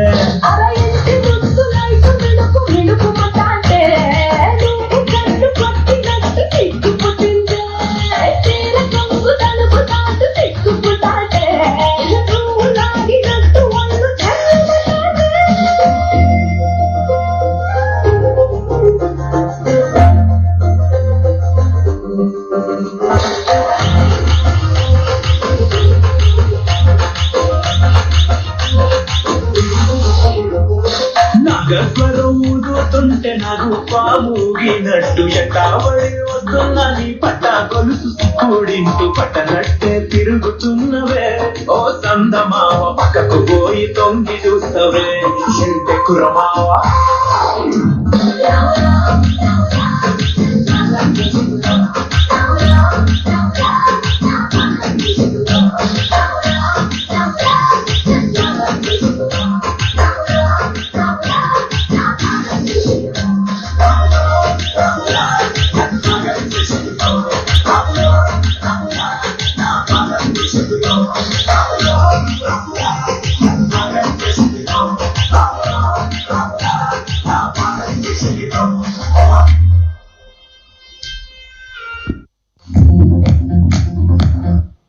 ಧನ್ಯವಾದ ಲಾಸ್ಯಪ್ರಿಯ.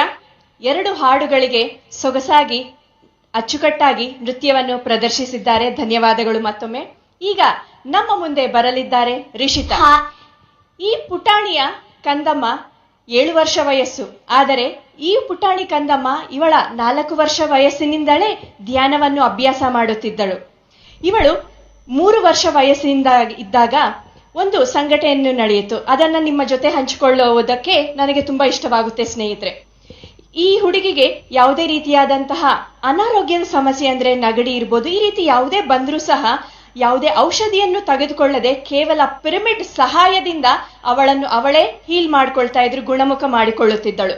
ಮತ್ತು ಈ ಪುಟಾಣಿ ಕಂತಮ್ಮ ಏಕಸಂತಾಗ್ರಾಹಿ. ಯಾವುದೇ ಒಂದು ಆಟ, ನೃತ್ಯ ಅಥವಾ ಕಲೆ, ಓದು, ವಿದ್ಯೆ ಪ್ರತಿಯೊಂದನ್ನು ಸಹ ಒಂದೇ ಬಾರಿ ಇವಳು ನೋಡಿ ಕಲಿಯುತ್ತಿದ್ದಳು. ಮತ್ತು ಈ ಹುಡುಗಿಗೆ ಯಾರೂ ಸಹ ಧ್ಯಾನ ಹೇಳಿಕೊಟ್ಟಿಲ್ಲ. ಅವರ ತಂದೆ ತಾಯಿ ಧ್ಯಾನ ಮಾಡುವುದನ್ನ ನೋಡಿ ಆ ಹುಡುಗಿ ಧ್ಯಾನವನ್ನು ಕಲಿತು ನಿರಂತರವಾಗಿ ಸಾಧನೆಯನ್ನು ಮಾಡುತ್ತಿದ್ದಾಳೆ. ಕಳೆದ 1 ತಿಂಗಳಿಂದ ಪಿರಮಿಡ್ ವ್ಯಾಲಿ ಇಂಟರ್ನ್ಯಾಷನಲ್ ಅಲ್ಲಿ ಪ್ರತಿದಿನ 1 ಗಂಟೆ ಸಮಯ ಪಿರಮಿಡ್ನಲ್ಲಿ ಕಿಂಗ್ಸ್ ಚೇಂಬರ್ನಲ್ಲಿ ಧ್ಯಾನ ಮಾಡುತ್ತಿದ್ದಾಳೆ ಸ್ನೇಹಿತರೆ. ಸೊ ಈಗ ಆ ಹುಡುಗಿಯ ಒಂದು ಕಲೆಯನ್ನ, ಒಂದು ಅದ್ಭುತವನ್ನ ಈಗ ನಾವು ನೋಡೋಣ. Hi everyone. Name is Rishita Sai. I'm going to sing a song. Thanks to Pyramid Valley for giving me this opportunity.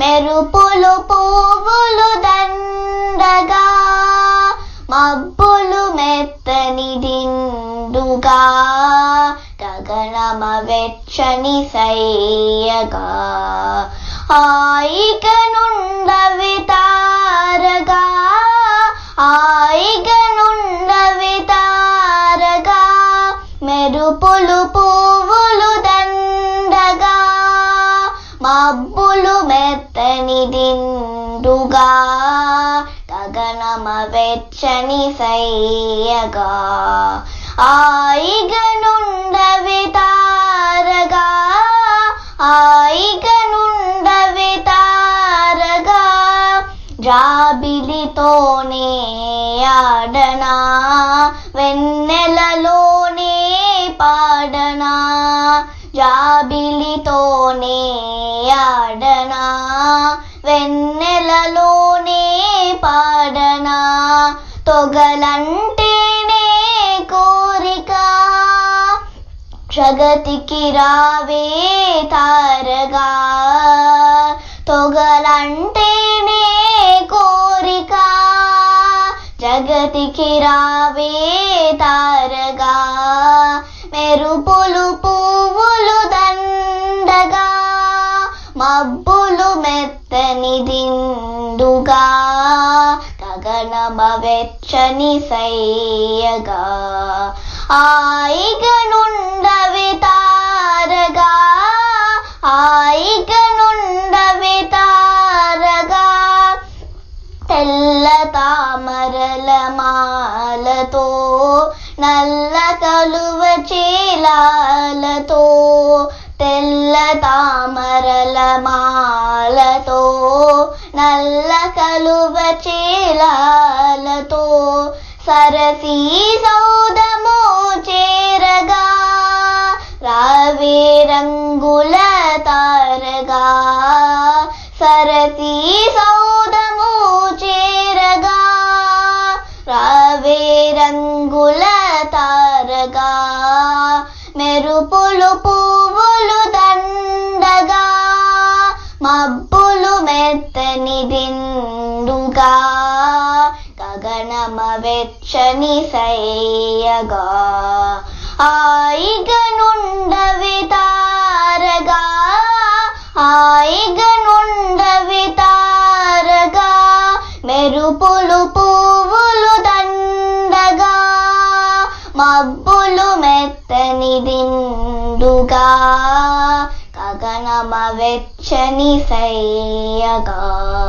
హాయిగా నుండవి తారగా, హాయిగా నుండవి తారగా, హాయిగా నుండవి తారగా, హాయిగా నుండవి తారగా.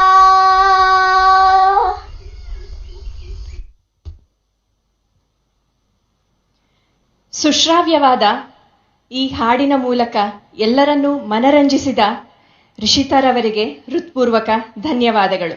ಈಗ ರೀತು, ಈ ಹುಡುಗಿಯ ವಯಸ್ಸು 14 ವರ್ಷ ಸ್ನೇಹಿತರೆ. ಈ ಹುಡುಗಿ ಸಹ ಧ್ಯಾನವನ್ನು ನಿರಂತರವಾಗಿ ಅಭ್ಯಾಸ ಮಾಡುತ್ತಿದ್ದಾಳೆ. ಯಾವುದೇ ಒಂದು ವಿಷಯದಲ್ಲಿ ಇವಳಿಗೆ ಏನೇ ಒಂದು ಸಮಸ್ಯೆ ಬಂದರೆ ಅದನ್ನು ಧ್ಯಾನದಿಂದ ಇವಳು ಪರಿಹಾರ ಮಾಡಿಕೊಳ್ಳುತ್ತಾಳೆ. ಮತ್ತು ಇಷ್ಟ ಇದ್ದಾಗ ಯಾವುದನ್ನು ಬೇಕಾದರೂ ಕಷ್ಟ ಇದ್ದರೂ ಸಹ ನಾವದನ್ನು ಸಾಧಿಸಬಹುದು. ಅದಕ್ಕೆ ಈ ಹುಡುಗಿಯೇ ಉದಾಹರಣೆ. ಇವಳ ಒಂದು ಕನಸು ಏನೆಂದರೆ, ಪತ್ರಿಜಿ ಬ್ರಹ್ಮರ್ಷಿ ಪಿತಾಮಹ ಪತ್ರಿಜಿರವರ ಪಕ್ಕದಲ್ಲಿ ಕುಳಿತು ವಾಯ್ಲಿನ್ ಅಂದ್ರೆ ಪಿಟೀಲನ್ನು ನುಡಿಸುವುದೇ ಈ ಹುಡುಗಿಯ ಕನಸಾಗಿದೆ. ಈಗ ಈ ಹುಡುಗಿಯ ಭರತನಾಟ್ಯವನ್ನು ಈಗ ಎಲ್ಲರೂ ನೋಡೋಣ. ಮೊದಲಿಗೆ ಗಣೇಶ ಕಾತ್ವಾನ್ ಮತ್ತು ನಂತರ ಪುಷ್ಪಾಂಜಲಿ. ಮತ್ತೊಮ್ಮೆ ರೀತುಗೆ ಸ್ವಾಗತ. Hi everyone, I am Ritu Poornima. I am going to perform Ganesha Kautam and Pushpanjali. Thanks to Pyramid Valley for giving me this opportunity. Thank you.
Tate ತತೆ ಕೆಡತಕದಂ ತಿತಂ ಕೆಡತಕದೈ ತತೆ ಕೆಡತಕದಂ ದಿ ತಂ ಗಿಟ್ಟತಕದೈ ಸತ್ತೈ ಗಿಟ್ಟತಕದಂ ದಿ ತಂ ಗಿಟ್ಟತಕದೈ ಸತ್ತೈ ಗಿಟ್ಟತಕದಂ ದಿ ತಂ ಗಿಟ್ಟತಕದೈ ಸತ್ತೈ ಗಿಟ್ಟತಕದಂ ದಿ ತಂ ಗಿಟ್ಟತಕದೈ ಸತ್ತೈ ಗಿಟ್ಟತಕದಂ ದಿ ತಂ ಗಿಟ್ಟತಕದೈ ಸತ್ತೈ ಗಿಟ್ಟತಕದಂ ದಿ ತಂ ಗಿಟ್ಟತಕದೈ ಸತ್ತೈ ಗಿಟ್ಟತಕದಂ ದಿ ತಂ ಗಿಟ್ಟತಕದೈ ಸತ್ತೈ ಗಿಟ್ಟತಕದಂ ದಿ ತಂ ಗಿಟ್ಟತಕದೈ ಸತ್ತೈ ತಂ ದಿ ತಂ ಗಿಟ್ಟತಕದೈ ಸತ್ತೈ ಗಿಟ್ಟತಕದಂ ದಿ ತಂ ಗಿಟ್ಟತಕದೈ ಸತ್ತೈ ಗಿಟ್ಟತಕದಂ ದಿ ತಂ ಗಿಟ್ಟತಕದೈ ಸತ್ತೈ ಗಿಟ್ಟತಕದಂ ದಿ ತಂ ಗಿಟ್ಟತಕದೈ ಸತ್ತೈ ತಂ ದಿ ತಂ ಗಿಟ್ಟತಕದೈ ಸತ್ತೈ ಗಿಟ್ಟತಕದಂ ದಿ ತಂ ಗಿಟ್ಟತಕದೈ ಸತ್ತೈ ತಂ ದಿ ತಂ ಗಿಟ್ಟತಕದೈ ಸತ್ತೈ ಗಿಟ್ಟತಕದಂ ದಿ ತಂ ಗಿಟ್ಟತಕದೈ ಸತ್ತೈ ತಂ ದಿ ತಂ ಗಿಟ್ಟತಕದೈ ಸತ್ತೈ ಗಿಟ್ಟತಕದಂ ದಿ ತಂ ಗಿಟ್ಟತಕದೈ ಸತ್ತೈ ತಂ ದಿ ತಂ ಗಿಟ್ಟತಕದೈ ಸತ್ತೈ ಗಿಟ್ಟತಕದಂ ದಿ ತಂ ಗಿಟ್ಟತಕದೈ ಸತ್ತೈ ತಂ ದಿ ತಂ ಗಿಟ್ಟತಕದೈ ಸತ್ತೈ ಗಿಟ್ಟತಕದಂ ದಿ ತಂ ಗಿಟ್ಟತಕದೈ ಸತ್ತೈ ಗಿಟ್ಟತಕದಾ ಜುಂ ಸತಿತ ಜುಂ ಸತಿತ ಜುಂ ಸತಿತ ಸತಿತೈ ಜಕ ಸತಿತ ಸತಿಕಿತಂ ಜಕ ಸತಿಕಿತಂ ಜಕ ಸತಿಕಿತಂ ತಂ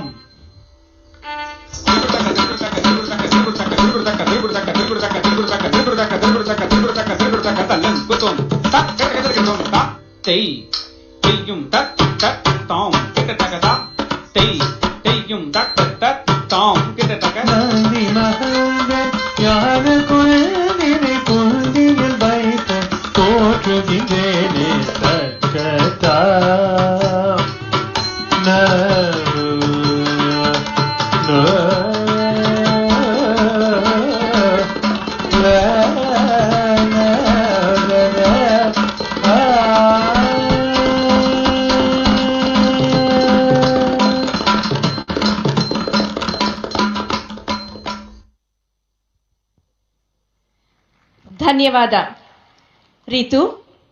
ಈಗ ಮುಂದಿನ ಕಾರ್ಯಕ್ರಮ ಅಕ್ಷರ. ಅಕ್ಷರ 8ನೇ ತರಗತಿಯ ವಿದ್ಯಾರ್ಥಿನಿಯಾಗಿ ವ್ಯಾಸಂಗ ಮಾಡುತ್ತಿದ್ದಾರೆ. ಇವರು ರಾಯಚೂರಿನ ನಿವಾಸಿ. ಇವರು SRNK ಡ್ಯಾನ್ಸ್ ಇನ್ಸ್ಟಿಟ್ಯೂಟ್ನಲ್ಲಿ ನೃತ್ಯವನ್ನು ಕಲಿಯುತ್ತಿದ್ದಾರೆ. ಇವರ ಗುರುಗಳು ಶ್ರೇಯಸ್ ಜೋಶಿ. ಈಗ ಅಕ್ಷರರವರು ಭರತನಾಟ್ಯವನ್ನು ಈಗ ಪ್ರದರ್ಶಿಸಲಿದ್ದಾರೆ.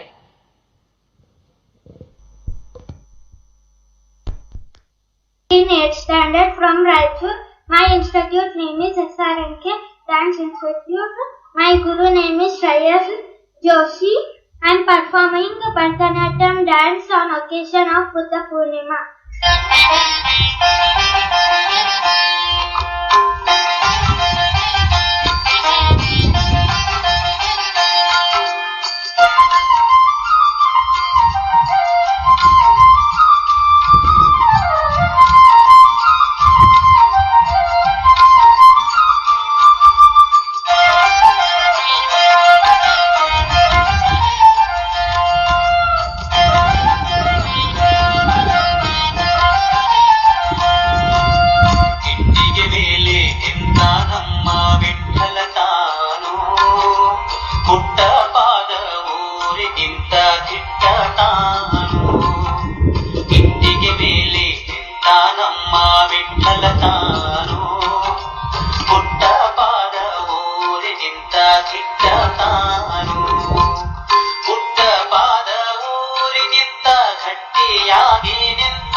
ಭಕ್ತರು ಬರುವುದ ನೋಡುವನಮ್ಮ, ಇಟ್ಟಿಗೆ ಮೇಲೆ ನಿಂತಾನಮ್ಮ ವಿಠಲ ತಾನು. ಪುಟ್ಟ ಪಾದ ಊರಿ ನಿಂತ ದಿಟ್ಟ ತಾನು.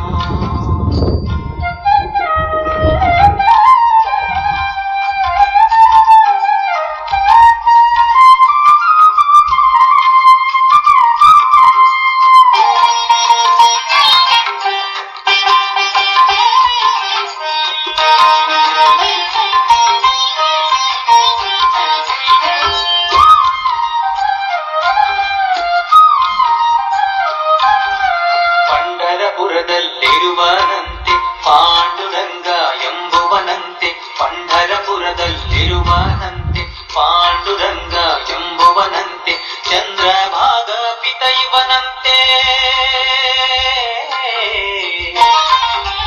ಚಂದ್ರ ಅರಸಿ ರುಕ್ಮಿಣಿ ಪತಿಯುವನಂತೆ ಇಟ್ಟಿಗೆ ಮೇಲೆ ನಿಂತ ನಮ್ಮ ವಿಠಲ ತಾನು ಪುಟ್ಟ ಪಾದ ಊರಿ ನಿಂತ ದಿಟ್ಟ ತಾನು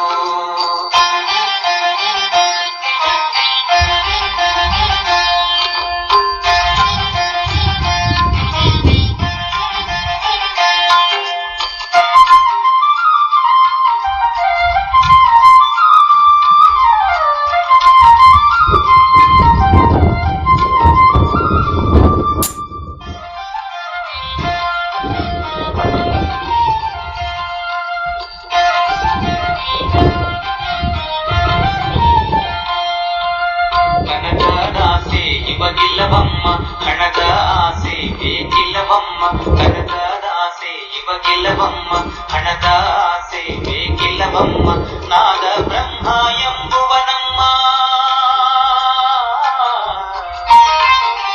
ನಾದ ಬ್ರಹ್ಮ ಎಂಬುವನಮ್ಮ ಭಕ್ತರ ವಚನಕ್ಕೆ ಕಾದಿಹನಮ್ಮ ಇಟ್ಟಿಗೆ ಮೇಲೆ ಎಂತ ನಮ್ಮ ವಿಠಲ ತಾನು ಪುಟ್ಟ ಪಾದ ಊರಿ ನಿಂತ ದಿಟ್ಟ ತಾನು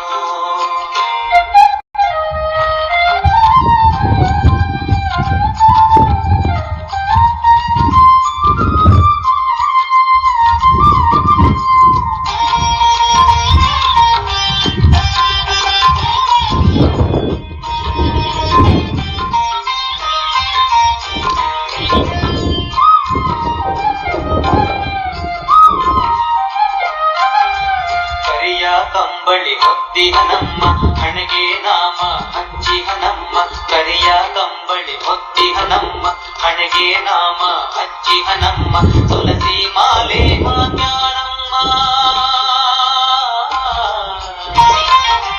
ತುಳಸಿ ಮಾಲೆ ಹಾಕ್ಯಾನಮ್ಮ ಪುರಂದರ ವಿಠಲ ತೊಲಿದಾನಮ್ಮ ಇಟ್ಟಿಗೆ ಮೇಲೆ ನಿಂತಾನಮ್ಮ ವಿಠಲ ತಾನು ಪುಟ್ಟ ಪಾದ ನಿಂತ ದಿಟ್ಟ ತಾನು ಪುಟ್ಟ ಪಾದ ಊರಿ ನಿಂತ ಗಟ್ಟಿಯಾಗಿ ನಿಂತಾನಮ್ಮ ಪುಟ್ಟ ಪಾದ ಊರಿ ನಿಂತ ಗಟ್ಟಿಯಾಗಿ ನಿಂತಾನಮ್ಮ ಟೊಂಕದ ಮೇಲೆ ಕೈಯ ಕಟ್ಟಿ ಭಕ್ತರು ಬರುವುದ ನೋಡುವನಮ್ಮ ಇಟ್ಟಿಗೆ ಮೇಲೆ ನಿಂತಾನಮ್ಮ ವಿಠಲ ತಾನು ಪುಟ್ಟ ಪಾದ ಊರಿ ನಿಂತ ದಿಟ್ಟ ತಾನು ಇಟ್ಟಿಗೆ ಮೇಲೆ ನಿಂತ ನಮ್ಮ ವಿಠಲ ತಾನು ಪುಟ್ಟ ಪಾದ ಊರಿ ನಿಂತ ದಿಟ್ಟ ತಾನು.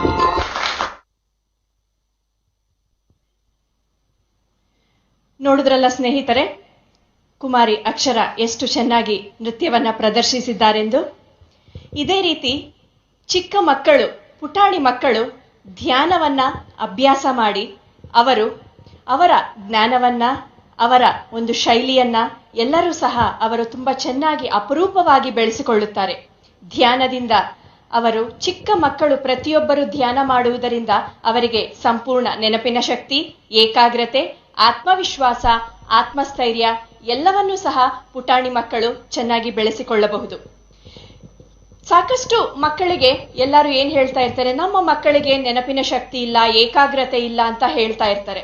ಆದರೆ 5 ವರ್ಷ 6 ವರ್ಷ ಮಕ್ಕಳು ವಯಸ್ಸಿನಿಂದಾನೇ ಅವರು ಯಾವಾಗ ಧ್ಯಾನ ಸಾಧನೆಯನ್ನ ಅಭ್ಯಾಸ ಮಾಡ್ತಾರೋ ಅವರಿಗೆ ಸಾಕಷ್ಟು ನೆನಪಿನ ಶಕ್ತಿ, ಏಕಾಗ್ರತೆ ಸಂಪೂರ್ಣವಾಗಿ ಅಭಿವೃದ್ಧಿಯಾಗುತ್ತದೆ.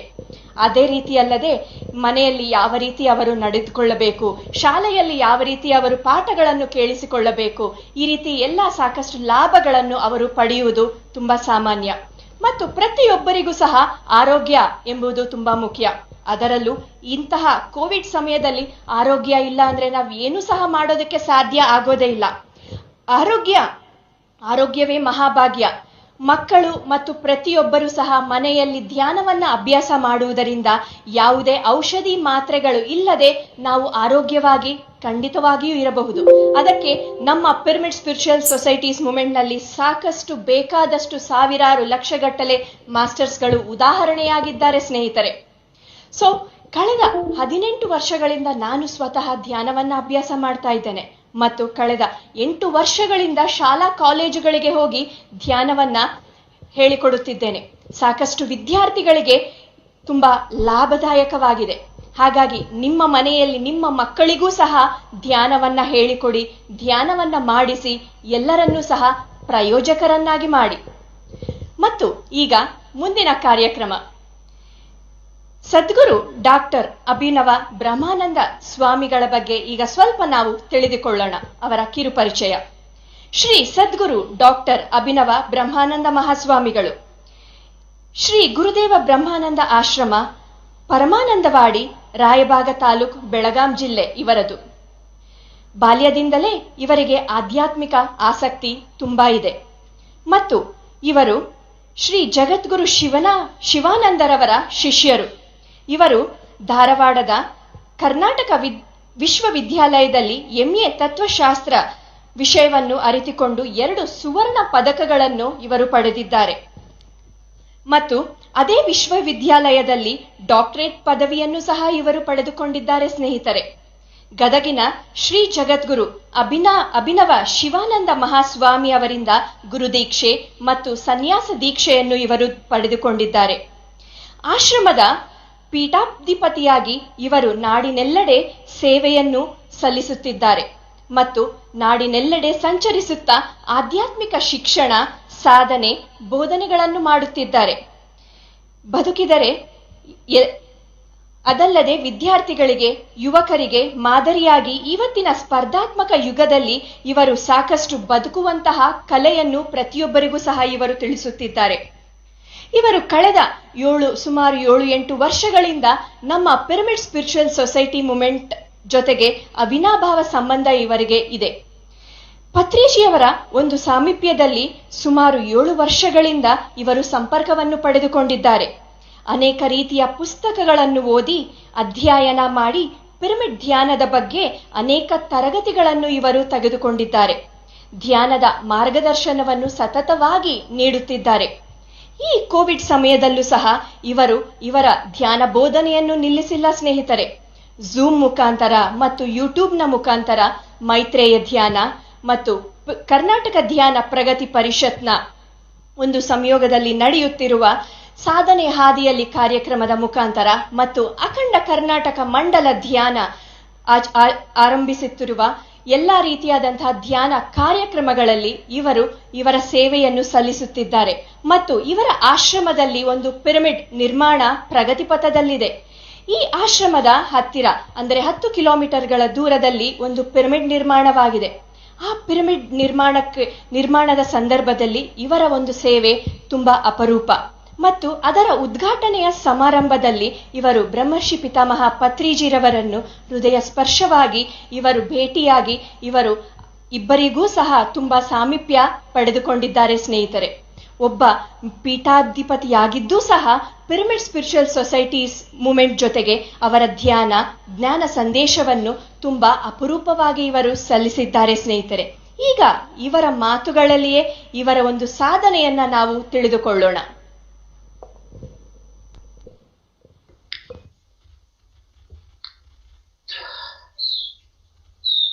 ಬುದ್ಧಂ ಶರಣಂ ಗಚ್ಚಾಮಿ, ಧಮ್ಮಂ ಶರಣಂ ಗಚ್ಚಾಮಿ, ಸಂಘಂ ಶರಣಂ ಗಚ್ಚಾಮಿ.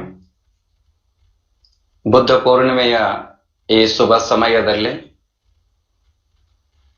ಬುದ್ಧ ಪೂರ್ಣಿಮೆಯ ಶುಭಾಶಯಗಳನ್ನ ಎಲ್ಲರಿಗೂ ತಿಳಿಸ್ತಾ,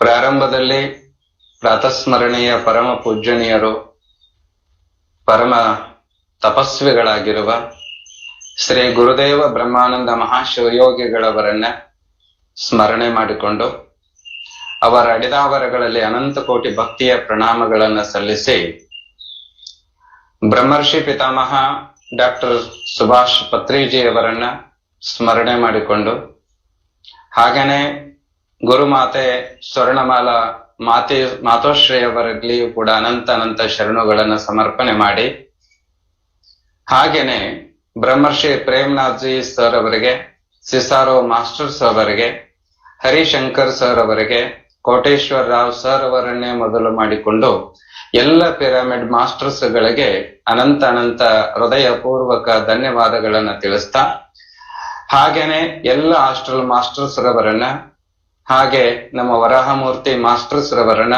ಪ್ರೇಮಕುಮಾರ್ ಮಾಸ್ಟರ್ಸ್ ರವರನ್ನು ಕೂಡ ಸ್ಮರಣೆ ಮಾಡಿಕೊಂಡು ಇವತ್ತಿನ ಈ ಬುದ್ಧ ಪೂರ್ಣಿಮೆಯ ಪವಿತ್ರವಾಗಿರುವಂತಹ ಕಾರ್ಯಕ್ರಮದಲ್ಲಿ ನೀವೆಲ್ಲರೂ ಭಾಗವಹಿಸೋಣ. ಆತ್ಮೀಯ ಬಂಧುಗಳೇ, ಈ ನಾಡಿಗೆ, ಈ ಭೂಮಿಗೆ ಸಮಯಕ್ಕನುಸಾರವಾಗಿ ಅನೇಕ ಮಹಾತ್ಮರು, ಜ್ಞಾನಿಗಳು, ಅವತಾರಿ ಪುರುಷರು ಅವತಾರವನ್ನ ತೊಟ್ಟುಕೊಂಡು ಬರ್ತಾರೆ. ಅವರು ಅವತಾರವನ್ನ ತೊಟ್ಟುಕೊಂಡು ಬಂದು ನಮ್ಮ ಬದುಕಿಗೆ ಬೇಕಾಗಿರತಕ್ಕಂತಹ ಮೌಲ್ಯಗಳನ್ನ, ಸತ್ವವನ್ನ ತಿಳಿಸಿಕೊಟ್ಟು ಹೋಗ್ತಾ ಇದ್ದಾರೆ.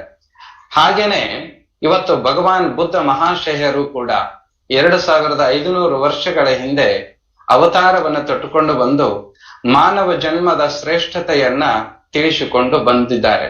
ಹಾಗೇನೆ ಶ್ರೀಕೃಷ್ಣ ಪರಮಾತ್ಮ, ಆ ನಂತರ ಶ್ರೀರಾಮಚಂದ್ರ, ಅನೇಕ ಮಹಾನ್ ಅವತಾರಿ ಪುರುಷರು, ಋಷಿ ಮುನಿಗಳು, ಸಂತರು, ಶರಣರು, ಶಿವಯೋಗಿಗಳು ಅವತಾರವನ್ನ ತೊಟ್ಟುಕೊಂಡು ಬಂದು ಜೀವನದ ಮೌಲ್ಯಗಳನ್ನ ತಿಳಿಸಿಕೊಂಡು ಹೋಗಿದ್ದಾರೆ. ಆದರೆ ಇಷ್ಟೆಲ್ಲಾ ಮಹಾತ್ಮರು ಅವತಾರವನ್ನ ತೊಟ್ಟುಕೊಂಡು ಬಂದು ಹೋಗಿದ್ರೂ ಕೂಡ ಎಷ್ಟೋ ಜನರಿಗೆ ಮಾನವ ಜನ್ಮದ ಮಹತ್ವ ಏನು ಅಂತ ತಿಳಿದುಕೊಳ್ಳಲಿಕ್ಕೆ ಸಾಧ್ಯ ಆಗದೇ ಇರುವುದು ಅತ್ಯಂತ ವಿಷಾದಕರವಾಗಿರತಕ್ಕಂತಹ ಸಂಗತಿ. ಯಾಕೆ ಈ ಮಾತನ್ನ ಹೇಳ್ಬೇಕಾಗುತ್ತೆ ಅಂತಂದ್ರೆ, ಜೀವನ ಅಂತಂದ್ರೆ ಅವರವರ ಭಾವಕ್ಕೆ ವಿಭಿನ್ನವಾಗಿರತಕ್ಕಂತಹ ಅರ್ಥವನ್ನ ಬಹಳ ಜನ ಕಂಡುಕೊಂಡಿದ್ದಾರೆ. ಯಾಕೆ ಇವತ್ತು ಜೀವನ ಅಂತಂದ್ರೆ ಹಣವನ್ನ ಗಳಿಸೋದೇ ಜೀವನ ಕೆಲವರಿಗೆ, ಅಧಿಕಾರವನ್ನ ಪಡೆಯುವುದೇ ಜೀವನ ಇನ್ನು ಕೆಲವರಿಗೆ ಮಡದಿ ಮಕ್ಕಳು ಜೀವನ, ಸಂಸಾರಿಕ ಜೀವನವನ್ನ ನಡೆಸುವುದೇ ಜೀವನ, ನೌಕರಿ ಮಾಡೋದು ಜೀವನ, ಇದಿಷ್ಟೇ ಜೀವನನ. ವಾಸ್ತವಿಕವಾಗಿ ನಾನು ಆತ್ಮಾವಲೋಕನ ಮಾಡ್ತಿರ್ತೇನೆ. ಅಧಿಕಾರ, ಅಂತಸ್ತು, ಮಡದಿ ಮಕ್ಕಳು ಇಷ್ಟೇನಾ ಜೀವನ ಅಂತಂದ್ರೆ? ಜೀವನ ಅಂತಂದ್ರೆ ಅದ್ಭುತವಾಗಿ ಬದುಕೋದು. ಜೀವನ ಅಂತಂದ್ರೆ ಭಗವಂತ ನಮಗೆ ಜೀವಿಸಲಿಕ್ಕೆ ಅವಕಾಶವನ್ನ ಕೊಟ್ಟಿದ್ದಾನೆ. ಹಾಗಾಗಿನೇ ಒಂದು ಕಡೆಗೆ ಮಹಾತ್ಮರು ಹೇಳ್ತಾರೆ, ಜೀವನವನ್ನ ಜೀವಿಸು. ನಾವು ಜೀವನವನ್ನ ಜೀವಿಸಬೇಕು ಅಂತಂದ್ರೆ ಈ ಕ್ಷಣದಲ್ಲಿ ನಾವು ಬದುಕುವುದನ್ನ ಕಲಿತುಕೊಳ್ಬೇಕು. ಬಹಳಷ್ಟು ಜನ ಇವತ್ತಿನ ಈ ವರ್ತಮಾನದ ಸ್ಥಿತಿಗತಿಗಳನ್ನ ಅವಲೋಕನ ಮಾಡಿದಾಗ ಗೊತ್ತಾಗುತ್ತದೆ ಏನು ಅಂತಂದ್ರೆ, ಮನುಷ್ಯ ವರ್ತಮಾನದಲ್ಲಿ ಬದುಕ್ತಾ ಇಲ್ಲ. ಹಿಂದೆ ಆಗಿ ಹೋಗಿರುವುದರ ಕುರಿತು ಚಿಂತೆಯನ್ನ ಮಾಡ್ತಾ ಇದ್ದಾನೆ. ಮುಂದೆ ಆಗಬೇಕಾಗಿರತಕ್ಕಂತಹ ಭವಿಷ್ಯತ್ ಕಾಲದ ಕುರಿತು ವ್ಯಥೆಯನ್ನ ಪಡ್ತಾ ಇದ್ದಾನೆ, ಚಿಂತೆಯನ್ನ ಮಾಡ್ತಾ ಇದ್ದಾನೆ. ಹೇಗಪ್ಪ ದಿನಗಳನ್ನ ಕಳೆಯೋದು, ಹೇಗಪ್ಪ ಬದುಕೋದು ಅನ್ನುವಂತಹ ಒಂದು ಚಿಂತೆಯೊಳಗ ಮನುಷ್ಯ ಬದುಕ್ತಾ ಇದ್ದಾನೆ. ವಾಸ್ತವಿಕವಾಗಿ ಜೀವನದಲ್ಲಿ ನಾವು ಲೌಕಿಕ ಜೀವನ ಮತ್ತು ಅಲೌಕಿಕ ಜೀವನ ಅಂತ ಎರಡು ರೀತಿಯಾಗಿ ವಿಂಗಡಣೆ ಮಾಡ್ತೇವೆ. ಅಂದ್ರೆ ಲೌಕಿಕವಾಗಿರತಕ್ಕಂತಹ ಜೀವನ ಅಂತಂದ್ರೆ ಬಹಳ ಜನರಿಗೆ ಕೇವಲ ಫಲ, ಮನೆ, ಗದ್ದೆ, ಸಂಸಾರ, ತಾಪತ್ರೆ ಇಷ್ಟೇ ಜೀವನ ಅಂತ ಬಹಳ ಜನ ತಿಳ್ಕೊಂಡಿದ್ದಾರೆ. ಬದುಕು ಹುಟ್ಟುತ್ತದೆ.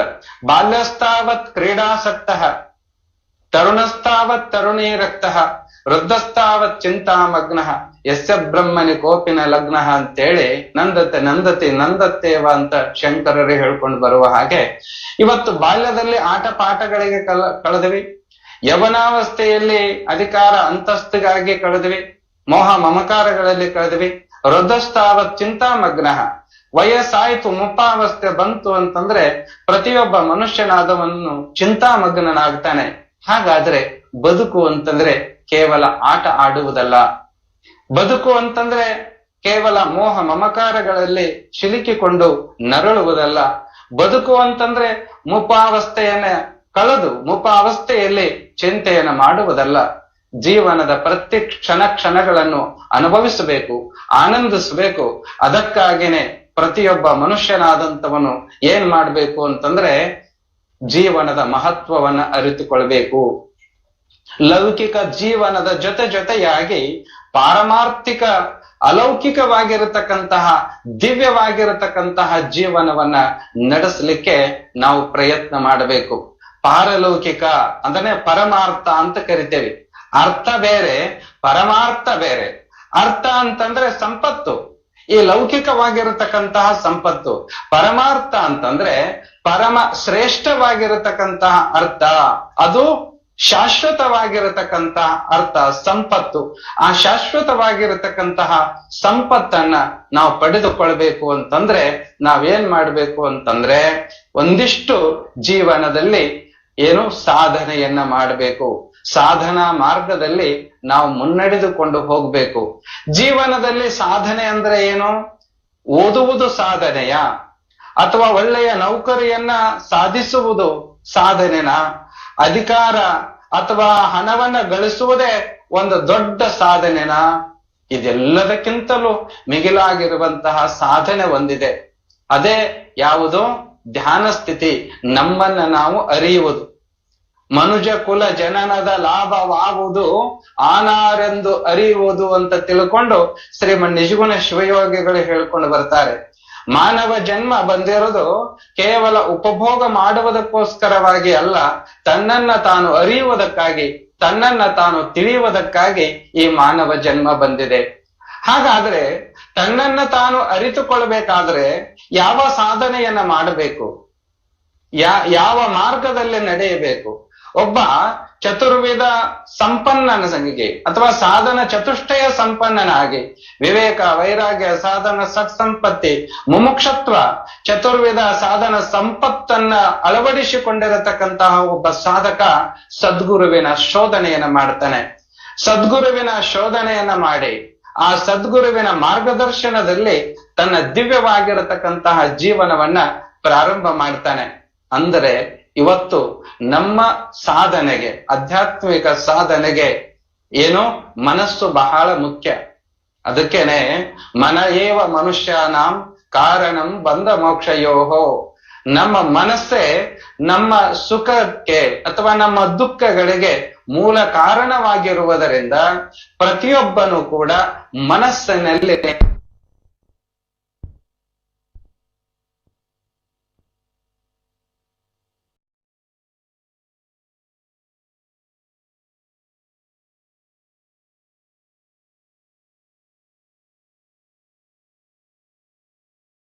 ಅರ್ಜುನನು ಕೂಡ ಇದೇ ಪ್ರಶ್ನೆಯನ್ನ ಕೇಳ್ತಾನೆ. ಏ ಪರಮಾತ್ಮ, ನೀನು ಒಂದು ವೇಳೆ ವಾಯುವನ್ನ ಕಟ್ಟಿ ಹಾಕು ಅಂತ ಹೇಳು, ಆದ್ರೆ ವಾಯುವನ್ನ ಕಟ್ಟಿ ಹಾಕ್ತಾನೆ. ಆದರೆ ಚಂಚಲಂ ಹಿ ಮನ ಕೃಷ್ಣ ಪ್ರಮಾತಿ ಬಲವದೃಢಂ ಅಂತ ಹೇಳ್ತಾನೆ. ಈ ಚಂಚಲವಾಗಿರತಕ್ಕಂತಹ ಮನಸ್ಸನ್ನ ನಿಗ್ರಹ ಮಾಡುವುದು ಬಹಳ ಕಷ್ಟ ಅಂತ ಹೇಳಿದಾಗ ಪರಮಾತ್ಮನು ಕೂಡ, ಶ್ರೀಕೃಷ್ಣ ಪರಮಾತ್ಮನು ಕೂಡ ಹೇಳ್ತಾನೆ, ಹೌದು ಅರ್ಜುನ, ಮನಸ್ಸನ್ನ ನಿಗ್ರಹ ಮಾಡುವುದು ಕಷ್ಟ ಇದೆ, ಆದ್ರೆ ಅಸಾಧ್ಯ ಅಂತ ಎಂದಿಗೂ ಕೂಡ ನೀನು ಭಾವಿಸ್ಕೊಳ್ಳಲಿಕ್ಕೆ ಹೋಗ್ಬೇಡ. ಇದು ಅಸಾಧ್ಯ ಅಂತಂದ್ರೆ ಎಲ್ಲವೂ ಕೂಡ ಅಸಾಧ್ಯವಾಗೇ ಆಗಿಬಿಡ್ತದೆ. ಆದರೆ ವೈರಾಗ್ಯೇನ ಚ ಗ್ರಹ್ಯತೆ ಅಂದ್ರೆ ಅಭ್ಯಾಸೇನ ತು ಕೌಂತೇಯ ವೈರಾಗ್ಯೇನ ಚ ಗ್ರಹ್ಯತೆ. ಅಭ್ಯಾಸದ ಬಲದಿಂದ ಮತ್ತು ವೈರಾಗ್ಯದ ಬಲದಿಂದ ಮನಸ್ಸನ್ನ ನಿಗ್ರಹ ಮಾಡ್ಲಿಕ್ಕೆ ಸಾಧ್ಯ ಅನ್ನುವಂತಹ ವಿಚಾರವನ್ನ ಈ ಕೃಷ್ಣ ಪರಮಾತ್ಮನು ಕೂಡ ಹೇಳ್ಕೊಂಡು ಬಂದಿದ್ದಾರೆ. ಒಂದು ಇವತ್ತು ನಾವೆಲ್ಲರೂ ಕೂಡ ಬುದ್ಧ ಭಗವಾನರ ಒಂದು ಏನು ಪೂರ್ಣಿಮೆಯನ್ನ, ಜಯಂತ್ಯೋತ್ಸವವನ್ನ ಆಚರಣೆ ಮಾಡ್ತಾ ಇದ್ದೇವೆ. ಆದ್ರೆ ಆತ್ಮೀಯ ಬಂಧುಗಳೇ, ಇವತ್ತೇನು ಬುದ್ಧ ಭಗವಾನ್ ಮಹಾಶಯರ ಒಂದು ಜೀವನದಲ್ಲಿ ಅವರ ಜೀವನ ನಿಜವಾದಂತಹ ಒಂದು ಬುದ್ಧ ಪೂರ್ಣಿಮೆಯ ಸಂದೇಶ ಇವತ್ತು ನಮಗೆಲ್ಲರಿಗೂ ಕೂಡ. ಆದ್ರೆ ನಮ್ಮ ಮನಸ್ಸಿನ ಒಳಗಡೆಗೆ ಒಬ್ಬ ಬುದ್ಧನಿದ್ದಾನೆ. ಬಹಳ ಜನ ತಿಳ್ಕೊತಾರೆ, ಬುದ್ಧ ಎಲ್ಲಿದ್ದಾನೆ, ಯಾವಾಗಿದ್ದ? 2500 ವರ್ಷಗಳ ಹಿಂದೆ ಒಬ್ಬ ಇದ್ದ ಅಂತ ತಿಳ್ಕೊಂಡು ಭೂತ ಕಾಲಕ್ಕ ಆ ಬುದ್ಧ ಮಹಾಶಯರನ್ನ ನಾವು ಹಾಕ್ತೇವೆ. ಆದರೆ ವಾಸ್ತವಿಕವಾಗಿ ನಮ್ಮ ಮನಸ್ಸಿನ ಒಳಗಡೆಗೆನೆ ಒಬ್ಬ ಬುದ್ಧನಿದ್ದಾನೆ. ಅವನೇ ನಿಜವಾಗಿರುವಂತಹ ಬುದ್ಧ. ನಮ್ಮ ಮನಸ್ಸಿನ ಒಳಗೆ ನಾವು ಅವನನ್ನ ಹುಡುಕದಿದ್ದರೆ ನಿಜವಾದಂತಹ ಬುದ್ಧ ನಮಗೆಲ್ಲಿ ಸಿಗ್ತಾನೆ? ನಾವು ಬುದ್ಧ ಪೂರ್ಣಿಮೆಯ ಈ ಶುಭ ಸಮಯದೊಳಗ ಏನ್ ಮಾಡ್ತಾ ಇದ್ದೇವೆ? ಬುದ್ಧನ ತತ್ವಗಳನ್ನ ಬೋಧನೆ ಮಾಡ್ತಾ ಇದ್ದೇವೆ, ಬುದ್ಧನ ತತ್ವಗಳನ್ನ ಕೇಳ್ತಾ ಇದ್ದೇವೆ, ಬುದ್ಧನ ಜೀವನದ ದರ್ಶನವನ್ನ ನಾವು ಮಾಡಿಕೊಳ್ತಾ ಇದ್ದೇವೆ. ಆದರೆ ಎಲ್ಲಿಯವರೆಗೂ ಬುದ್ಧನನ್ನ ಪುಸ್ತಕದಲ್ಲಿ ಹುಡುಕೋದು, ಬುದ್ಧನನ್ನ ಕೇವಲ ಮೂರ್ತಿಯಲ್ಲಿ ನೋಡೋದು, ಬುದ್ಧನನ್ನ ಕೇವಲ ಮೌಲ್ಯಗಳಲ್ಲಿ ಅಷ್ಟೇ ಅಲ್ಲ, ಜೀವನದಲ್ಲಿ ನಾವು ಆ ಬುದ್ಧನನ್ನೇ ನಮ್ಮೊಳಗೆ ನಾವು ಪ್ರತಿಷ್ಠಾಪನೆ ಮಾಡಿಕೊಳ್ಬೇಕು. ಅದು ನಿಜವಾದಂತಹ ಬುದ್ಧ ಪೂರ್ಣಿಮೆ. ಬುದ್ಧ ಪೂರ್ಣಿಮೆ ಅಂದ್ರೆ ನಾವೇ ಬುದ್ಧರಾಗುವುದು. ಅದಕ್ಕೇನೆ ಹೇಳ್ಕೊಂಡು ಬಂದಿದ್ದಾರೆ, ಏನು, ನಿನಗೆ ನೀನೇ ದೀಪನಾಗಬೇಕು. ಅಪೋ ದೀಪೋ ಭವ, ಅಪ್ಪೋ ದೀಪೋ ಭವ. ಹೇಳಿರುವುದ ಉದ್ದೇಶ ಏನು ಅಂತಂದ್ರೆ, ನಿನಗೆ ನೀನೇ ಬೆಳಕಾಗಬೇಕು, ನಿನಗೆ ನೀನೇ ಉದ್ಧಾರವನ್ನ ಮಾಡಿಕೊಳ್ಳಬೇಕು ಅನ್ನುವಂತಹ ಮಹತ್ವವನ್ನ ತಿಳಿಸ್ಕೊಂಡು ಬಂದಿದ್ದಾರೆ. ಹಾಗಾದ್ರೆ ನನಗೆ ನಾನೇ ಬೆಳಕಾಗಬೇಕು ಅಂತಂದ್ರೆ ಮನುಷ್ಯ ಏನ್ ಮಾಡಬೇಕು?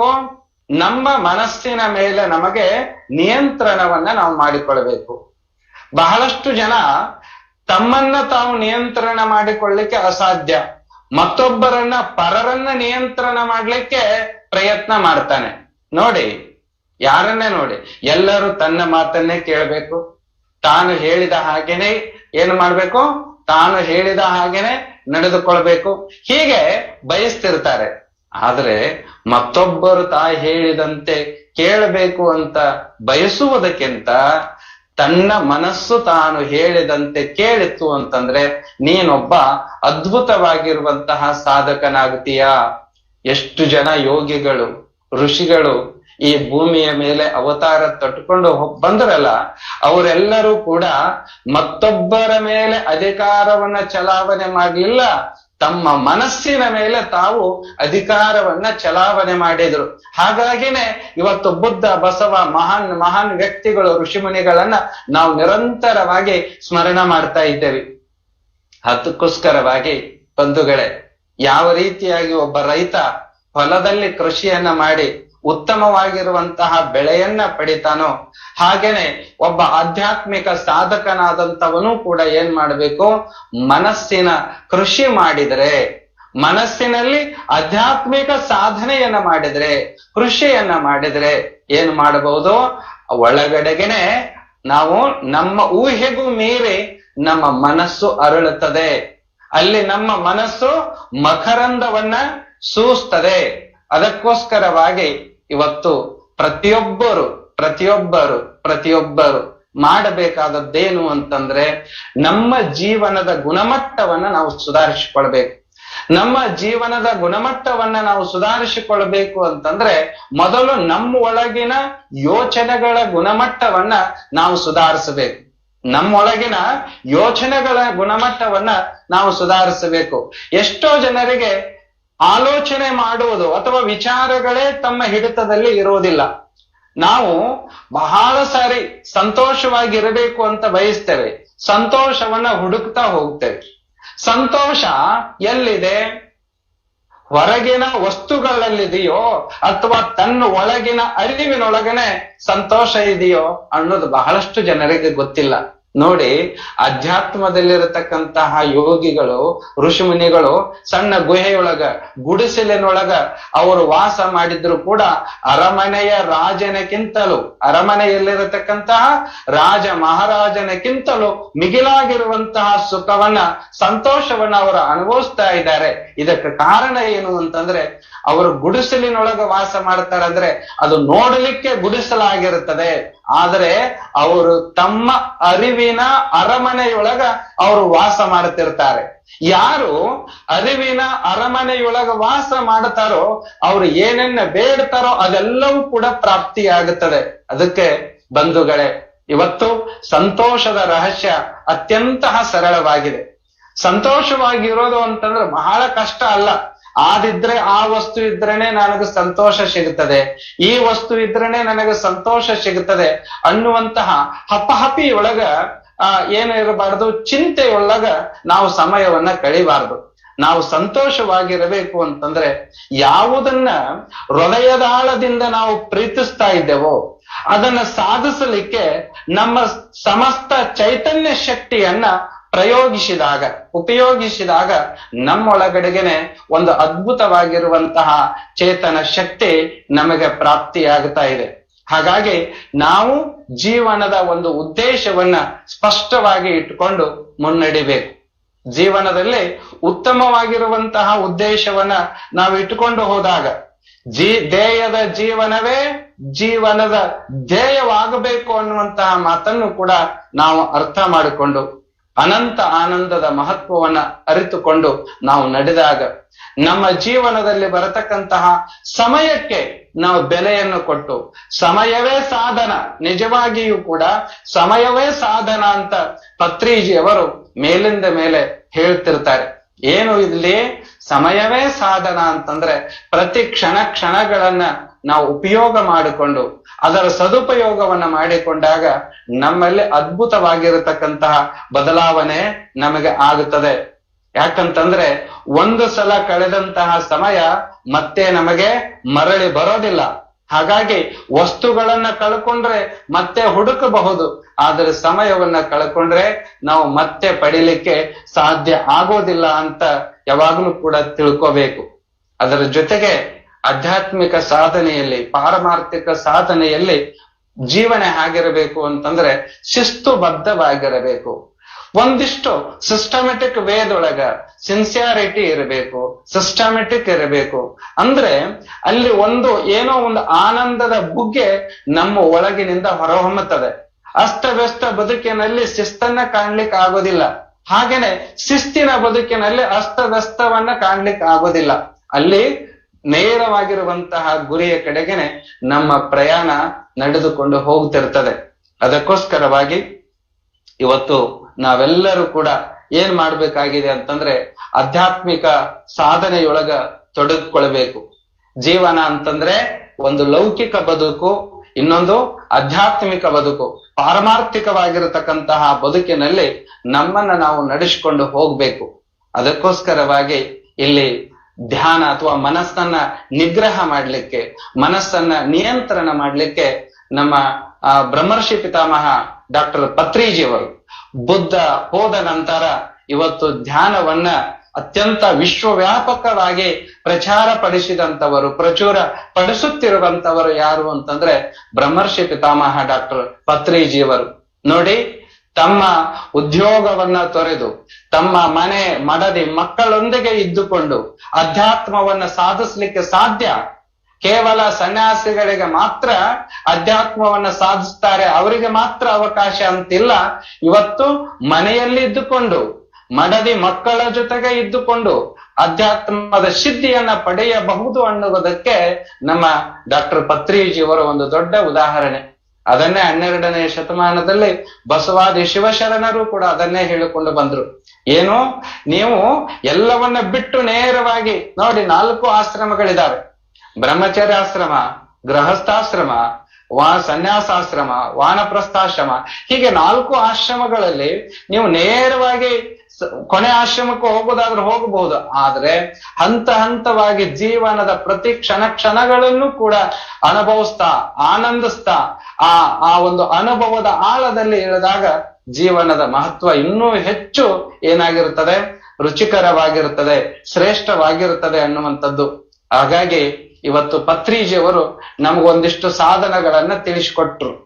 ಯಾವ ಸಾಧನಗಳನ್ನ ತಿಳಿಸ್ಕೊಟ್ರು? ಆನಾಪಾನ ಸತಿ ಧ್ಯಾನವನ್ನ ಹೇಳಿದ್ರು. ಬಹುಶಃ ಈ ಒಂದು ಪಿರಾಮಿಡ್ನಲ್ಲಿ ಇರತಕ್ಕಂತಹ ಧ್ಯಾನ ಸ್ಥಿತಿಯಲ್ಲಿ ನಾವು ತೊಡಗಿದಾಗ ಅಥವಾ ಧ್ಯಾನಕ್ಕೆ ಕುಳಿತುಕೊಂಡಾಗ ಆಗುವಂತ ಅನುಭವ ಏನು? ಧ್ಯಾನದಲ್ಲಿ ಕುಳಿತುಕೊಂಡಾಗ ಮನುಷ್ಯನ ಭಾವನೆಗಳು ಹೇಗಿರ್ತವೆ? ಧ್ಯಾನ ಮಾಡದೇ ಇರುವಂತಹ ವ್ಯಕ್ತಿ ಈ ಸಮಾಜದಲ್ಲಿ ಹೇಗೆ ಬದುಕ್ತಾನೆ? ಬಹಳಷ್ಟು ವ್ಯತ್ಯಾಸವನ್ನ ನಾವು ಕಾಣ್ತಾ ಇದ್ದೇವೆ. ಇವತ್ತು ಇಡೀ ವಿಶ್ವ ಅಧ್ಯಾತ್ಮಮಯವಾಗಬೇಕು, ಇಡೀ ವಿಶ್ವ ಧ್ಯಾನಮಯವಾಗಬೇಕು, ಇಡೀ ವಿಶ್ವ ಶಾಕಾಹಾರಿ ಆಗ್ಬೇಕು, ಇಡೀ ವಿಶ್ವ ಪಿರಾಮಿಡ್ ಮಯ ಆಗಬೇಕು ಅನ್ನುವಂಥದ್ದು ಪತ್ರಿಜಿಯವರ ಸಂಕಲ್ಪ ಇದೆ. ಆ ಸಂಕಲ್ಪಕ್ಕೆ ಎಲ್ಲರೂ ಕೂಡ ಕೈ ಜೋಡಿಸಬೇಕಾಗಿದೆ. ಎಲ್ಲರೂ ಕೂಡ ಏನ್ ಮಾಡ್ಬೇಕು? ಕೈ ಜೋಡಿಸುವುದಷ್ಟೇ ಅಲ್ಲ, ಸಾಧನೆಯಲ್ಲಿ ತೊಡಗಿಕೊಂಡು ಎಲ್ಲರಿಗೂ ಮಾರ್ಗದರ್ಶನದ ಧ್ಯಾನ, ಸಜ್ಜನ ಸಾಂಗತ್ಯ, ಸ್ವಾಧ್ಯಾಯಗಳನ್ನ ಪ್ರತಿನಿತ್ಯ ನಾವು ಮಾಡಬೇಕಾಗಿದೆ. ಈ ದಿಶೆಯಲ್ಲಿ ಅನೇಕ ಜನ ಪಿರಾಮಿಡ್ ಮಾಸ್ಟರ್ಸ್ಗಳು ನೋಡಿ, ಅನೇಕ ಜನ ಪಿರಾಮಿಡ್ ಮಾಸ್ಟರ್ಸ್ಗಳು ತಮ್ಮನ್ನ ತಾವು ಈ ಧ್ಯಾನಕ್ಕೆ, ಈ ಪಿರಾಮಿಡ್ ಜಗತ್ತಿಗೆ, ಈ ಶಾಕಾಹಾರ ಜಗತ್ತಿಗೆ ತಮ್ಮನ್ನ ತಾವು ಅರ್ಪಿಸಿಕೊಂಡಿದ್ದಾರೆ. ನಿಜವಾಗಲೂ ಕೂಡ ಈ ವಿಷಯವನ್ನ ಕೇಳಿದಾಗ, ನೋಡಿದಾಗ ನಮಗೆ ಬಹಳ ಆಶ್ಚರ್ಯ ಅಂತ ಅನಿಸ್ತದೆ. ಯಾಕೆ ಅಂತಂದ್ರೆ ಇವತ್ತು ಮನೆಯಲ್ಲಿ ಇದ್ದುಕೊಂಡು ಅಧ್ಯಾತ್ಮ ಸಾಧನೆ ಮಾಡೋದು ಅಷ್ಟು ಸುಲಭದ ಮಾತಲ್ಲ.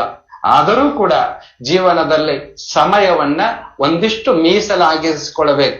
ಸಮಯವನ್ನ ಎದಕ್ಕಾಗಿ? ಆಧ್ಯಾತ್ಮಿಕ ಸಾಧನೆಗಾಗಿ ನಾವು ಮೀಸಲಾಗಿಟ್ವಿ ಅಂತಂದ್ರೆ ಅಲ್ಲಿ ಅದ್ಭುತವಾಗಿರುವಂತಹ ಒಂದು ದಿವ್ಯ ಶಕ್ತಿಯನ್ನ, ಪರಮ ಚೈತನ್ಯವನ್ನ, ವಿಶ್ವಾತ್ಮ ಶಕ್ತಿಯನ್ನ ನಮಗೆ ಪಡೆದುಕೊಳ್ಳಲಿಕ್ಕೆ ಸಾಧ್ಯ ಆಗುತ್ತದೆ ಅನ್ನುವಂಥದ್ದು. ಬಹಳಷ್ಟು ಜನರಿಗೆ ತಮ್ಮ ಜೀವನದ ಬಗ್ಗೆ ತಮಗೆ ಅರಿವಿರೋದಿಲ್ಲ, ಮತ್ತೊಬ್ಬರ ಜೀವನದ ಬಗ್ಗೆ ಬಹಳ ಚಿಂತೆಯನ್ನ ಮಾಡ್ತಿರ್ತಾರೆ. ಅವ್ರು ಹಾಗೆ ಇವ್ರು ಹೀಗೆ ಅಂತೇಳಿ. ಉದಾಹರಣೆಗೆ ಮಹಾಭಾರತದಲ್ಲಿನೇ ಬರ್ತದೆ, ದುರ್ಯೋಧನ ಮತ್ತು ಯಾರು ಧರ್ಮರಾಜ ಇಬ್ಬರಿಗೂ ಶ್ರೀಕೃಷ್ಣ ಪರಮಾತ್ಮ ಸೂಚನೆ ಕೊಡ್ತಾನೆ. ಏನಂತ?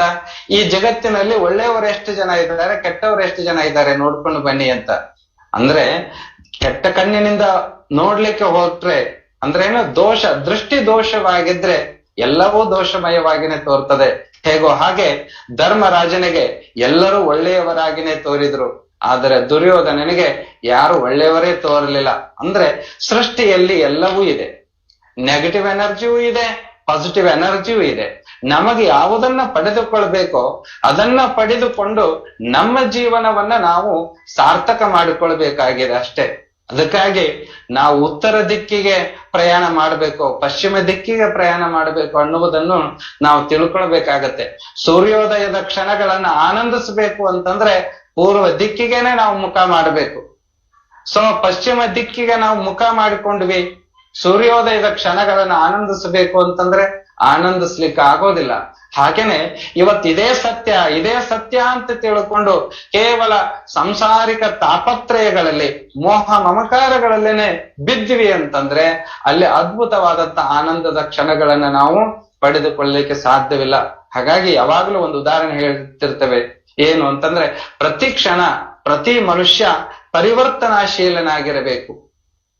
ಪರಿವರ್ತನೆ ಈ ಜಗದ ನಿಯಮ ಅಂತ ಹೇಳ್ತೇವೆ, ಆದರೆ ಎಲ್ಲವೂ ಪರಿವರ್ತನೆ ಆಗ್ತಾ ಇದೆ. ಪರಿಸರದಲ್ಲಿ, ಪ್ರಕೃತಿಯಲ್ಲಿ ಎಲ್ಲವೂ ಏನಾಗ್ತಾ ಇದೆ? ಪರಿವರ್ತನೆಯನ್ನು ಹೊಂದುತ್ತಾ ಇದೆ. ಹಾಗಾದ್ರೆ ನಾನೆಷ್ಟು ಪರಿವರ್ತನೆಯನ್ನು ಹೊಂದಿದ್ದೇನೆ, ನಾವು ಎಷ್ಟು ಪರಿವರ್ತನೆಯನ್ನು ಹೊಂದುತ್ತಾ ಇದ್ದೇವೆ ಅನ್ನುವುದನ್ನ ತಿಳ್ಕೊಳ್ಬೇಕು. ಒಂದು ಬೀಜ ಭೂಮಿಗೆ ಬಿದ್ದಾಗಿನಿಂದ ಹಿಡಿದು ಹಣ್ಣು ಕೊಡುವವರೆಗೂ ಅಥವಾ ಅದು ಬೀಳುವವರೆಗೂ ಕೂಡ ನಿರಂತರ ಪ್ರಕ್ರಿಯೆ ಪರಿವರ್ತನೆ ಆಗ್ತಾ ಅದರಿಂದ ಏನು ಸಿಗುತ್ತದೆ? ಹಣ್ಣುಗಳು ಸಿಗುತ್ತವೆ. ಆದರೆ ಮನುಷ್ಯ ಇವತ್ತು 20 ವರ್ಷ, 30, 40, 50, 60 ಹೀಗೆ ವರ್ಷಗಳನ್ನ ಕಳೀತಾ ಇದ್ದಾನೆ. ಅದಕ್ಕೇನೆ ನಾನು ಪ್ರಾರಂಭದಲ್ಲಿ ಹೇಳಿದೆ, ಕೇವಲ ವರ್ಷಗಳನ್ನ ಎನಿಸಿದರೆ ಸಾಲದು. ನಮ್ಮ ಜೀವನದೊಳಗ ಅಷ್ಟು ವಯಸ್ಸಾಯ್ತು, ಇಷ್ಟು ವಯಸ್ಸಾಯ್ತು ಅಂತ ತಿಳ್ಕೊಂಡು ಬರೇ ವಯಸ್ಸುಗಳನ್ನ ಎನಿಸಿದರೆ ಸಾಲದು. ಅದರ ಜೊತೆಗೆ ನಮ್ಮ ಜೀವನದಲ್ಲಿ ಸಾಧನೆ ಬೇಕು, ಸಾರ್ಥಕತೆ ಬೇಕು. ಆ ಸಾರ್ಥಕತೆ ಬರಬೇಕಾಗಿತ್ತು ಅಂತಂದ್ರೆ ತನ್ನ ಒಳಗಿನ ಅರಿವಿನ ಚೈತನ್ಯವನ್ನ ಏನ್ ಮಾಡ್ಬೇಕು? ಕಂಡುಕೊಳ್ಬೇಕು. ತನ್ನ ಅರಿವಿನ ಚೈತನ್ಯದಲ್ಲಿನೇ ನಾವು ಬದುಕಿದಾಗ ಆ ಒಂದು ಸಾಧನೆ ಏರ್ಪಡುತ್ತದೆ. ಆನಾಪಾನ ಸತಿ ಧ್ಯಾನದ ಬಗ್ಗೆ ಪತ್ರಿಜಿಯವರು ತುಂಬಾ ಚೆನ್ನಾಗಿ ಎಲ್ಲರಿಗೆ ಹೇಳ್ಕೊಂಡು ಬಂದಿದ್ದಾರೆ. ಅಂದ್ರೆ ನಿನ್ನನ್ನ ನೀನು ಮರೆಯೋದು, ವಿಶ್ವಾತ್ಮ ಶಕ್ತಿಯೊಂದಿಗೆ ನಿನ್ನ ಜೀವಾತ್ಮ ಶಕ್ತಿಯನ್ನ ಬೆರೆಸುವುದು. ಒಂದಕ್ಕೊಂದು ಬೆರೆತಾಗ ಅಲ್ಲಿ ದಿವ್ಯ ಜ್ಞಾನೋದಯ ಅನ್ನತಕ್ಕಂಥದ್ದು, ದಿವ್ಯ ಸಾಕ್ಷಾತ್ಕಾರ ಅನ್ನತಕ್ಕಂಥದ್ದು ಆಗುತ್ತದೆ. ಪುಣ್ಯಾತ್ಮರೇ, ಇವತ್ತು ಬುದ್ಧ ಪೂರ್ಣಿಮೆ ಇದೆ. ಇವತ್ತಿನ ಈ ಬುದ್ಧ ಪೂರ್ಣಿಮೆಯ ಶುಭ ಸಮಯದೊಳಗ ಎಲ್ಲ ಧ್ಯಾನ ಬಂಧುಗಳು ಧ್ಯಾನಕ್ಕೆ ಹೆಚ್ಚು ಮಹತ್ವವನ್ನು ಕೊಟ್ಟಂತವರು ಬುದ್ಧರು. ಬುದ್ಧ ಭಗವಾನರು ನಿನ್ನ ಒಳಗಿನ ಚೈತನ್ಯವನ್ನೇ ನೀನು ಕಂಡುಕೋ, ಧ್ಯಾನಕ್ಕೆ ಹೆಚ್ಚು ಮಹತ್ವವನ್ನು ಕೊಟ್ರು. ಆದ್ರೆ ಬಹಳಷ್ಟು ಜನ ಕ್ರಿಯೆಗೆ ಮಹತ್ವ ಕೊಡ್ತಾರೆ. ಅಂದ್ರೆ ಇದರ ಅರ್ಥ ಏನು? ಕರ್ಮ. ಅದನ್ನ ಮಾಡ್ಬೇಕು, ಇದನ್ನ ಮಾಡ್ಬೇಕು, ಅದನ್ನ ಗಳಿಸ್ಬೇಕು, ಇದನ್ನ ಗಳಿಸ್ಬೇಕು, ಆ ಹೊಲ ತಗೊಳ್ಬೇಕು, ಈ ಮನೆ ಕಟ್ಟಬೇಕು. ಕಟ್ಟುವುದು ಬೇಡ ಅಂತಲ್ಲ, ಮನೆ ಕಟ್ಟು, ಆನಂತರ ಮದುವೆಯಾಗು, ಮಕ್ಕಳಾಗಲಿ, ಹೊಲ ತಗೋ, ಆಸ್ತಿ ಮಾಡು, ಅದೆಲ್ಲವೂ ಕೂಡ ನಿನಗೆ ಸಹಕಾರಿಯಾಗಿರಬೇಕೆ ವಿನಃ ಇದೆಲ್ಲವನ್ನ ಸಾಧನೆ ಮಾಡುವುದನ್ನು ಬಿಟ್ಟು ಅದರಲ್ಲೇನೆ ನೀನು ಮಗ್ನನಾಗಲಿಕ್ಕೆ ಹೋಗ್ಬೇಡ. ಅಂದ್ರೆ ಜೀವನ ಇರುವುದು ನಿನ್ನನ್ನ ನೀನು ಅರಿಯುವುದಕ್ಕಾಗಿ, ನಿನ್ನನ್ನ ನೀನು ತಿಳಿಯುವುದಕ್ಕೋಸ್ಕರವಾಗಿ ಈ ಮಾನವ ಜನ್ಮ ಅನ್ನತಕ್ಕಂಥದ್ದು ಬಂದಿದೆ. ಅದಕ್ಕೆ ಮಾನವ ಜನ್ಮ ಬಲು ದೊಡ್ಡದು, ಹುಚ್ಚಪ್ಪಗಳಿರ ಇದ ಹಾನಿ ಮಾಡಿ ಕೊಳ್ಳಬೇಡಿರು ಅಂತ ಹೇಳಿ ಮಹಾತ್ಮರು ಹೇಳ್ಕೊಂಡು ಬಂದ್ರು. ಇದನ್ನ ವ್ಯರ್ಥವಾಗಿ ಕಳಿಲಿಕ್ಕೆ ಹೋಗ್ಬೇಡಿ. ಶರಣರು ಕೂಡ ಅದನ್ನ ಹೇಳಿದ್ರು.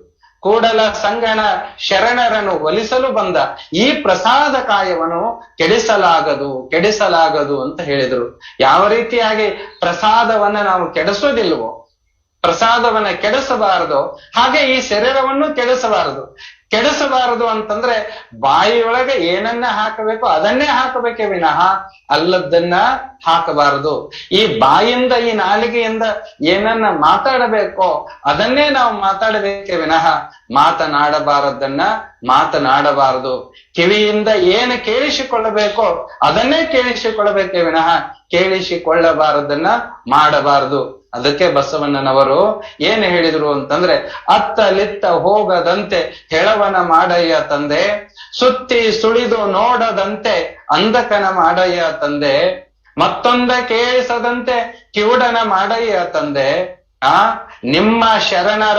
ಪಾದವಲ್ಲದೆ ಅನ್ಯ ವಿಷಯ ಕೆಳಿಸದಂತೆ ಇರಿಸು ಅಂತಂದ್ರೆ, ನನ್ನನ್ನ ಕಿವುಡನ್ನ ಮಾಡು, ನನ್ನ ಕುರುಡನ್ನ ಮಾಡು, ನನ್ನ ಕುಂಟನ್ನ ಮಾಡು. ಯಾಕೆ ಕೇಳಿದ್ರು ಅಂತಂದ್ರೆ, ಒಂದ ಕಡೆಗೆ ಕೂತ್ಕೊಂಡು ಧ್ಯಾನ ಮಾಡ್ಲಿಕ್ಕೆ ಅವಕಾಶ ಆಗುತ್ತದೆ. ಕೈಕಾಲು ಚೆನ್ನಾಗಿದ್ವು ಅಂತಂದ್ರೆ ಎಲ್ಲ ಕಡೆಗೆ ಓಡಾಡ್ತಾನೆ, ಬಹಿರ್ಮುಖ ವೃತ್ತಿ ಹೆಚ್ಚಾಗುತ್ತದೆ. ನೋಡಿ, ಬಹಿರ್ಮುಖ ವೃತ್ತಿಯಲ್ಲಿ ಸುಖ, ಶಾಂತಿ, ನೆಮ್ಮದಿಯನ್ನ ಪಡೀಲಿಕ್ಕೆ ಸಾಧ್ಯವಿಲ್ಲ. ಅದಕ್ಕಾಗಿ ಅಂತರ್ಮುಖ ವೃತ್ತಿ ನಿನ್ನದಾಗಬೇಕು. ಅಂತರ್ಮುಖ ವೃತ್ತಿ ನಿನ್ನದಾಗಬೇಕು ಅಂತಂದ್ರ ಮನಸ್ಸಿನ ಜೊತೆಗೆ ನಿನ್ನ ಸಂಪರ್ಕವನ್ನ ಇಟ್ಕೋ. ಮನಸ್ಸಿನ ಸಾಧನೆಯನ್ನ ಹಂತ ಹಂತವಾಗಿ ನೀನು ನಿನ್ನ ಅಸ್ತಿತ್ವವನ್ನ ಕಂಡುಕೋ. ನಿನ್ನ ಅಸ್ತಿತ್ವ ಯಾವುದು? ಅದ್ಭುತವಾಗಿರುವಂತಹ ಅಸ್ತಿತ್ವ ನಿಂದು. ಆದ್ರೆ ಇವತ್ತು ಏನ್ ಮಾಡ್ತಾ ಇದೀಯ? ಒಬ್ಬ ಭಿಕ್ಷುಕನಂತೆ ಬದುಕ್ತಾ ಇದೀಯ, ಒಬ್ಬ ಸಾಮಾನ್ಯ ವ್ಯಕ್ತಿಯಂತೆ ಬದುಕ್ತಾ ಇದೀಯ, ಒಬ್ಬ ಸಾಮಾನ್ಯ ಪ್ರಾಣಿಯಂತೆ ನೀನು ಬದುಕ್ತಾ ಇದೀಯ. ಆದ್ರೆ ನೀನು ದೈವ ಸ್ವರೂಪ, ನೀನೇ ದೇವರು, ನಿನ್ನೊಳಗ ದಿವ್ಯ ಶಕ್ತಿ ಇದೆ. ಅದನ್ನ ಯಾಕೆ ಕಂಡುಕೊಳ್ಳಿಕ್ಕೆ ಸಾಧ್ಯ ಆಗ್ತಾ ಇಲ್ಲ? ಯಾಕೆ ಸಾಧ್ಯ ಆಗ್ತಾ ಇಲ್ಲ? ಪ್ರತಿಯೊಬ್ಬನಲ್ಲಿಯೂ ಕೂಡ ದೈವ ಶಕ್ತಿ ಇದೆ ಅಂತ ಅಯಮಾತ್ಮ ಬ್ರಹ್ಮ, ತತ್ವಮಶಿ, ಪ್ರಜ್ಞಾನಾಂ ಬ್ರಹ್ಮ, ಇಷ್ಟೆಲ್ಲ ಮಾತುಗಳನ್ನ ಋಷಿಗಳು ಹೇಳ್ಕೊಂಡು ಬಂದ್ರು. ಆದ್ರೆ ನಮಗ ಅನುಭವಕ್ಕೆ ಬಂತೇನೋ? ಅನುಭವಕ್ಕೆ ಯಾರಿಗೂ ಕೂಡ ಬಂದಿಲ್ಲ. ಅದು ಕೇವಲ ಆಧ್ಯಾತ್ಮಿಕ ಸಾಧಕರಿಗೆ ಮಾತ್ರ ಅದು ಕಂಡು ಬರ್ತದೆ. ಆ ದಿಶೆಯಲ್ಲಿ ಇವತ್ತು ನಾವೆಲ್ಲರೂ ಪ್ರಯತ್ನವನ್ನ ಮಾಡಬೇಕಾಗಿದೆ. ಪ್ರಯತ್ನಕ್ಕೆ ಅಸಾಧ್ಯವಾದಂತಹದ್ದು ಯಾವುದೂ ಇಲ್ಲ. ನಾವು ಪ್ರಯತ್ನವೇ ಪರಮೇಶ್ವರ ಅಂತ ಹೇಳ್ತಾರಲ್ಲ, ನಮ್ಮ ಜೀವನ ಪ್ರಯತ್ನ ಪೂರ್ವಕವಾಗಿರಬೇಕು ಅಂದ್ರನೇ ಸಾಧನೆ ಆಗ್ತದೆ. ಇಲ್ಲ ಅಂತಂದ್ರೆ ಊಟ ಮಾಡುವುದು, ಒಂದು ದಿನ ಊಟ ಮಾಡಿದ್ವಿ, ಒಂದಿಷ್ಟು ಮಲ್ಕೊಂಡ್ವಿ, ಒಂದು ದಿನ ಸತ್ತು ಹೋದ್ವಿ.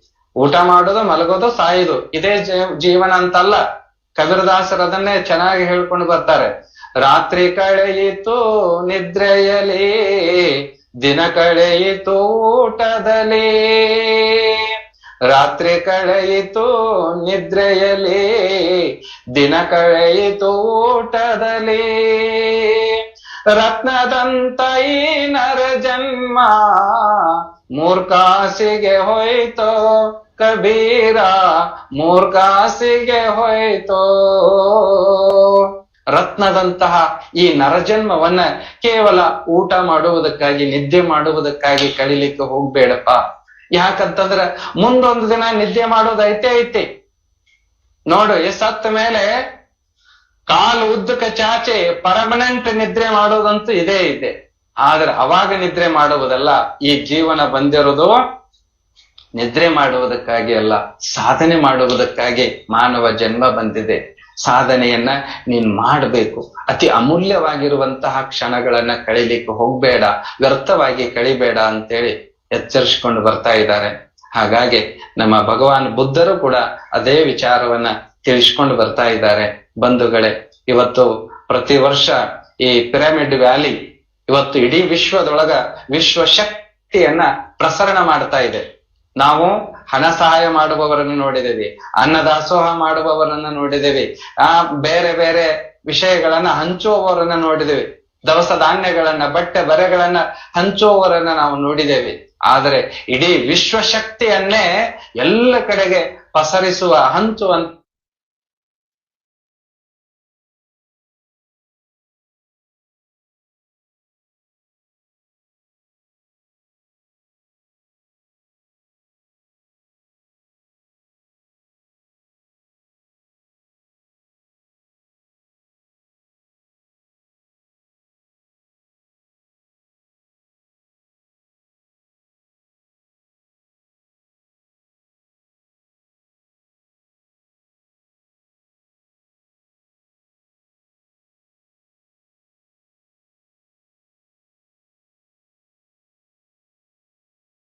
ಕೆಲಸವನ್ನ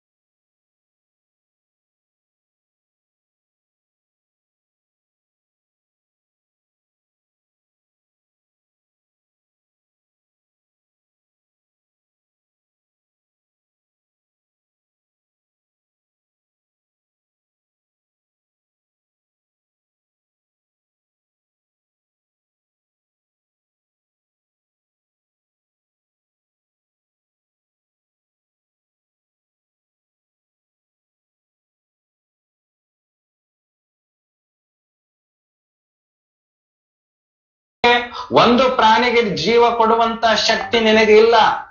ಒಂದು ಕಾಳನ್ನ ಒಂದು ಗಿಡವನ್ನ ಬೆಳೆಸುವ ಶಕ್ತಿ ನಿನ್ನೊಳಗೆ ಇಲ್ಲ. ಹಾಗಾದ್ರೆ ಕೊಲ್ಲುವ ಅಧಿಕಾರವನ್ನು ಕೊಟ್ಟವರು ಯಾರು? ಕೊಲ್ಲಬಾರದು. ಸಕಲ ಜೀವಾತ್ಮರಿಗೆ ಲೇಸನ್ನೇ ಬಯಸಬೇಕು ನಾವು.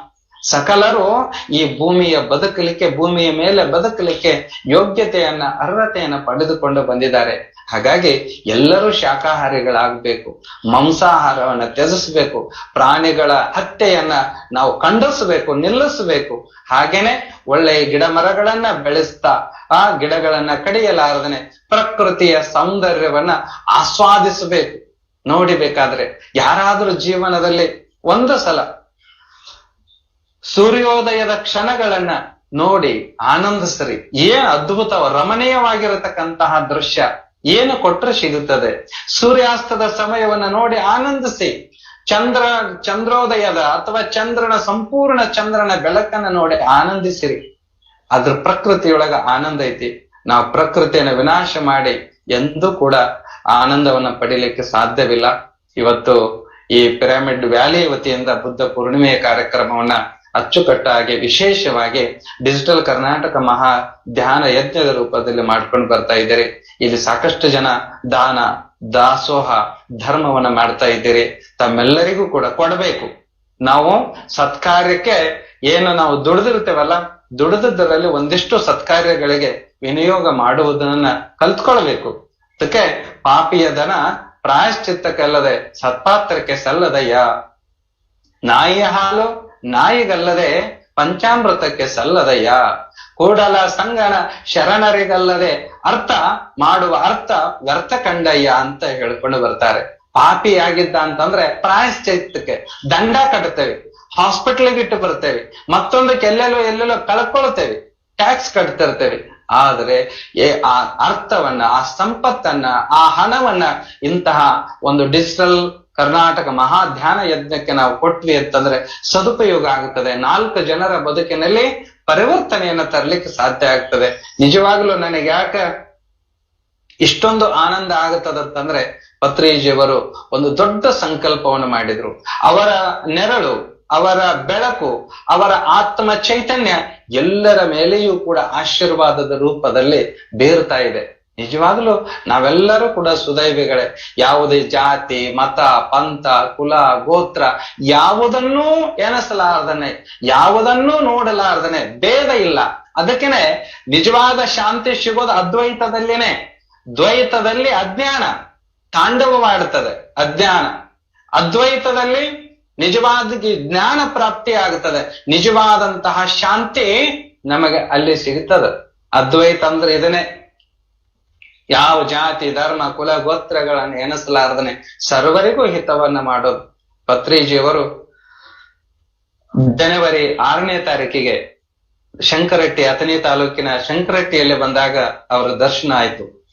ಆ ನಂತರ ಹೋಗಿ ಭೇಟಿಯಾಗಿ ವಿನಂತಿಸಿಕೊಂಡಾಗ ಅತ್ಯಂತ ಆನಂದಿತರಾಗಿ ತಾಯಿ ಮಗುವಿನಂತೆ ಅಪ್ಪಿಕೊಂಡು 7ನೇ ತಾರೀಕು ಏನ್ ಮಾಡಿದ್ರು, ಪರಮಾನಂದೋಡಿ ಆಶ್ರಮಕ್ಕೆ ಬಂದು ಸುಮಾರು 2, 3, 4 ಗಂಟೆಗಳವರೆಗೆ ಇಲ್ಲಿದ್ದುಕೊಂಡು ಧ್ಯಾನ, ಸತ್ಸಂಗ, ಒಂದಿಷ್ಟು ಸಜ್ಜನರ ಸಾಂಗತ್ಯವನ್ನ ಏರ್ಪಾಟ್ ಮಾಡಿ ಒಂದು ಒಳ್ಳೆಯ ಅವಕಾಶವನ್ನ ನಮಗೆ ಮಾಡಿಕೊಟ್ರು. ಅವರ ಕರುಣೆ, ಅವರ ಒಂದು ಅನುಗ್ರಹ ಬಹಳ ದೊಡ್ಡದು ಅಂತ ನಾನು ಭಾವಿಸಿಕೊಂಡಿದ್ದೇನೆ.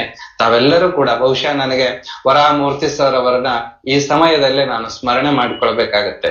ಅವರು ನಮಗೆ ಒಂದು ಮಹಾನ್ ಶಕ್ತಿಯಾಗಿ ನಮ್ಮ ಜೊತೆಗಿದ್ರು. ಪತ್ರಿಜಿಯವರೇನೆ ನಮ್ಮ ಜೊತೆಗೆ ಇದ್ದಷ್ಟು ಒಂದು ಅನುಭವ ನಮಗಾಗಿತ್ತು. ಸುಮಾರು ಸಲ ಬಂದಿದ್ರು, ಭೇಟಿಯಾಗಿದ್ರು, ನಮ್ಮ ಆಶ್ರಮಕ್ಕೆ ಬಂದಾಗ ನಮ್ಮ ಜೊತೆ ಅನ್ಯೋನ್ಯವಾಗಿದ್ರು, ಮತ್ತ ಅದ್ಭುತವಾಗಿ ಚರ್ಚೆ ಮಾಡ್ತಾ ಇದ್ರು.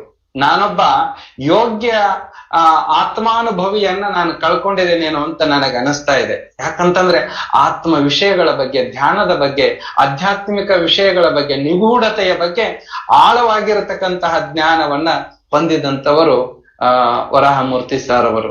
ನಿಜವಾಗ್ಲೂ ಇಷ್ಟು ಬೇಗ ಅವರನ್ನ ನಾನು ಮಿಸ್ ಮಾಡ್ಕೊಳ್ತೇನೆ ಅಂತ ಅನ್ಕೊಂಡಿರ್ಲಿಲ್ಲ. ಆದ್ರೂ ಅವರವರ ಸಮಯ ಬಂದಾಗ, ಇಲ್ಲಿ ಸಾವು ಇಲ್ಲವೇ ಇಲ್ಲ ಆಧ್ಯಾತ್ಮಿಕತೆಯಲ್ಲಿ, ಈ ಧ್ಯಾನದಲ್ಲಿ ಸಾವು ಅನ್ನುವುದಿಲ್ಲ. ದೇಹಕ್ಕೆ ಸಾವು ಇದೆ, ಅದು ಎಷ್ಟು ದಿವಸ, ಇಷ್ಟೇ ವರ್ಷ, ಇಷ್ಟೇ ತಿಂಗಳು, ಇಷ್ಟೇ ದಿವಸ ಇರಬೇಕೆನ್ನುವ ಕಟ್ಟುಕರಾರು ಅಂತ ಏನು ಹೇಳ್ತಾರೆ. ಅವರವರ ಆಯುಷ್ಯ ಮುಗಿದ ಮೇಲೆ ಯಾರಿಗೂ ಇಲ್ಲಿ ಇರ್ಲಿಕ್ಕೆ ಪರ್ಮಿಷನ್ ಇಲ್ಲವೇ ಇಲ್ಲ. ಅದಕ್ಕೆ ಹೇಳ್ತಿರ್ತಾರೆ, ದೇವನ ಮನೆ ಇದು, ಈ ಜಗವೆಲ್ಲ ಬಾಡಿಗೆದಾರರು ಜೀವಿಗಳೆಲ್ಲ. ಇದೊಂದು ದೇವನ ಮನೆ, ಇದು ದೇವರ ಮನೆ. ಇಲ್ಲಿ ಬಾಡಿಗೆ ಇರ್ಲಿಕ್ಕೆ ಬಂದಿದ್ದೇವೆ. ಇಷ್ಟು ದಿನ ಇರಬೇಕು ಅಂತೇಳಿ ಕಳಿಸ್ಕೊಟ್ಟಿದ್ದಾನೆ.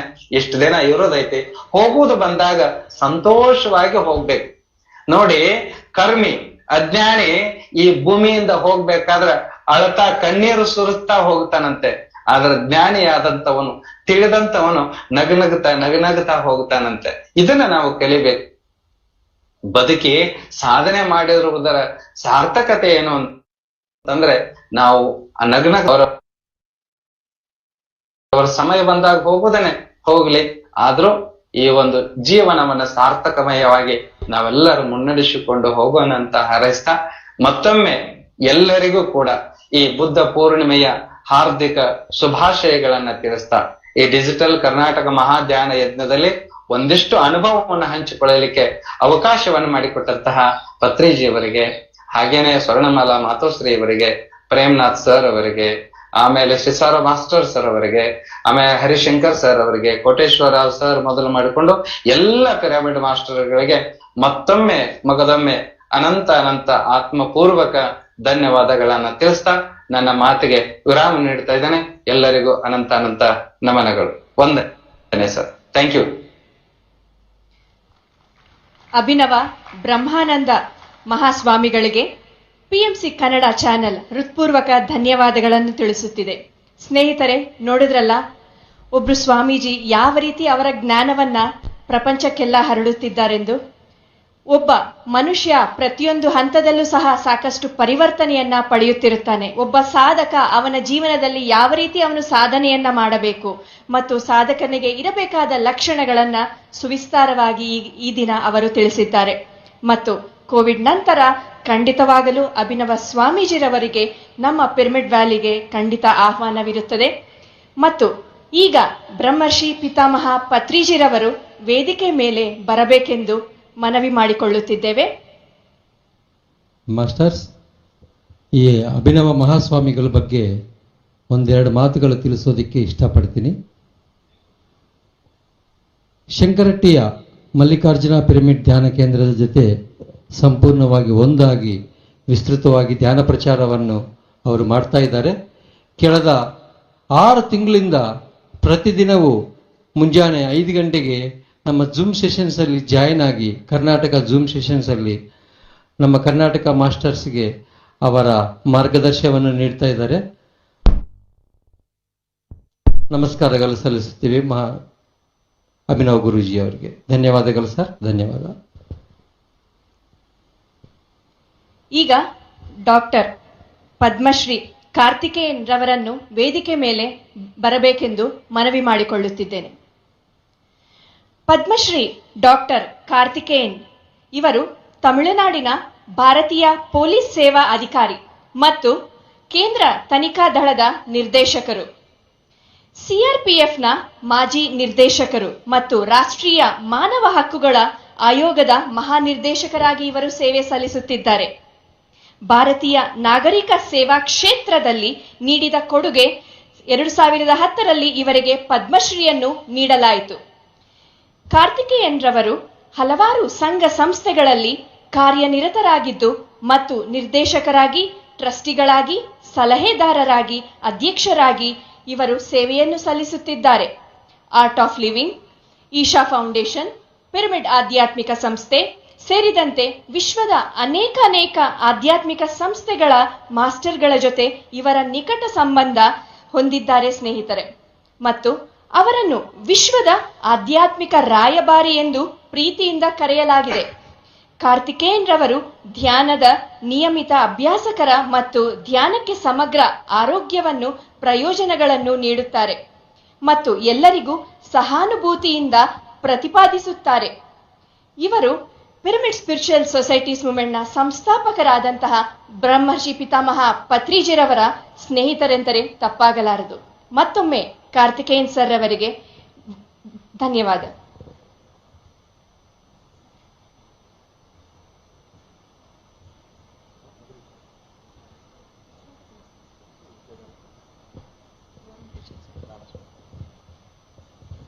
ರಾಮಸ್ವಾಮಿ ಸರ್ ಅವರು ವೇದಿಕೆ ಮೇಲೆ ಬರಬೇಕೆಂದು ಕೋರಿಕೊಳ್ಳುತ್ತಿದ್ದೇವೆ. ಇವರು ತಮಿಳುನಾಡಿನ ನಿವಾಸಿಗಳು ಮತ್ತು ಇವರದೇ ಆದ ನ್ಯಾಚುರೋಪತಿ ಒಂದು ಆಸ್ಪತ್ರೆಯನ್ನು ಇವರು ತೆರೆದಿದ್ದಾರೆ ಮತ್ತು ಸಾಕಷ್ಟು ಸೇವೆಯನ್ನು ಇವರು ಸಲ್ಲಿಸುತ್ತಿದ್ದಾರೆ. ಜೋಶಿ ಸರ್, ದಯವಿಟ್ಟು ವೇದಿಕೆ ಮೇಲೆ ಬರಬೇಕೆಂದು ಕೋರುತ್ತಿದ್ದೇವೆ.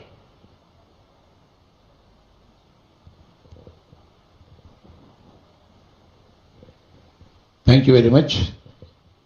I request Sri Joshi sir, our senior most master from Pune, to give his experience.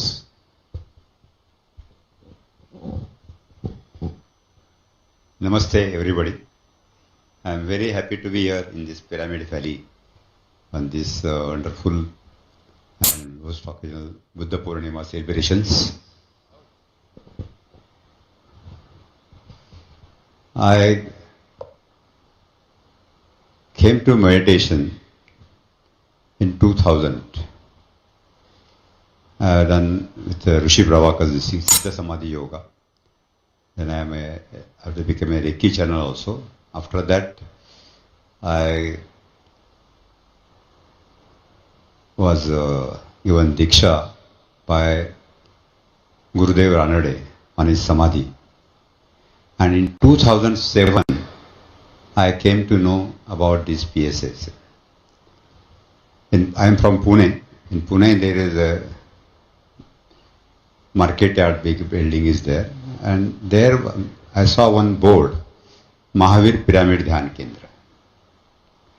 So about pyramid, I had an attachment for last say 30-40 years. Whatever about pyramid, I used to read this and everything.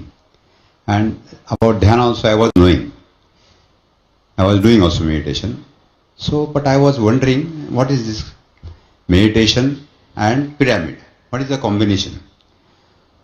So just out of curiosity, I went and went to that meditation center. It was about 2 stairs top.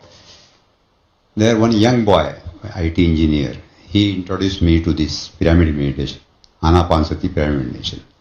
There was a wonderful pyramid center. There was reception room, then audio video room, then was meditation room, AC, and pyramids were hanging there. And I sat below that. And he explained me how to do meditation. The method is slightly different than other methods. How to sit, he told me. And I did meditation. Just follow your, I did meditation. Just follow your breath, no mantra, nothing. And sit very comfortably, no necessity of keeping your spine straight and all that. and I felt wonderful. Actually, at that time, I had completed my 60 years. I am a mechanical engineer. I was working in a factory, but company has given me extension, so I had accepted it. But after doing service, going in the morning, coming at 7, 8 o'clock, I was tired. I used to come home and sleep. Sometimes my wife used to always look up me for dinner and all that. Sometimes I used to wake up, sometimes not. But that day, when I did the meditation, I got so much energy. After that, I went to home. Then I decided that every day, I will not go to home state. I will come into this meditation center and I will meditate. So like that, my house is there about 2 kilometers away from that. For first 1 week, I used to go by bus or rickshaw, water transport, and go home after meditation. But after 1 week, I got so much energy that I used to walk home from 2 kilometers. And that is the first thing I got. And after that, just 2 months after that, I came to know our other Pyramid Masters told me that Patri sir is coming to Sholapur. So they are planning to go at night, start from Pune, reach Sholapur in the morning, to be with Patri sir for the whole day and come back at the night. And they were asking me to come with them, join with them. I was hesitant. I said no, because because of the extension period I have no leave. I had headache, age 60, the headache, then I have knee pain, back pain, all that. And I thought that this much exertion will not be possible for me. But somehow at the last moment I decided to go with them. And in the first meeting only, the Patri sir, I got so much love and this thing from him. And he told me, Swamiji, you have to look after Pune. I was just wondering, just now I came in this meditation, I don't know much about it. What is it? So I just left it. But the things went so that I am fully involved in that. And in 2008, we arranged a program in Pune, public program. Patri sir was coming to Pune. Before that, these people from meditators from Andhra Pradesh, they have come from 2004 2005 and they were taking meditation classes and spreading meditation. And that was the first program. We Maharashtrian people were fully involved and we have arranged that program. And there was a tremendous response for that. And that time, after that, Patri sir on that stage, actually I am a very introvert person. I have no experience of talking on the stage and everything. At the age of 60, when I was got retirement, there were about only 15-20 people in my department. So that end of ceremony also I could not speak more than 2 words. But when Patri sir came to that public meeting, that was my first meeting with him on the platform, he just gave the mic in my hand and asked me to translate whatever he was speaking in Hindi. I used to translate in Marathi.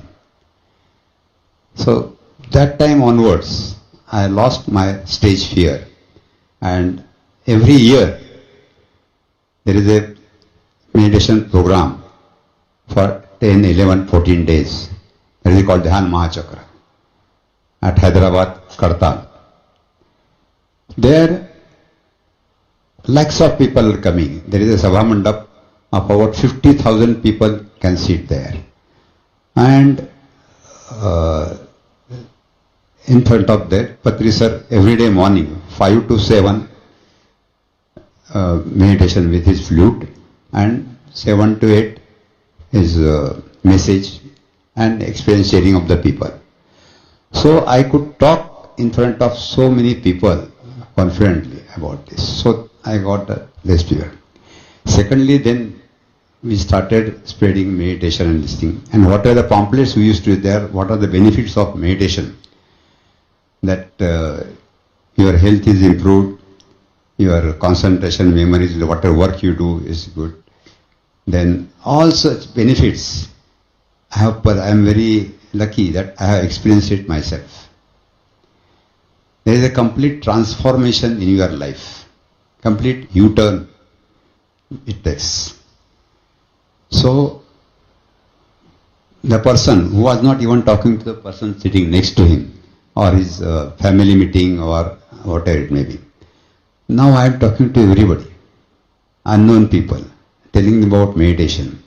And so I got opportunity to tell about meditation people, and we meditated in a PMT bus, in a car, in train, in boat, and in plane also. And people have got experience. So whatever written that you can meditate anywhere, any place, any time, and anybody can meditate. Whatever written there is actually possible. And with that, then after 3 years, my contract was over. So company was giving me further contract. But then I said, no, now it is enough. So I did not continue with that, and fully I am now engaged in this Patriji Sir's 5 principles. One is Anapanasati meditation, second is vegetarianism, third is pyramid power, fourth is Swadhyaya, and fifth is Sajjan Sangat. Swadhyaya also Patriji Sir insists that everybody should read books on spiritual selected books. And we are very fortunate that he has read more than 1.5 lakhs books and still reading. And he is very helpful to us, that every day he is giving a message to us. Whatever the books he reads, he is giving a message to us. So with that, our Sajjan Sangata and the Swadhyaya is already taken care of. And when we are doing this spreading meditation, we are also getting the energy. Actually, I was very reluctant to take the classes. The other parent masters were after me that you take classes and all that. I said, I am new, how can I take? I have no much experience and all that. But he said no. So I asked Patriji Sir that people are after me to take meditation, and because of this I don't know. He said, no, you take meditation. You start. So I started taking, and it has given so much joy. Actually, speaking, people feel that yes, I am doing so much service and all that at this age and all that. But my experience is that I don't feel of age or any strain or anything. On the other hand, I enjoyed when I got a call from somebody that you come for meditation, or when they invite me, or when I go to them, I feel very joyful and happy. And I am very grateful to Patriji Sir and all the pyramid masters that they have brought me in this life. Thank you, thank you, thank you.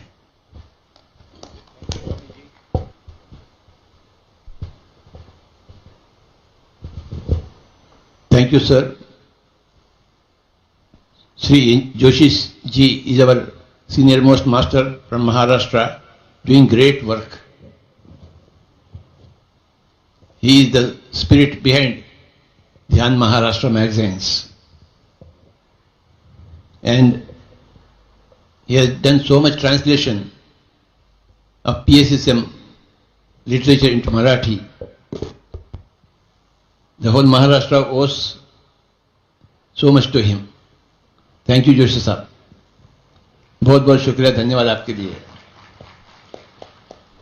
And now we go to Tamil Nadu. Ramaswamy ji, your message for all of us.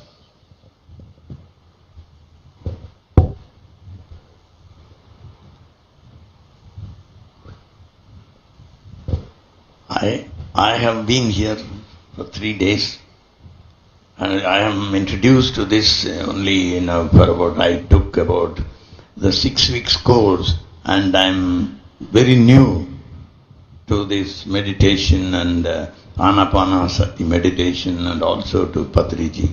But within these 3 days, I have been discussing with I've been discussing with other pyramid masters, and I learned a lot. Really unbelievable, but it is true, because actual story is what I heard.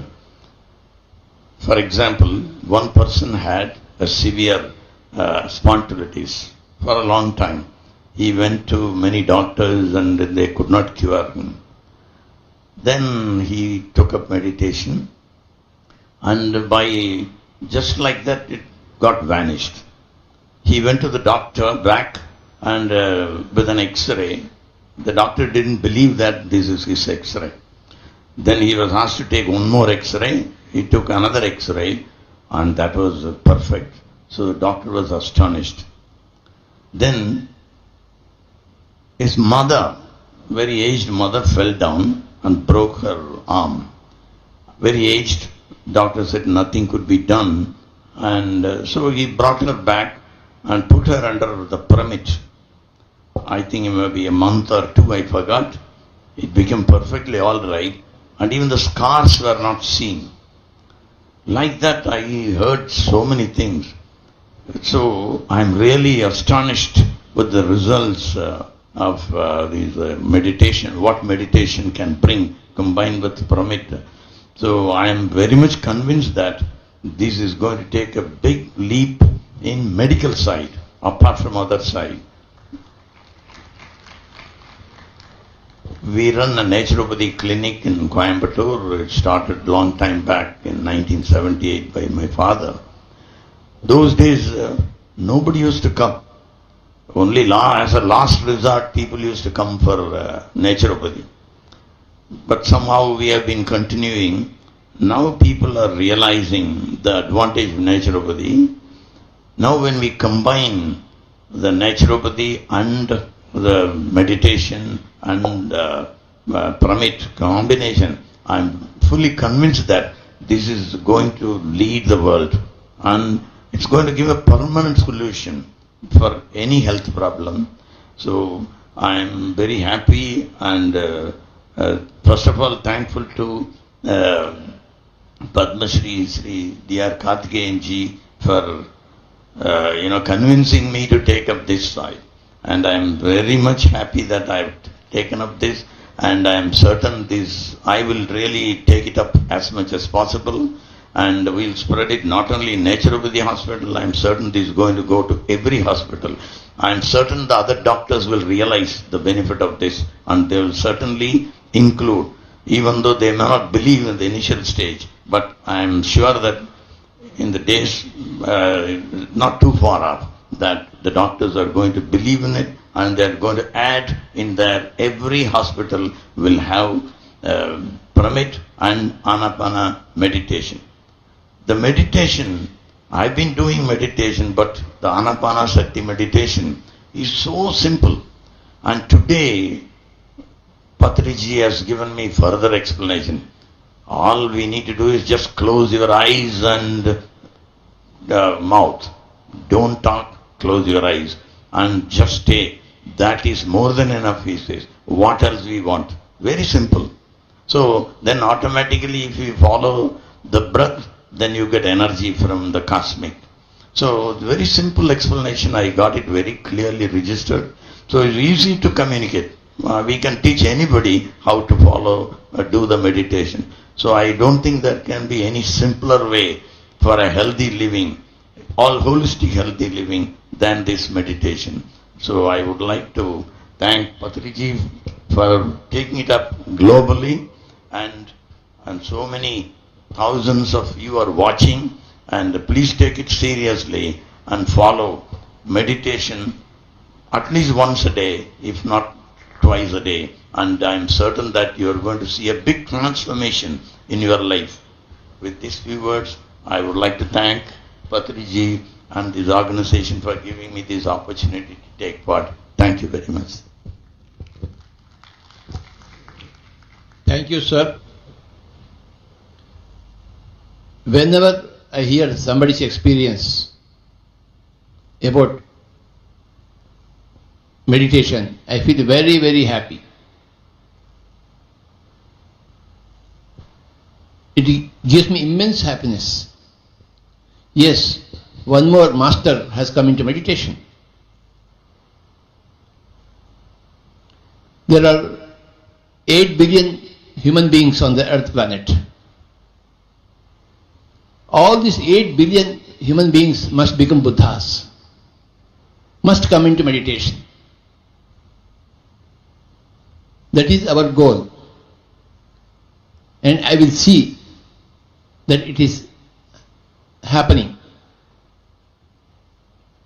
My dear friends, everything is energy. Matter is energy. Mind is energy. Body is energy. Whole creation is energy. Consciousness is energy. Everything is energy. So, what is meditation? What is spirituality? It is energy management.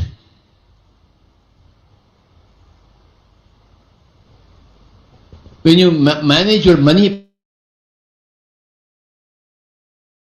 manage your energy properly, you become a wise person. If you waste your money, you will become a poor person. If you waste your energy, you will become a foolish person. All spirituality is management of energy. When you talk, you are expending energy. When you move your hand, you are moving energy. You are expending energy. When you think a thought, you are expending energy. When you look something, you are expending energy. When you are expending energy, returns should be there. Work should be done. Progressive work should be done. Some result should be there. But if you talk unnecessarily, we are wasting our energy, but no work is getting done. If you are simply moving this hand like this, we are wasting our energy and no work is being done. If you are learning dance, Bharatanatyam, then if you are moving hands, you are learning some art. But if you simply move your hand, you are wasting your energy. If you indulge in other people's activities, what others are doing in their house, you are wasting your energy. When you waste your energy, then problems will come. All kinds of problems. But when you enhance your energy, all problems will go away.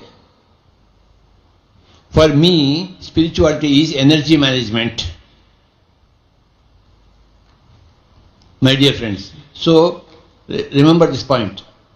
You cannot waste your energy and still be a wise person. No.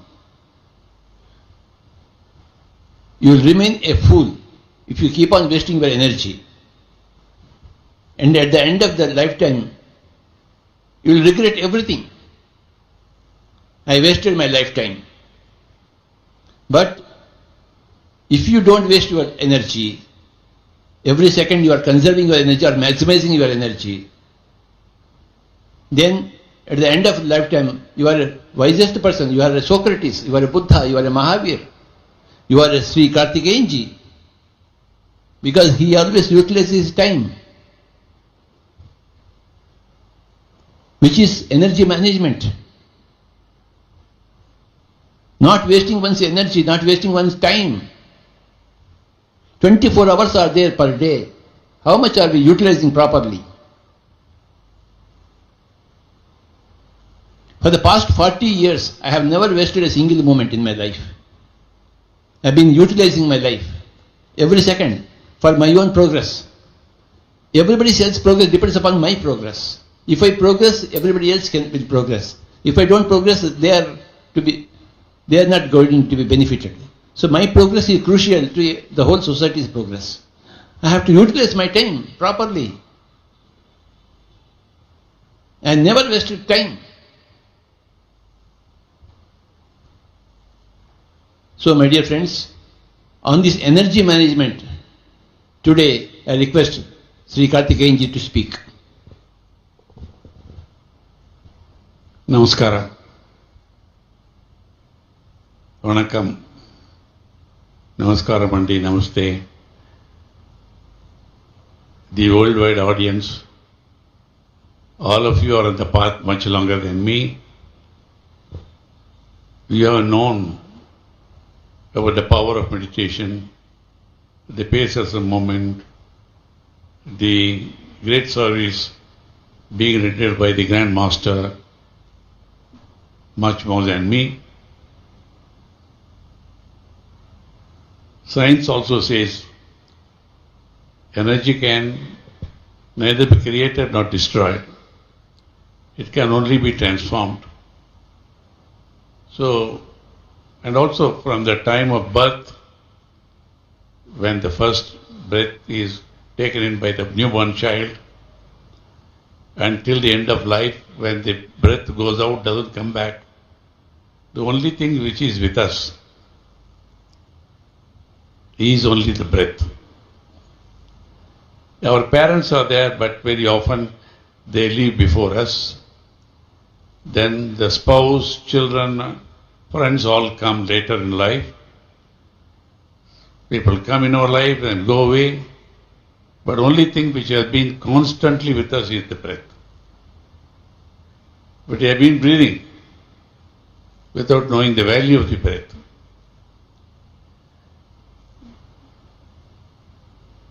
Well, Bhagavan Buddha attained enlightenment by a process known as vipassana.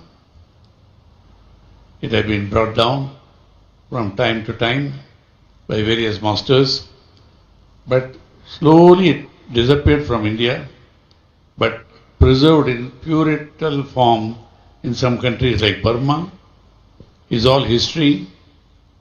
How a diamond merchant, Goenkaji, Satyananda Goenkaji, very prosperous diamond merchant in Burma, had an incurable headache. He went all over the world. There was no solution. Ultimately, somebody suggested he joined this Vipassana meditation course. It was 3 months long. Within 2 weeks, he found his headache disappeared. But he found that was only a byproduct. He found there is much more value in the meditation than just getting over the illness. Continued. At the end of it, he found total transformation in his life in all aspects. His guru, Yuba Singh, he told Burmese master, take it back to India. It came from Buddha, from India, and he himself said it will go out of India. Now you take it back, and he gave up all his wealth and came back to India. That's about 80, 90 years back. I had the good fortune of meeting him. I was in a critical point in my life, most critical point in my life. I was left alone. I had to save the prestige, security, honor of the nation. Everybody was there, but nobody was with me. So I was looking for an option. I'm inner strength. Somebody suggested Vipassana meditation. It was in Hyderabad center. I joined the meditation course, 10 days. Very, very tough course. And then, after the 10 days time, I found enormous benefit in that. I gained inner strength. I said, I can look at anybody in their eyes. There is no question of anyone trying to influence me or threaten me or put pressure on me. Then I wrote to the Director General of the CRPF, Director of the CBI, because I was the one officer who was in both organizations. I said every police officer must go through Vipassana. At that time, there is no charge. They give accommodation for 10 days. Morning 5 o'clock onwards, for 3 days observe the breath. Thereafter 7 days observe the sensations on the body. 2 simple meals a day. Then no talk. At the end of the course, if you want the wheel of Dharma to be moved, if you are satisfied, you can afford to give as contribution what you can afford. If you can't afford, you don't have to. Nobody is asking you. Nobody is even asking you how much you paid.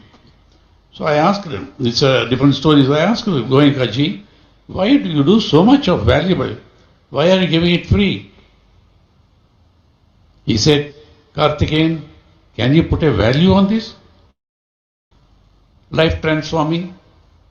It's priceless. I can't put any value on that. But anyhow, the people who are benefited, they made a contribution without even knowing who gave what. And it has spread in many countries also. Not widely as it is happening now in the PSSM movement. Such a priceless meditation. To my knowledge, there are only two institutions, to my knowledge, two major institutions which are imparting the meditation free, Raja Yoga Brahma Kumaris and Anapanasati of PSSM movement. Only two movements are there. Now, I would like to say, no, there are, I know 200,000-300,000 people are listening to me. You are all part of it. I know you have been supporting it. I would like to take this opportunity to appeal to each one of us. Everybody is benefited, otherwise you won't be even on Zoom.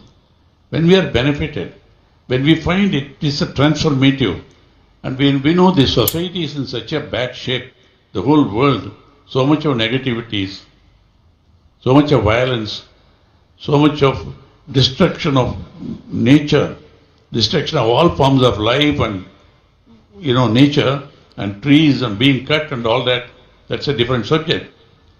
So this movement has to grow. Has to grow. I was telling Chandrasekhar, Buddha's CEO, quantum movement, this has to go, this has to go 100 times, 1,000 times. Because unless everybody is happy, we are not going to be happy. We are not living alone. We are in a society, in a world which is so interconnected. How do you spread it? For that, you need resources. They are there offering their life, like Patriji has sacrificed his entire life. There are many masters he has created. They are all very well educated, wise people, but they need support. Infrastructure has to be created. I would like to appeal to every one of you. According to your capacity, it's a free, there is no charge because it's so valuable. But is it not our duty to spread it all over the world? It has to be done very fast. I would say please, please, please contribute to the extent of your capacity without an appeal being made by the organization. That's a duty on each one of us because we want the whole world to be transformed. When Brahmarshi Pitamaha used to tell me 20 years back, I'm going to create Dhyan Andhra Pradesh, then Dhyan Bharat, then he used to talk about Dhyan Jagat. I respected his passion and commitment, but I was wondering how is it going to be possible. But in the last few years I'm seeing Dhyan Andhra Pradesh, the villages and the thousands and thousands of villages transformed, most of them given up meat eating, and I would say even Naxalism has come down to a large extent because of this movement. Once they start meditating, people realize what they should do, what they should not do, value of life, what is the right thing to do and all that, whatever may be their grievances, they are able to forgive and forget. They forget all the old enmities, keep on perpetuating. Somebody killed my grandfather, so I am killing his the grandson. All that is going on. I am very convinced to a large extent because of this movement. What law cannot do, what police cannot do, what courts cannot do, this movement has done. So that's one thing. Now the situation has become so bad in the world. There is so much of destruction of environment. Just now the Swamiji was also talking about it.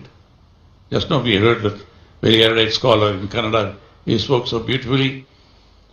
See, unless we are human beings, out of our arrogance, we start thinking everybody is created only for our enjoyment.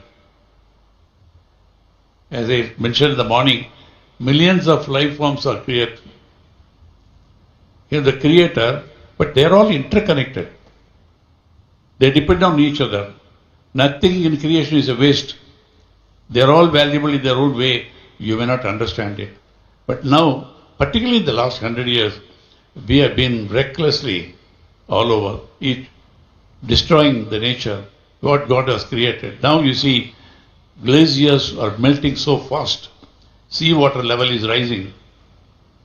Most of the, coastal towns, low-lying islands are going to be submerged in the next 20, 30 years' time. The consequences are going to be terrible. This is not speculation. Science says. So all that is happening because of irresponsibility, not caring for others, thinking, as if we are created and everything will end with us, whatever children, grandchildren and all these things, So to create people of responsibility, it cannot be done by the governments alone. To create all of us, the entire human race has to be made more self-responsible. That has to come from within. No law, no government, no police, no cat can do this. We have seen it. Things are getting worse day by day. So how to make an individual responsible? How to create harmony between body, mind and soul? Within me, in the family, the society, and people keep talking about world peace.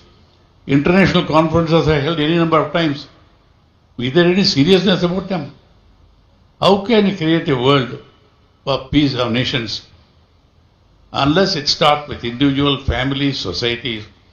Countries have to become responsible. Only such countries can bring a world of peace and all that.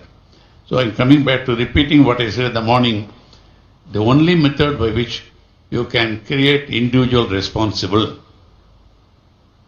no law, no court, no governments can do it, making the man realize the simplest technology, what was tough in Vipassana, has been simplified by Grandmaster Patriji, accessible to everyone, a man on the street, an illiterate person, highly educated scholars, everybody, once you start doing the observing what is within, you become responsible. Yes, health improves, relationships improves, your performance improves, all that is side product.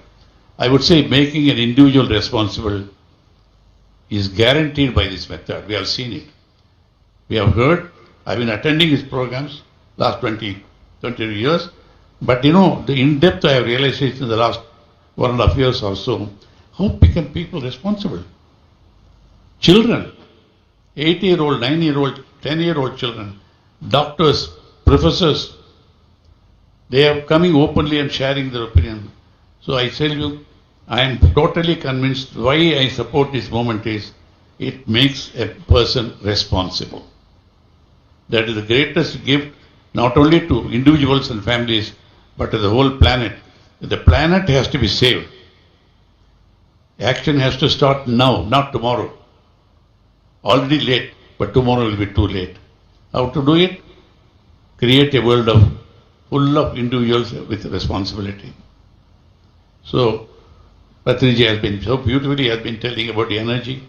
Yes, that energy has to make individual responsibility. I am totally convinced about that now. So what I say is, we are lucky. Whoever came into this path is lucky, fortunate. Some situation or the other. I came into this path thanks to his kindness. I don't know.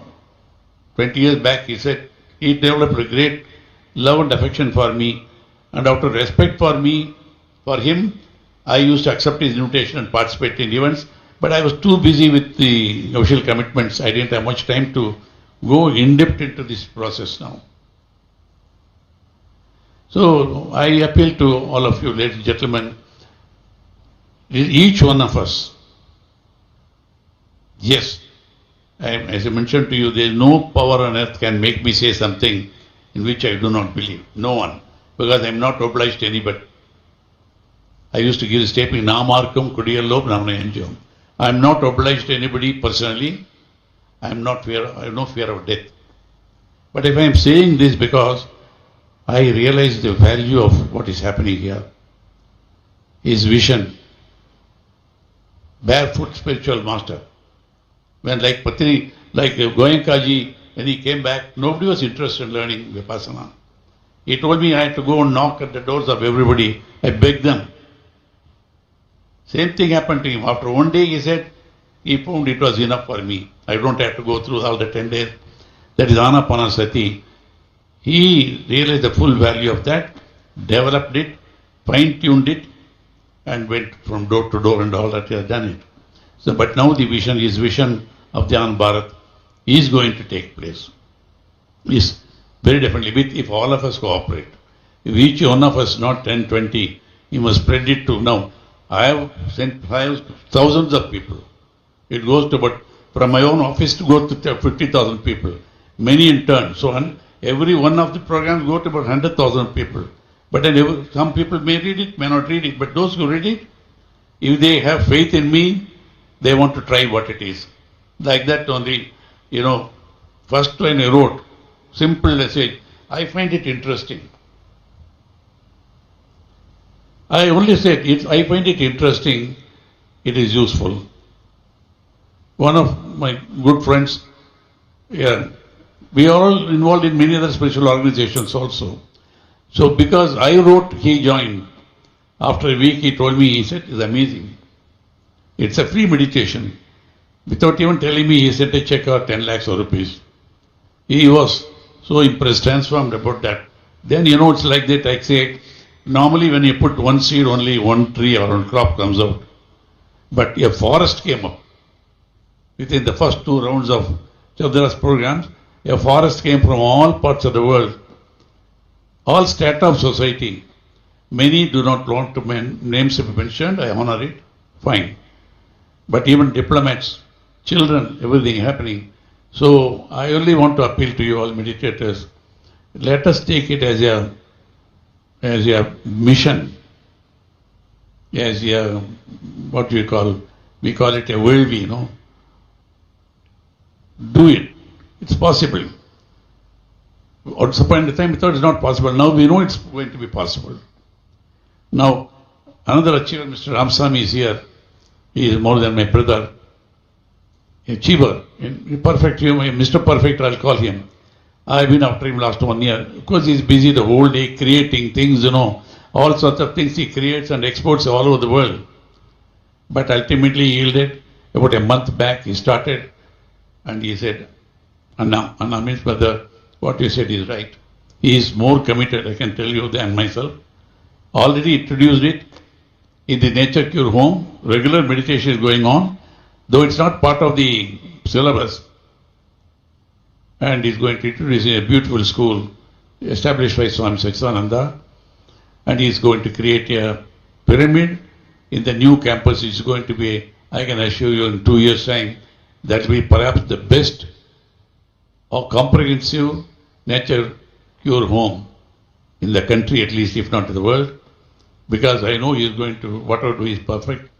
So like that, so we must take it as a, I don't know the right word English, I'm not able to get it. Where we going to say that? Where we, like a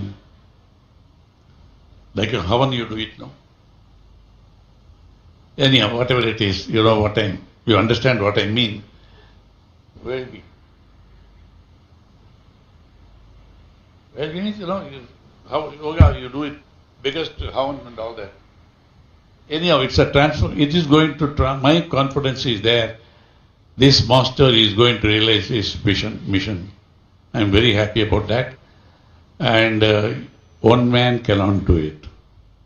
So much he has done now. It has to be an army of people who have to do it. You have to create not only dedicated people, dedicated teachers. The way the Buddha CEO program is being done, now the Hindi program is done, now Tamil and all that. Yes, systematically it is to be done, because people just not come only to see how to observe the breath and all that. You have to make it a little more add-ons and all that, so that people, even highly educated people, scholars get attracted to that and all that. It has to be multiplied. Please do it as a mission of each one of us, like Patriji, single man, started 40 years back. Each one of us, to the best of our ability, should do it by making your contribution by way of resources or your time, or at least promoting people Yes, initially people will not take us seriously. They also told me, what a man, you have been involved in so many organizations, why are you promoting it? I have no hesitation to do it because none of those great masters have mistaken me. I am equally close to each one of them now. They understand. I said all of them are valuable. I don't compare. Neither the masters nor the systems. They are all doing great service in their own way. I said, but I find this to be the simplest form with immediate results as long as you spend the time. So I can keep on talking. It's not correct. Thank you very much for this opportunity, Patriji. I greatly admire what you have done. And you are achieving your, what's it, Vishwa? Jagat. No, Dhyana Jagat. You are going to have it now. So let us all, wherever you are, raise your hands and say, yes, we will do it. We will do it as a personal commitment in our interest, in the interest of our future generations. Unless you make people responsible, what are going to happen left to the children, grandchildren, they will curse us. So it's a personal thing, also yes, cost to the humanity also. Thank you. Namaskar. Swamiji, it is your great blessing to all of us that keeps us going. Every time that you come here, every time we meet anywhere, you always energize us with all your wonderful positivity and miraculous nature. When you do meditation, your energy is maximized. You are maximizing your energy. If X is there before meditation, after 1 hour meditation, your energy is going to become 2x. So, when you increase your energy, then you are able to do more work. And you will be doing your work more efficiently. That is why in Bhagavad Gita, it is said, Yogaha karmasu kaushalam. Through yoga, through meditation, you increase the efficiency in whatever you do because your energy has been increased. We saw energy management, my dear friends. Let us now increase our energy through meditation for 10 minutes. Please close your eyes. Bismillah Khan, please. Some nice music. We are here to maximize our energy. When you close your eyes, when you close your mouth, no chanting of any mantras. When you observe your breathing, you know what is happening? Energy conservation and energy maximization. We need to conserve our energies. We can't fritter away our energies. And we need to maximize our energies. The way is Anapanasati meditation. Please close your eyes. Hands into hands, fingers into fingers, cross your feet. Sit comfortably in any chair. Just be with your breath. Next 10 minutes, you are into maximization of energy, your energy. The more you do meditation, the more energy you gather in your system. Be with your breath. Be with your normal, natural, easy, soft, simple, tender, peaceful, tranquil breath, my dear friends.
Be with your normal breath.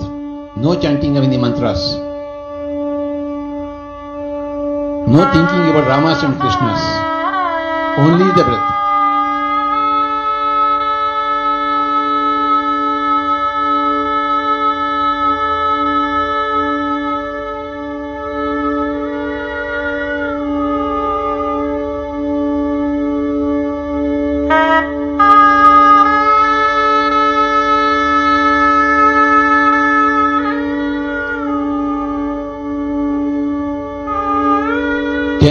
Of meditation, 10 minutes of energy maximization.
Kindly place your hands on your eyes for 5 seconds. 5, 4, 3, 2, 1, 0. Slowly remove your hands and you may open your eyes, my dear friends. Thank you very much. Jorage Chappade for Buddha Poornima celebrations. Thank you ಕೋಟೇಶ್ವರರಾವ್ಜಿ.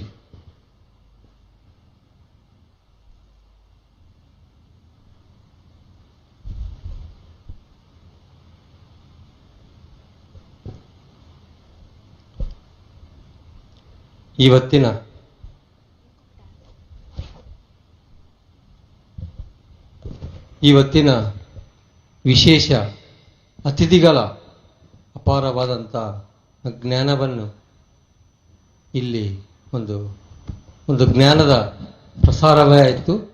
ಈ Buddha Purnima celebrations Karnataka ಧ್ಯಾನ ಮಹಾಯಜ್ಞದ ಈ ಒಂದು ಪ್ರಸ್ತಾವನದಲ್ಲಿ ಪತ್ರಿಜಿ ಅವರು ಕೊಟ್ಟಿದ್ದಂಥ ಒಂದು ದಿವ್ಯ ಸಂದೇಶ, everything is energy, everything is energy. ಇಲ್ಲಿ ಇರೋದೆಲ್ಲವೂ ಒಂದು ಶಕ್ತಿಯ ಮಾತ್ರ. ಆ ಶಕ್ತಿಯನ್ನು ಯಾವ ರೀತಿಯಲ್ಲಿ ನಾವು ಬಳಸಿಕೊಳ್ಳಬೇಕು ಅನ್ನೋದೇ ನಮ್ಮ ವಿಜ್ಞಾನದ ಮೇಲೆ ಆಧಾರವಾಗಿರುತ್ತೆ. ಸೈನ್ಸನ್ನು ಹೇಳುತ್ತೆ kinetic energy and potential energy.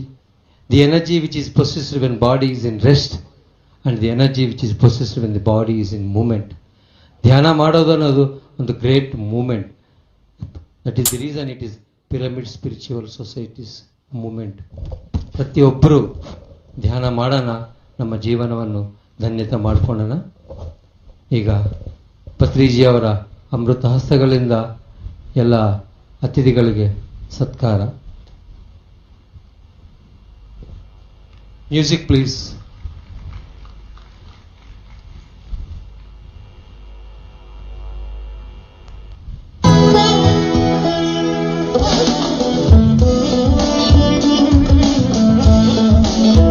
ಮಹಾರಾಷ್ಟ್ರದ ಅತ್ಯಂತ ಹಿರಿಯ ಮಾಸ್ಟರ್ ಆಗಿರುವಂಥ ಜೋಶಿ ಸರ್ಗೆ ಸನ್ಮಾನ.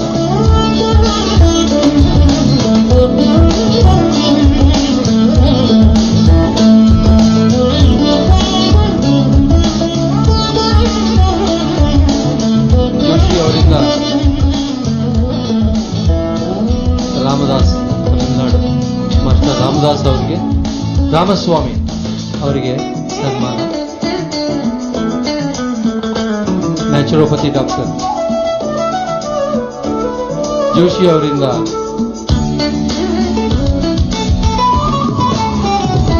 Doctor DR. ಕಾರ್ತಿಕೇಯನ್ ಅವರಿಗೆ ಸನ್ಮಾನ.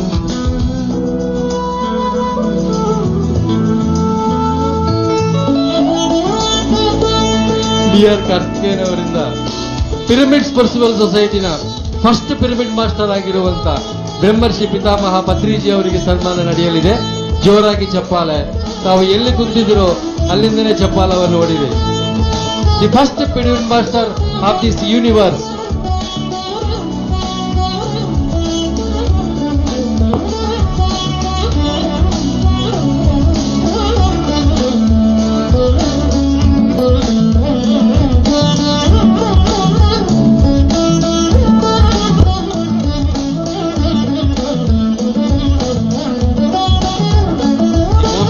ಪಿರಮಿಡ್ ಮಾಸ್ಟರ್ ಆಗಿರುವಂತಹ ಶಾಲಿನಿ ಅವರಿಗೆ ಕಾರ್ತಿಕೇಯನ್ ಕಡೆಯವರಿಂದ ಸನ್ಮಾನ.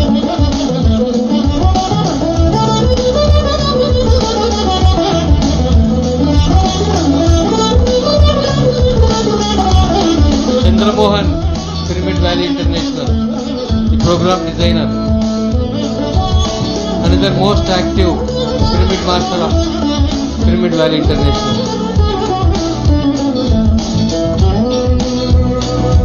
ಡಿ.ಆರ್. ಕಾರ್ತಿಕೇಯನ್, ಪದ್ಮಶ್ರೀ ಡಿ.ಆರ್. ಕಾರ್ತಿಕೇಯನ್ ಅವರಿಂದ ಅವರಿಗೆ ಸನ್ಮಾನ.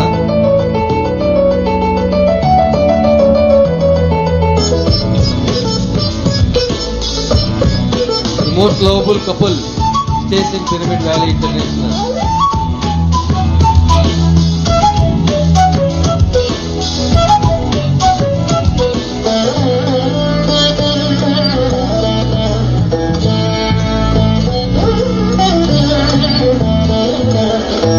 ಕೆಲವೇ ಕ್ಷಣಗಳಲ್ಲಿ ಇವತ್ತಿನ ಸಾಂಸ್ಕೃತಿಕ ಕಾರ್ಯಕ್ರಮಗಳು ನಮ್ಮ ದಿವ್ಯಶ್ರೀ ಅವರ ನೇತೃತ್ವದಲ್ಲಿ ನಡೆಯಲಿದ್ದಾವೆ.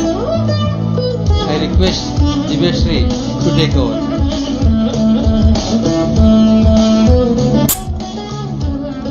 ಎಲ್ಲ ಮುಖ್ಯ ಅತಿಥಿಗಳಿಗೆ ಪಿರಮಿಡ್ ಸ್ಪಿರಿಚುವಲ್ ಸೊಸೈಟಿ ಮೂವ್ಮೆಂಟ್ನ ಸಂಸ್ಥಾಪಕರ ಪರವಾಗಿ ಧನ್ಯವಾದಗಳನ್ನು ಹೇಳ್ತಾ ಇದ್ದೇನೆ. ಸ್ನೇಹಿತರೆ, PMC ಕನ್ನಡ ಅರ್ಪಿಸುತ್ತಿರುವ ಡಿಜಿಟಲ್ ಕರ್ನಾಟಕ ಧ್ಯಾನ ಮಹಾಯಜ್ಞ 2ನೇ ದಿನದ ಕೊನೆಯ ಘಟ್ಟ. ಈಗ ಕೊನೆಯ ಸಾಂಸ್ಕೃತಿಕ ಕಾರ್ಯಕ್ರಮ.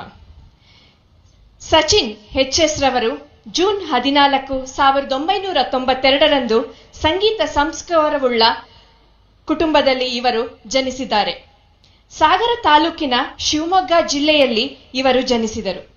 ಅವರ ವಯಸ್ಸು 8 ವರ್ಷ ಇದ್ದಾಗಲೇ ರಮೇಶ್ ಎಂಬ ವಿದ್ವಾಂಸರ ಬಳಿ ಇವರು ತಬ್ಲಾ ಅನ್ನು ಕಲಿತಿದ್ದಾರೆ ಮತ್ತು ಸುಮಾರು 6 ವರ್ಷಗಳಿಂದ ಸರೂದ್ ತರಬೇತಿಯನ್ನು ಪಂಡಿತ್ ರಾಜೀವ್ ತಾರ್ನಾಥ್ ರವರಿಂದ ಕಲಿಯುತ್ತಿದ್ದಾರೆ ಮತ್ತು ಪಂಡಿತ್ ರಾಜೀವ್ ತಾರ್ನಾಥ್ ರವರು ಪ್ರಪಂಚ ಪ್ರಖ್ಯಾತ ಸರೂದ್ ತರಬೇತಿಗಾರರಾದ ಮತ್ತು ಸ್ವರ ಸಾಮ್ರಾಟ್ ಉಸ್ತಾದ್ ಅಲಿ ಅಕ್ಬರ್ ಖಾನ್ ರವರ ಪ್ರಿಯ ಶಿಷ್ಯರಾಗಿ ಇವರು ಆಗಿದ್ದಾರೆ.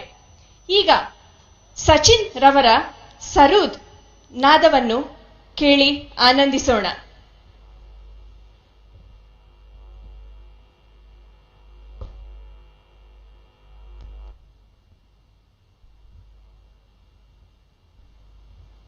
ಚಪ್ಪಾಳೆಯೊಂದಿಗೆ ಈ ಕೊನೆಯ ಸಾಂಸ್ಕೃತಿಕ ಕಾರ್ಯಕ್ರಮವನ್ನು ನೋಡಬೇಕೆಂದು ವೀಕ್ಷಿಸಬೇಕೆಂದು ಎಲ್ಲ ಪ್ರೇಕ್ಷಕರಲ್ಲಿ ಮನವಿ ಮಾಡಿಕೊಳ್ಳುತ್ತಿದ್ದೇನೆ.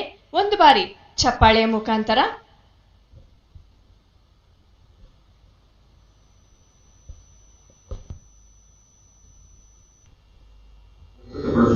ಪ್ರಯತ್ನ ಮಾಡ್ತಾ ಇದ್ದೀನಿ. ಇದರಲ್ಲಿ ಆಲಾಪ್ ಜೋಳ ಮಾಡ್ತಾರೆ. ಈ ಆಲಾಪ್ನ ಮಾಡ್ತೀನಿ.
ಇಷ್ಟು